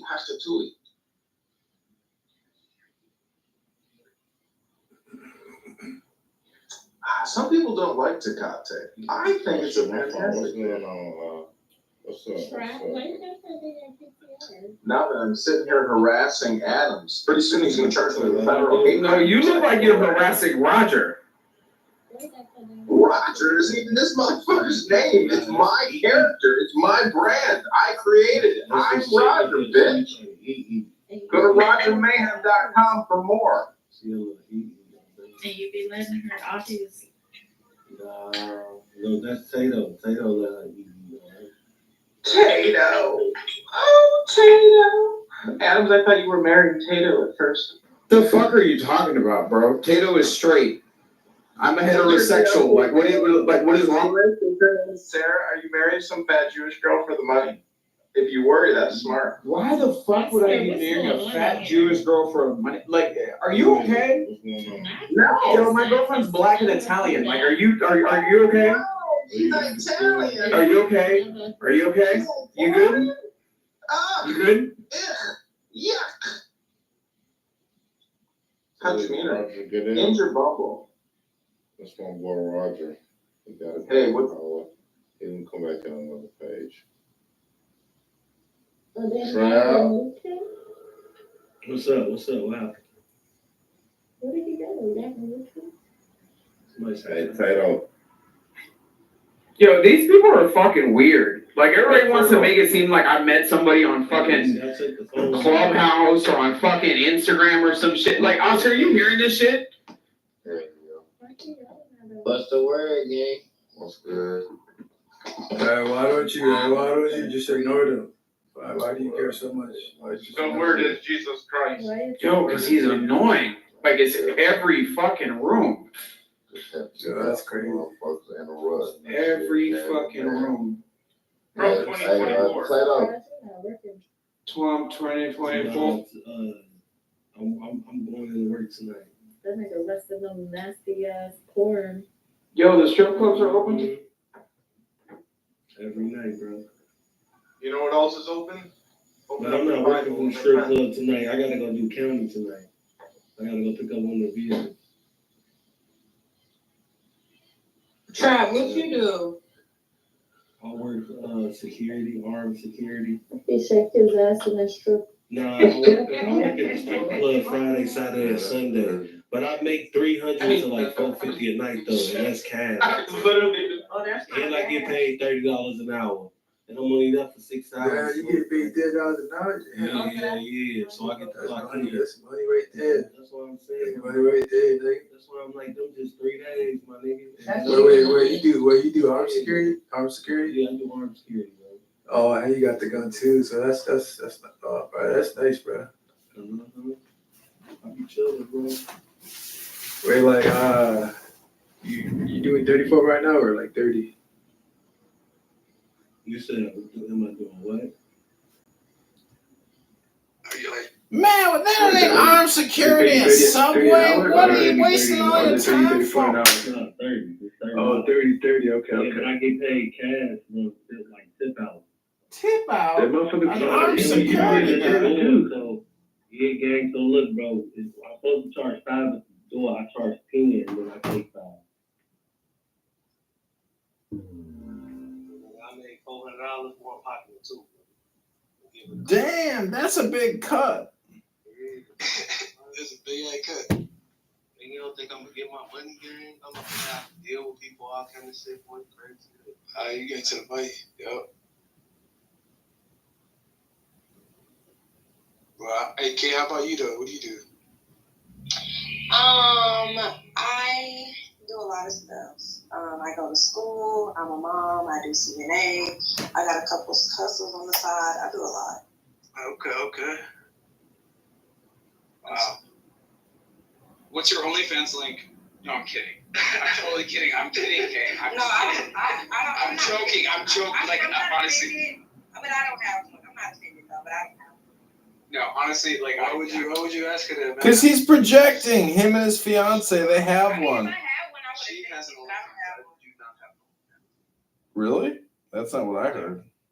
Yeah, she got kids. She got OnlyFans. How many kids you got? How many kids you got? I have two. Oh, you got 2 kids? Yeah. Oh, okay. It's a lot of work. Look what Adams is getting himself into. What do you mean? Kids are $200,000 a pop. I don't need nobody take care of me. What? So you try to say she taking child support right now? I don't need no help with my kids. Neither one of my baby daddies is on child support. The fuck is You sure you're not on child support? I have 2 of them. They're not on child support. No, child support. They're not. You must be nice, huh?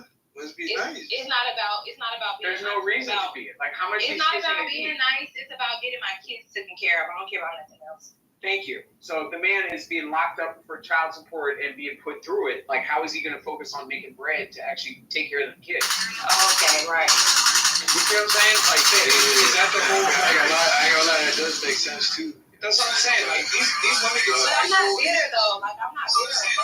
No, you're a real woman, but some women though they prefer So I don't man need on the child money. support. I don't need the money. I need Majority of women prefer that. Right. I'm surprised you don't prefer that. I will say that you know how to communicate, bro. I will say both of my girlfriend's baby daddies are both on child support, but it's not necessarily. Your girlfriend's baby's daddies? You're marrying a woman with a baby daddy? Put the shit into college. What the fuck are you thinking? Bro, listen, I was on that shit. You're marrying a woman with children? That I still do outside, like the pay of them taking money out my check. I still give my kids. Can you give Adam some advice? He's marrying a woman with children. I ain't gonna lie, they just took me off because they just figured like this nigga. Yeah, with no freedom. Shit, nigga. I got 2 years. I guess you ain't got shit to worry about then. Right. Yeah. Yes, I ain't got shit to worry about. Hey, let's take turns. It's gonna be smooth sailing from here. Bro, you're annoying. Like, Oscar, can you do something with this? Their kids' father on child support for other reasons and being Because they're greedy. and being bitter, or they broke. So what? Right, or they're broke and they come from a poor family. I don't judge, but I don't come from a poor family and I'm not broke. Yeah, that does make sense. I need them to get them and spend time. I need them to help me raise them, and show them how a woman's supposed to be treated. That's shit money can't buy. I don't need the money. Yeah, it's called books. Well spoken. So do you wait? You work 2 jobs or what? You work 2 jobs? Yeah, I work 2 jobs. Oh shit, damn. Mama. I work 2 jobs because I like to buy my. That's a lot of stress. I'm not gonna lie, 2 jobs. No, it's really not. No, it's not. It's not. You want me to tell you why it's not? I'm gonna tell you why it's not, because I have a village. It's not like I can do it by myself. So 2 jobs. Got a village? I have a lot of help. Yeah, it takes a village. What you mean you got a lot of help? What you mean you got? I mean, like, I don't have to call and beg for a babysitter. I don't have to call and beg for someone to help my kids. Like, I have people. You blessed. Exactly. I'm blessed. I have people that actually call and ask for my kids. I don't have to run around and But listen though, who's like when you go to work, like for example, like what time do you go to work? I go to work at 7 in the morning. 7 in the morning, okay. Yeah. So who be taking care of your kid when you go to work? Well, that's what you have, like summer programs. Most daycares don't even let you drop off until like 6:45. Right, but that's why you have daycares and then you have summer programs. It's the summer kids about to go back to school. But see, a lot of people, you know, and I just did this because. So your kids go to daycare? Is that what you're saying? Well, I have a 4-year-old. She goes to daycare, and then my oldest, that is 12, she goes to like a boys and girls club. Still fucking expensive. No, like you know what I mean. Now, like when it comes to your kids and stuff, like you don't like. Do you prefer them just like going to daycares or stuff? Is that what you like? Well, no, I actually work around my kids' schedule, so I'm the type like I like. You're not gonna spend no time with your kids though. Bobby, That's what I'm saying. I get where you Like coming you're from. not gonna spend no time with your kids. Bobby, I get where you're coming from, but here's the thing.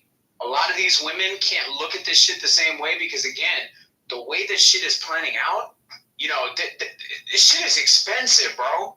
Fucking to buy a starter home, you know, 3-bay garage, you know, a nice little 3-4 bedroom in some places, New York, New Jersey, that's just gonna cost you $5,000, $6,000, $7,000 a month. The jobs just simply aren't there. You need a 2-income household. You just do. So, you know, at the end of the day, I get where you're coming from. I grew up in a very high-earning household. I grew up in Newport Coast, Laguna Beach, California. Okay? My mom stayed home up until a point where she was just like, yo, I'm fucking bored. Like, these blonde white bitches aren't doing anything all day. I don't want to go to lunch with them. I'd rather be making money to take my family on vacation. Right. You see what I'm saying? So at the end of the day, you know, my mom was never, you know, not home. That woman flew out on a private jet of Don Wayne Airport over to San Francisco, okay, and came home and made sure that she was picking me up from school, private school. So at the end of the day, I'm telling you right now, understanding many different segments of ecosystems in America, and especially our communities, women cannot afford to sit back at home and just not work, you know, and not have our children have access to certain neighborhoods that are safe, neighborhoods that have educational resources, neighborhoods that have healthcare resources. Like, come on. Like, we can't be doing this shit. Like, this is not our grandparents' generation. And for me, as a black conservative Republican, listening to, you know, what you're trying to get at with her, I get where you're coming from, and I fucking agree with you.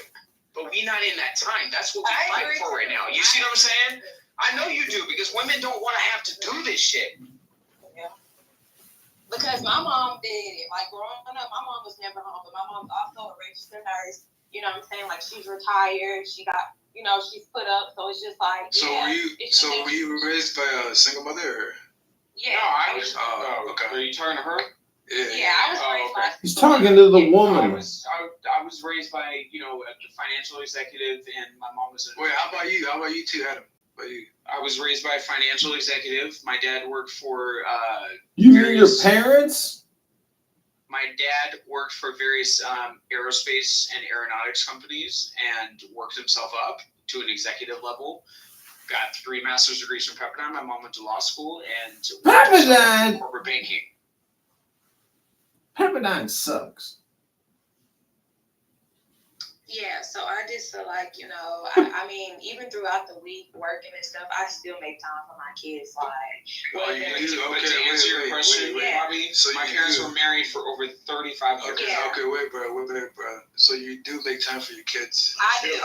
Let's hear from the ladies, bro. So, like, when I pick my kids up, whether it's going to run and get ice cream, whether it's a Happy Meal, whether it's whatever, my kids they're happy with that. And I try to do that with them at least twice a week. You know what I'm saying? Because like you said, kids, and I feel like kids deserve a life. Like my kids, we travel. Like I live in a state where I'm not from, so we travel back home a lot. We go places. I'm not just a mom where we just don't do shit. Like I make money. Like I'll hustle for a month straight and we might not do something, but after that month, we going on a big ass trip. You know what I'm saying? So like, I mean, a lot of people they don't. And a lot of women, they're different. Like, and I don't judge, but you know, that's just not me. And I don't know my dad, so like, I don't have a dad. I never knew a dad. Don't know my dad, so like, I'm not big on child support. And you turned out to be this way. Yeah, I'm big on spending time wonderful. because I have 2 daughters. I don't want my kids missing out on a dad. I missed out. You got a grandma? Yeah, I got grandmas. I got at least you got aunties and Grammys, though. Yeah. You got uncles. Yeah, I got all that. That's what's up. Good. Because I want to hear that these young black women actually have, you know, male influence in their life as well. Because, you know, they need to tell them where the threats are coming from, you know, how to maintain. Bro, what does that have to do with anything, bro? Well, I mean, Man, he's pontificating, man. He's trying to help this young lady. He's a coach. He's a real estate coach. She's talking about the women in her support system. So again, even raising daughters. Are you a woman in her support system? Let the woman talk, bro. Yeah, let me ask you this. No, I feel like I'm saying. I feel like right. Even in my support system, you still need that male like figure to, because like a woman cannot teach a woman about men. We just can't. Like it's just not possible for us. So I feel like by me not having my dad, it fucked me up as far as relationship wise. Nah, But my dog. mom. Oh wait. You said as far as relationship wise, okay. Wow. You see what I'm saying, Bobby? Like, come on. I'll say as far as me like feeling like, I missed out on having a dad figure in my life, so I want a man. Like I grew out of that because I'm older now, but I feel like I struggled with that at a young age. And it's a big effect on women who don't have men in their life. I don't care what no woman say, it is. You see what I'm saying, Kate? Yeah, but it's just about a lot of girls have daddy issues, even if daddy was there. Sometimes people have falling aparts. My dad and my sister, they barely talk, and it's over the pettiest, dumbest, childish shit. Right, but I mean, they be fighting and shit. They don't even talk. They don't want to talk to each other. They hate each other. Yo, S-Pac, come on. This ain't that room. Like, come on. Thank you. You good. Is that a basketball? Oh my god, those two asymptotic curves. Come on. S-Pac, do me a solid. S-Pac, do me a solid. Do the solid. Come on, don't do that. Don't do that. Damn. We having a conversation. I ain't never known you to back down, S-Pac on God, boy. You look like a bitch right now. Ungawa, on God. Traveler, what is your problem, bro? What? Is this like a street squabble? Is this a street squabble? No, what is your problem? Is this a street squabble?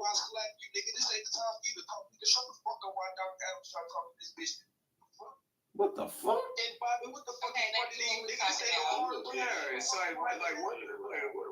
Man, what are we on the basketball court? Let this nigga what? What, Trap? Let this nigga what? No. Speak with your chest, bro. No.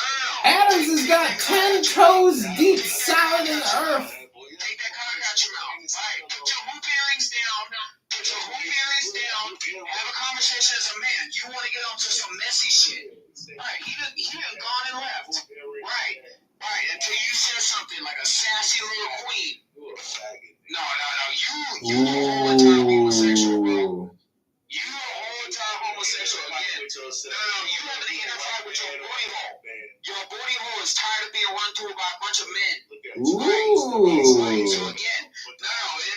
It's a booty hole. It's the rainbow side of you coming out. Right. Since you're coming out party, right, I'm trying to have a conversation with these other men as far as how the fuck to lead their families. And you sit up in here talking shit. When was the last time you got some pussy? When? You don't even know. When? Yeah. Keep smoking your blunt. I don't have to. Yeah, keep smoking your blunt. Yeah, I don't have to tell you shit. Yeah, right. Yo, Trap, dog, I just subscribed, man. Anime Mag added you as a friend, dog. Yo, Trap, I added you as a friend, dog. You top G, dog. Freaking. Are you doing Adams? I got a question for Adams. Adams, are you doing pre-marriage counseling? Are you doing premarital counseling, Adams? No. It sounds like it's arguing with your female. You're looking across your lap and seeing that pussy. Seeing where that blunt is dropping friggin' roaches, right? So again, right. Yeah. Everyone pay attention, exactly. Mumble rapping ass. Adams, you sound like Jazzy, Adams. Can you give it a rest, Adams? Man, the fuck? Unicorn ball. You can't even speak. Adams, you're getting married. How are you gonna get married if this is how you run at the mouth? You're a chatterbox.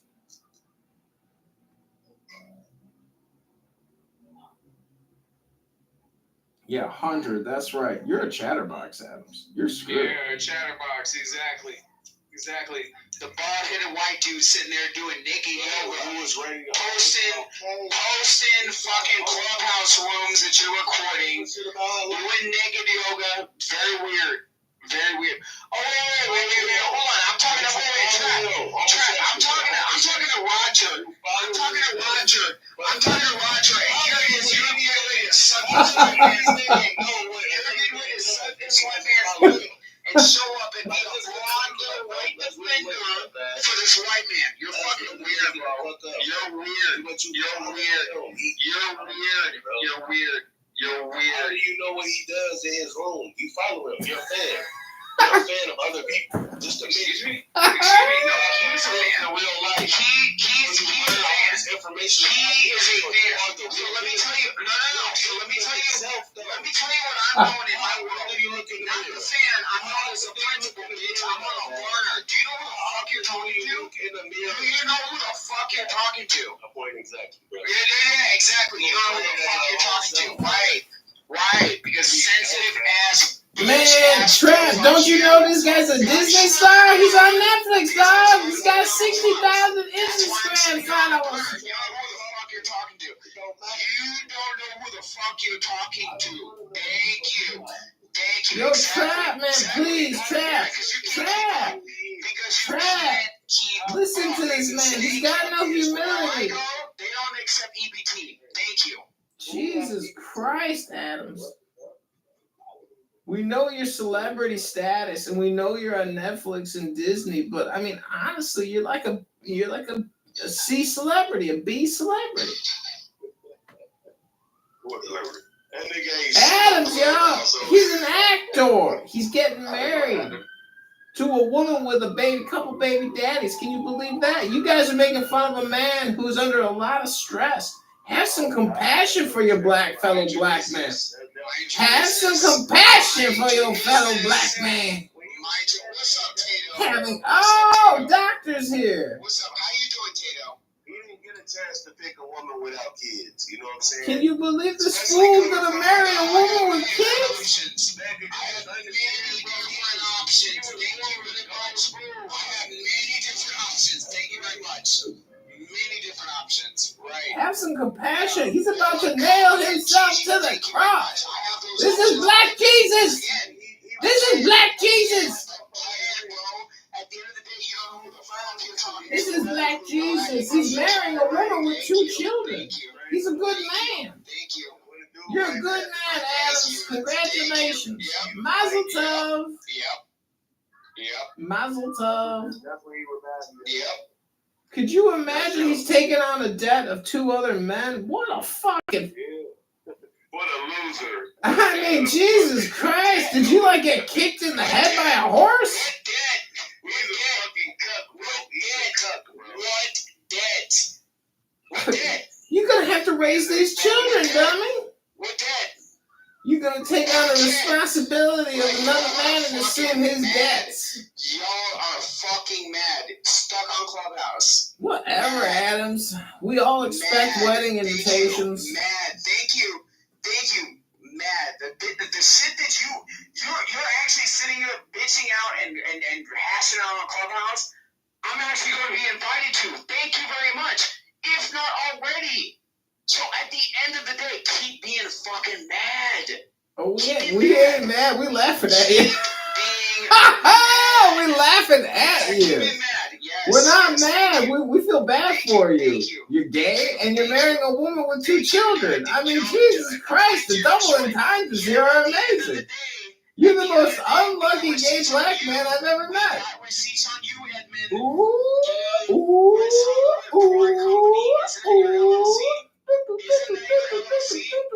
Ding bong, ding bong, ding bong. Line on your mama, line on your mama, line on your mama, line on your mama. Can I get it? Oh yeah. So y'all sitting up in here cackling and laughing and shit like that. I'm gonna have to fucking laugh. At your divorce or your wedding? Mad. Trying to break up a nuclear family. Shame on you. Nuclear? What's nuclear about it? You marrying a woman with 2 children from 2 baby daddies. You must be the dumbest motherfucker I've ever heard. I mean, for Christ's sake, talk about nuclear intervention. False flag, for Christ's sake. Russia and Ukraine blowing up nuclear bombs in their lives.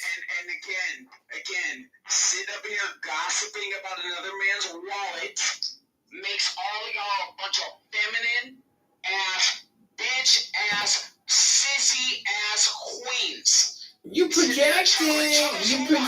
Chuckle so some more gossiping queen. Y'all should literally come off of a Clubhouse and y'all should literally audition to be on The View.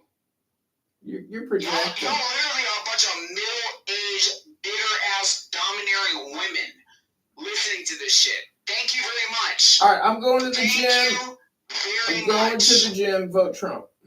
Yeah, exactly. You're going to the gym because you're getting called out. No, I'm tired. Yeah, exactly. I gotta get my work done. Gossiping, bitch-ass, effeminate, gossiping-ass queen. Projecting. Projecting. I would like to ask the black men sitting up in here discussing my personal relationship. Did y'all sit at the cheerleading table in high school? Nope. Did y'all get your nails painted with the cheerleaders? Nope. Y'all's running content. Projecting. Were you a cheerleader? You were a cheerleader! Oh my God! You were on cheer. It all makes sense. Y'all are a bunch of yuck, yenta mouth. Yenta? Okay? You were a cheerleader. You were. Queens. You were a cheerleader. It makes sense. That's okay, Spirit. No. I play football, basketball, track, and soccer. Really? Keep running that narrative. Yes. Keep running that narrative. Why would you marry a woman with 2 children? Because that's my fucking business. I worry about what the fuck my dick is doing and not what another man's dick is doing. Like, are you okay? Why the fuck are you worried about what my dick is doing? Why are you worried about what my dick is doing? I'm not worried about what your dick is doing. I'm not. I'm just saying, if I was in, I go out on a lot of dates, and if I meet a woman with 2 kids from 2 different baby daddies, even 1 kid, I'm already. You're bald-headed and you're not even fucking 30. Exactly. What the fuck are you talking Why about? would I marry a woman with 2 children? Listen. You and I don't have the same options because, again, I'm elite. You're not. You're elite because your daddy went to Pepperdine? I'm elite. Yes. I'm elite. Congratulations. If you're so elite, why would you marry a woman with 2 children? Mr. Elite, why would an elite man marry a piece of trash with 2 baby daddies? Love of your life. Love of your life? Even if I don't. Even if you don't what? Not get married now? Go through my Rolodex and find 55 billionaire women, okay? Go again. Billionaire women? Oh, wow. Billionaire women? That means you need to save for retirement. So again, all y'all dusty-ass, bald-headed... Dusty-ass, bald-headed... incels are fucking mad. Incels? You don't have the balls. Balls? You don't have the balls to go to work. Work? You're getting married to a woman with 2 children. Disgusting. Your balls stink. Talk about, how do you know how my balls smell? Oh, maybe you're right. But the point is... Right. And the point is, you're going to be dusty, old as fuck, having your shit cleaned up after you at 80 fucking years old. And guess what? I'm going to be surrounded by my fucking grandkids. So guess what? Wow. Guess what? What? I win. Fuck you. Wow. You're winning in the future. Amazing. It's, it takes courage to admit that you can only win in the future, because right now you're marrying a woman with 2 children, and for such an elite man, that's not a power move. That's a cuck move. That's a basic bitch move. Fucking cuck. Fucking cuck. Exactly. Dr. Adams. Dr. Phil. Go call Dr. Cosby, you fucking Stugatz. Get some advice from a black man who knows common sense, you fucking Stugatz. See, Adams, you don't marry them. Yeah, you don't marry them. You find them, you feed them, you fuck them, and you forget them. You don't marry them, Adams. Thank you. Exactly. The love of your life shouldn't have 2 children from other baby daddies. That's just a fact. Mad. That's what you... Hey, at the end of the day, fuck y'all. Okay. She's like, well, that's what I want.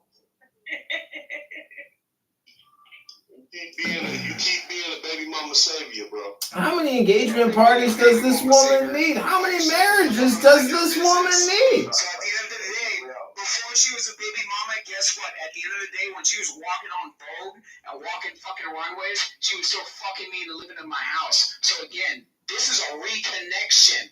So at the end of the day, I can still pull that bitch that y'all can't. So again, This sounds abusive, not like based in love. You sound angry. You sound mad. Two kids later, and my bitch still look like fucking Kylie Jenner. You're a bitch. This is two other guys' bitch, you idiot. Stay mad. Nobody mad. You angry dummy. Most importantly, stay out of my girl's back channels. Oh. Is this an illusion? Is this just a dream? He's an actor. This is a television show. This is not real, ladies and gentlemen. This young man is an actor, and it's hilarious. Okay? You are so funny, Adam. You're a bitch? You're a bitch? You're about to get married to this woman. You call her your bitch? Wow. Wow. Sad. Very sad state of affairs we're living in. Yeah, very sad. Very sad. Very sad. Oh my God. When they're accusing him of being gay, it didn't work. We're going to go for the misogyny. Oh my God, he called her his bitch. Yeah, exactly. You should hear what the fuck I call her when I pull that fucking weed when I'm pounding her in a fucking pussy. So again, fuck y'all. Y'all are mad. Be mad. You pull her weave while you pound her pussy.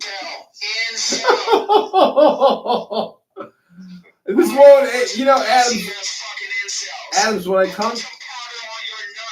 Stop sweating out my bitch's fucking OnlyFans. Thank you. Damn, she got OnlyFans. My point is, my bro, when I come to the wedding and I do the playback of this room, it's not gonna age well. Good. Do it. Do it. Please. Do it.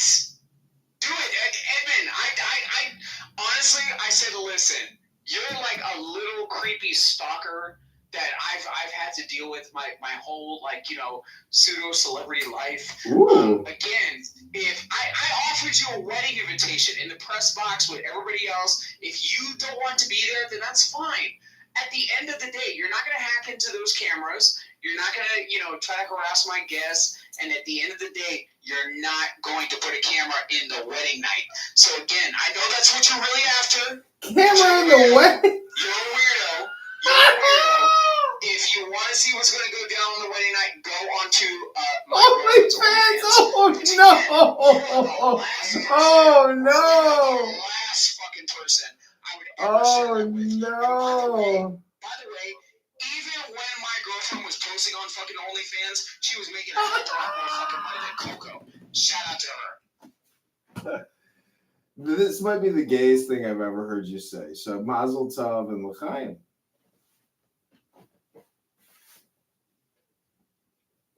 I mean, honestly, this is like beyond funny. I you know, Adams, I just gotta say, whether you're joking or not, it doesn't matter because it's very funny.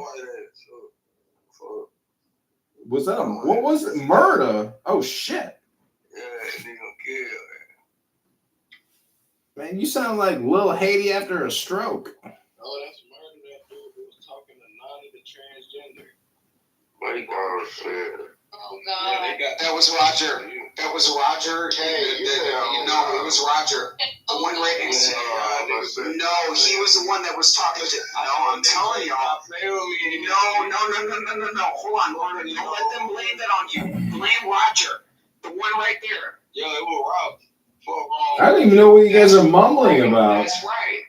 What are you guys mumbling about? What are you even talking about at this point? You know, you gay, you sound gay. Who sounds gay? Roger. Oh, Roger sounds gay? I thought you were talking about Dr. Adams. Because he's marrying a woman with 2 baby daddies, and he used to fuck this bitch while she was getting fucked by other guys while she had kids with some other guys.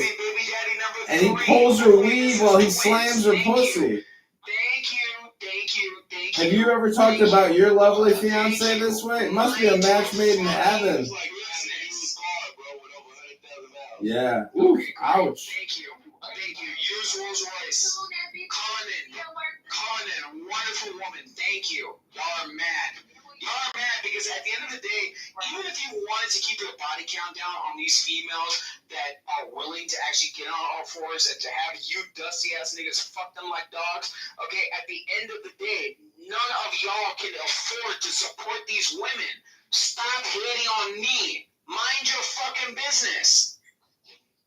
I don't know how much deeper your hole can be, dog, but I assure you, it sounds to me like you're just gonna keep digging it, Adams. What is wrong with you? Digging what? Y'all are the only ones that are digging like freaking like y'all sound gay as fuck. Like this is so fucking weird. Y'all sound gay as fuck. Like mind your fucking business. Am I asking you for money? Am I going on government support? No, I'm not. I'm taking care of my own fucking household. My own household. Thank you very much. I'm minding my own business. Thank you. Then shut the fuck up and stay the fuck up out of my business. We're trying to offer you some free consulting services. I need to be and where the fuck I don't need to be. Shut the fuck up. Shut the fuck up. What's wrong with you? What's wrong with you? What's wrong with you, incel? What's wrong with you, incel? Are you chipping out because you had no pussy, bitch? So again, at the end of the day, fuck you, yeah. I bet you wish you were fucking my baby mama. So at the end of the day, you're not getting no pussy because you're sitting up on Clubhouse worried about what the fuck another man's doing. Wait, correction. She's actually not your baby mama. She's two other guys' baby mama. He's about to take on the debt. He's gonna take on the responsibility. Business. I don't need to give you a play-by-play of what the fuck is going on in my life. Mind your fucking business. See, this is the problem. You see all the black women on the stage minding their own fucking business. Can I ask you a question? I answer. You're not a black woman. You're not a black woman. Ass bitches want to sit up in here and be having a question. We have Gail King number 1, Gail King number 2, and Gail King number 3. Like, what the fuck? Y'all men on this stage sound like fucking Whoopi Goldberg on The View. Y'all gossip too fucking much. It's embarrassing. This is so funny. You're resting in your femininity. It's embarrassing. It is resting in your femininity. How do the brothers in this room respond to a young man like this? Do you guys see this all the time in your community? What the fuck am I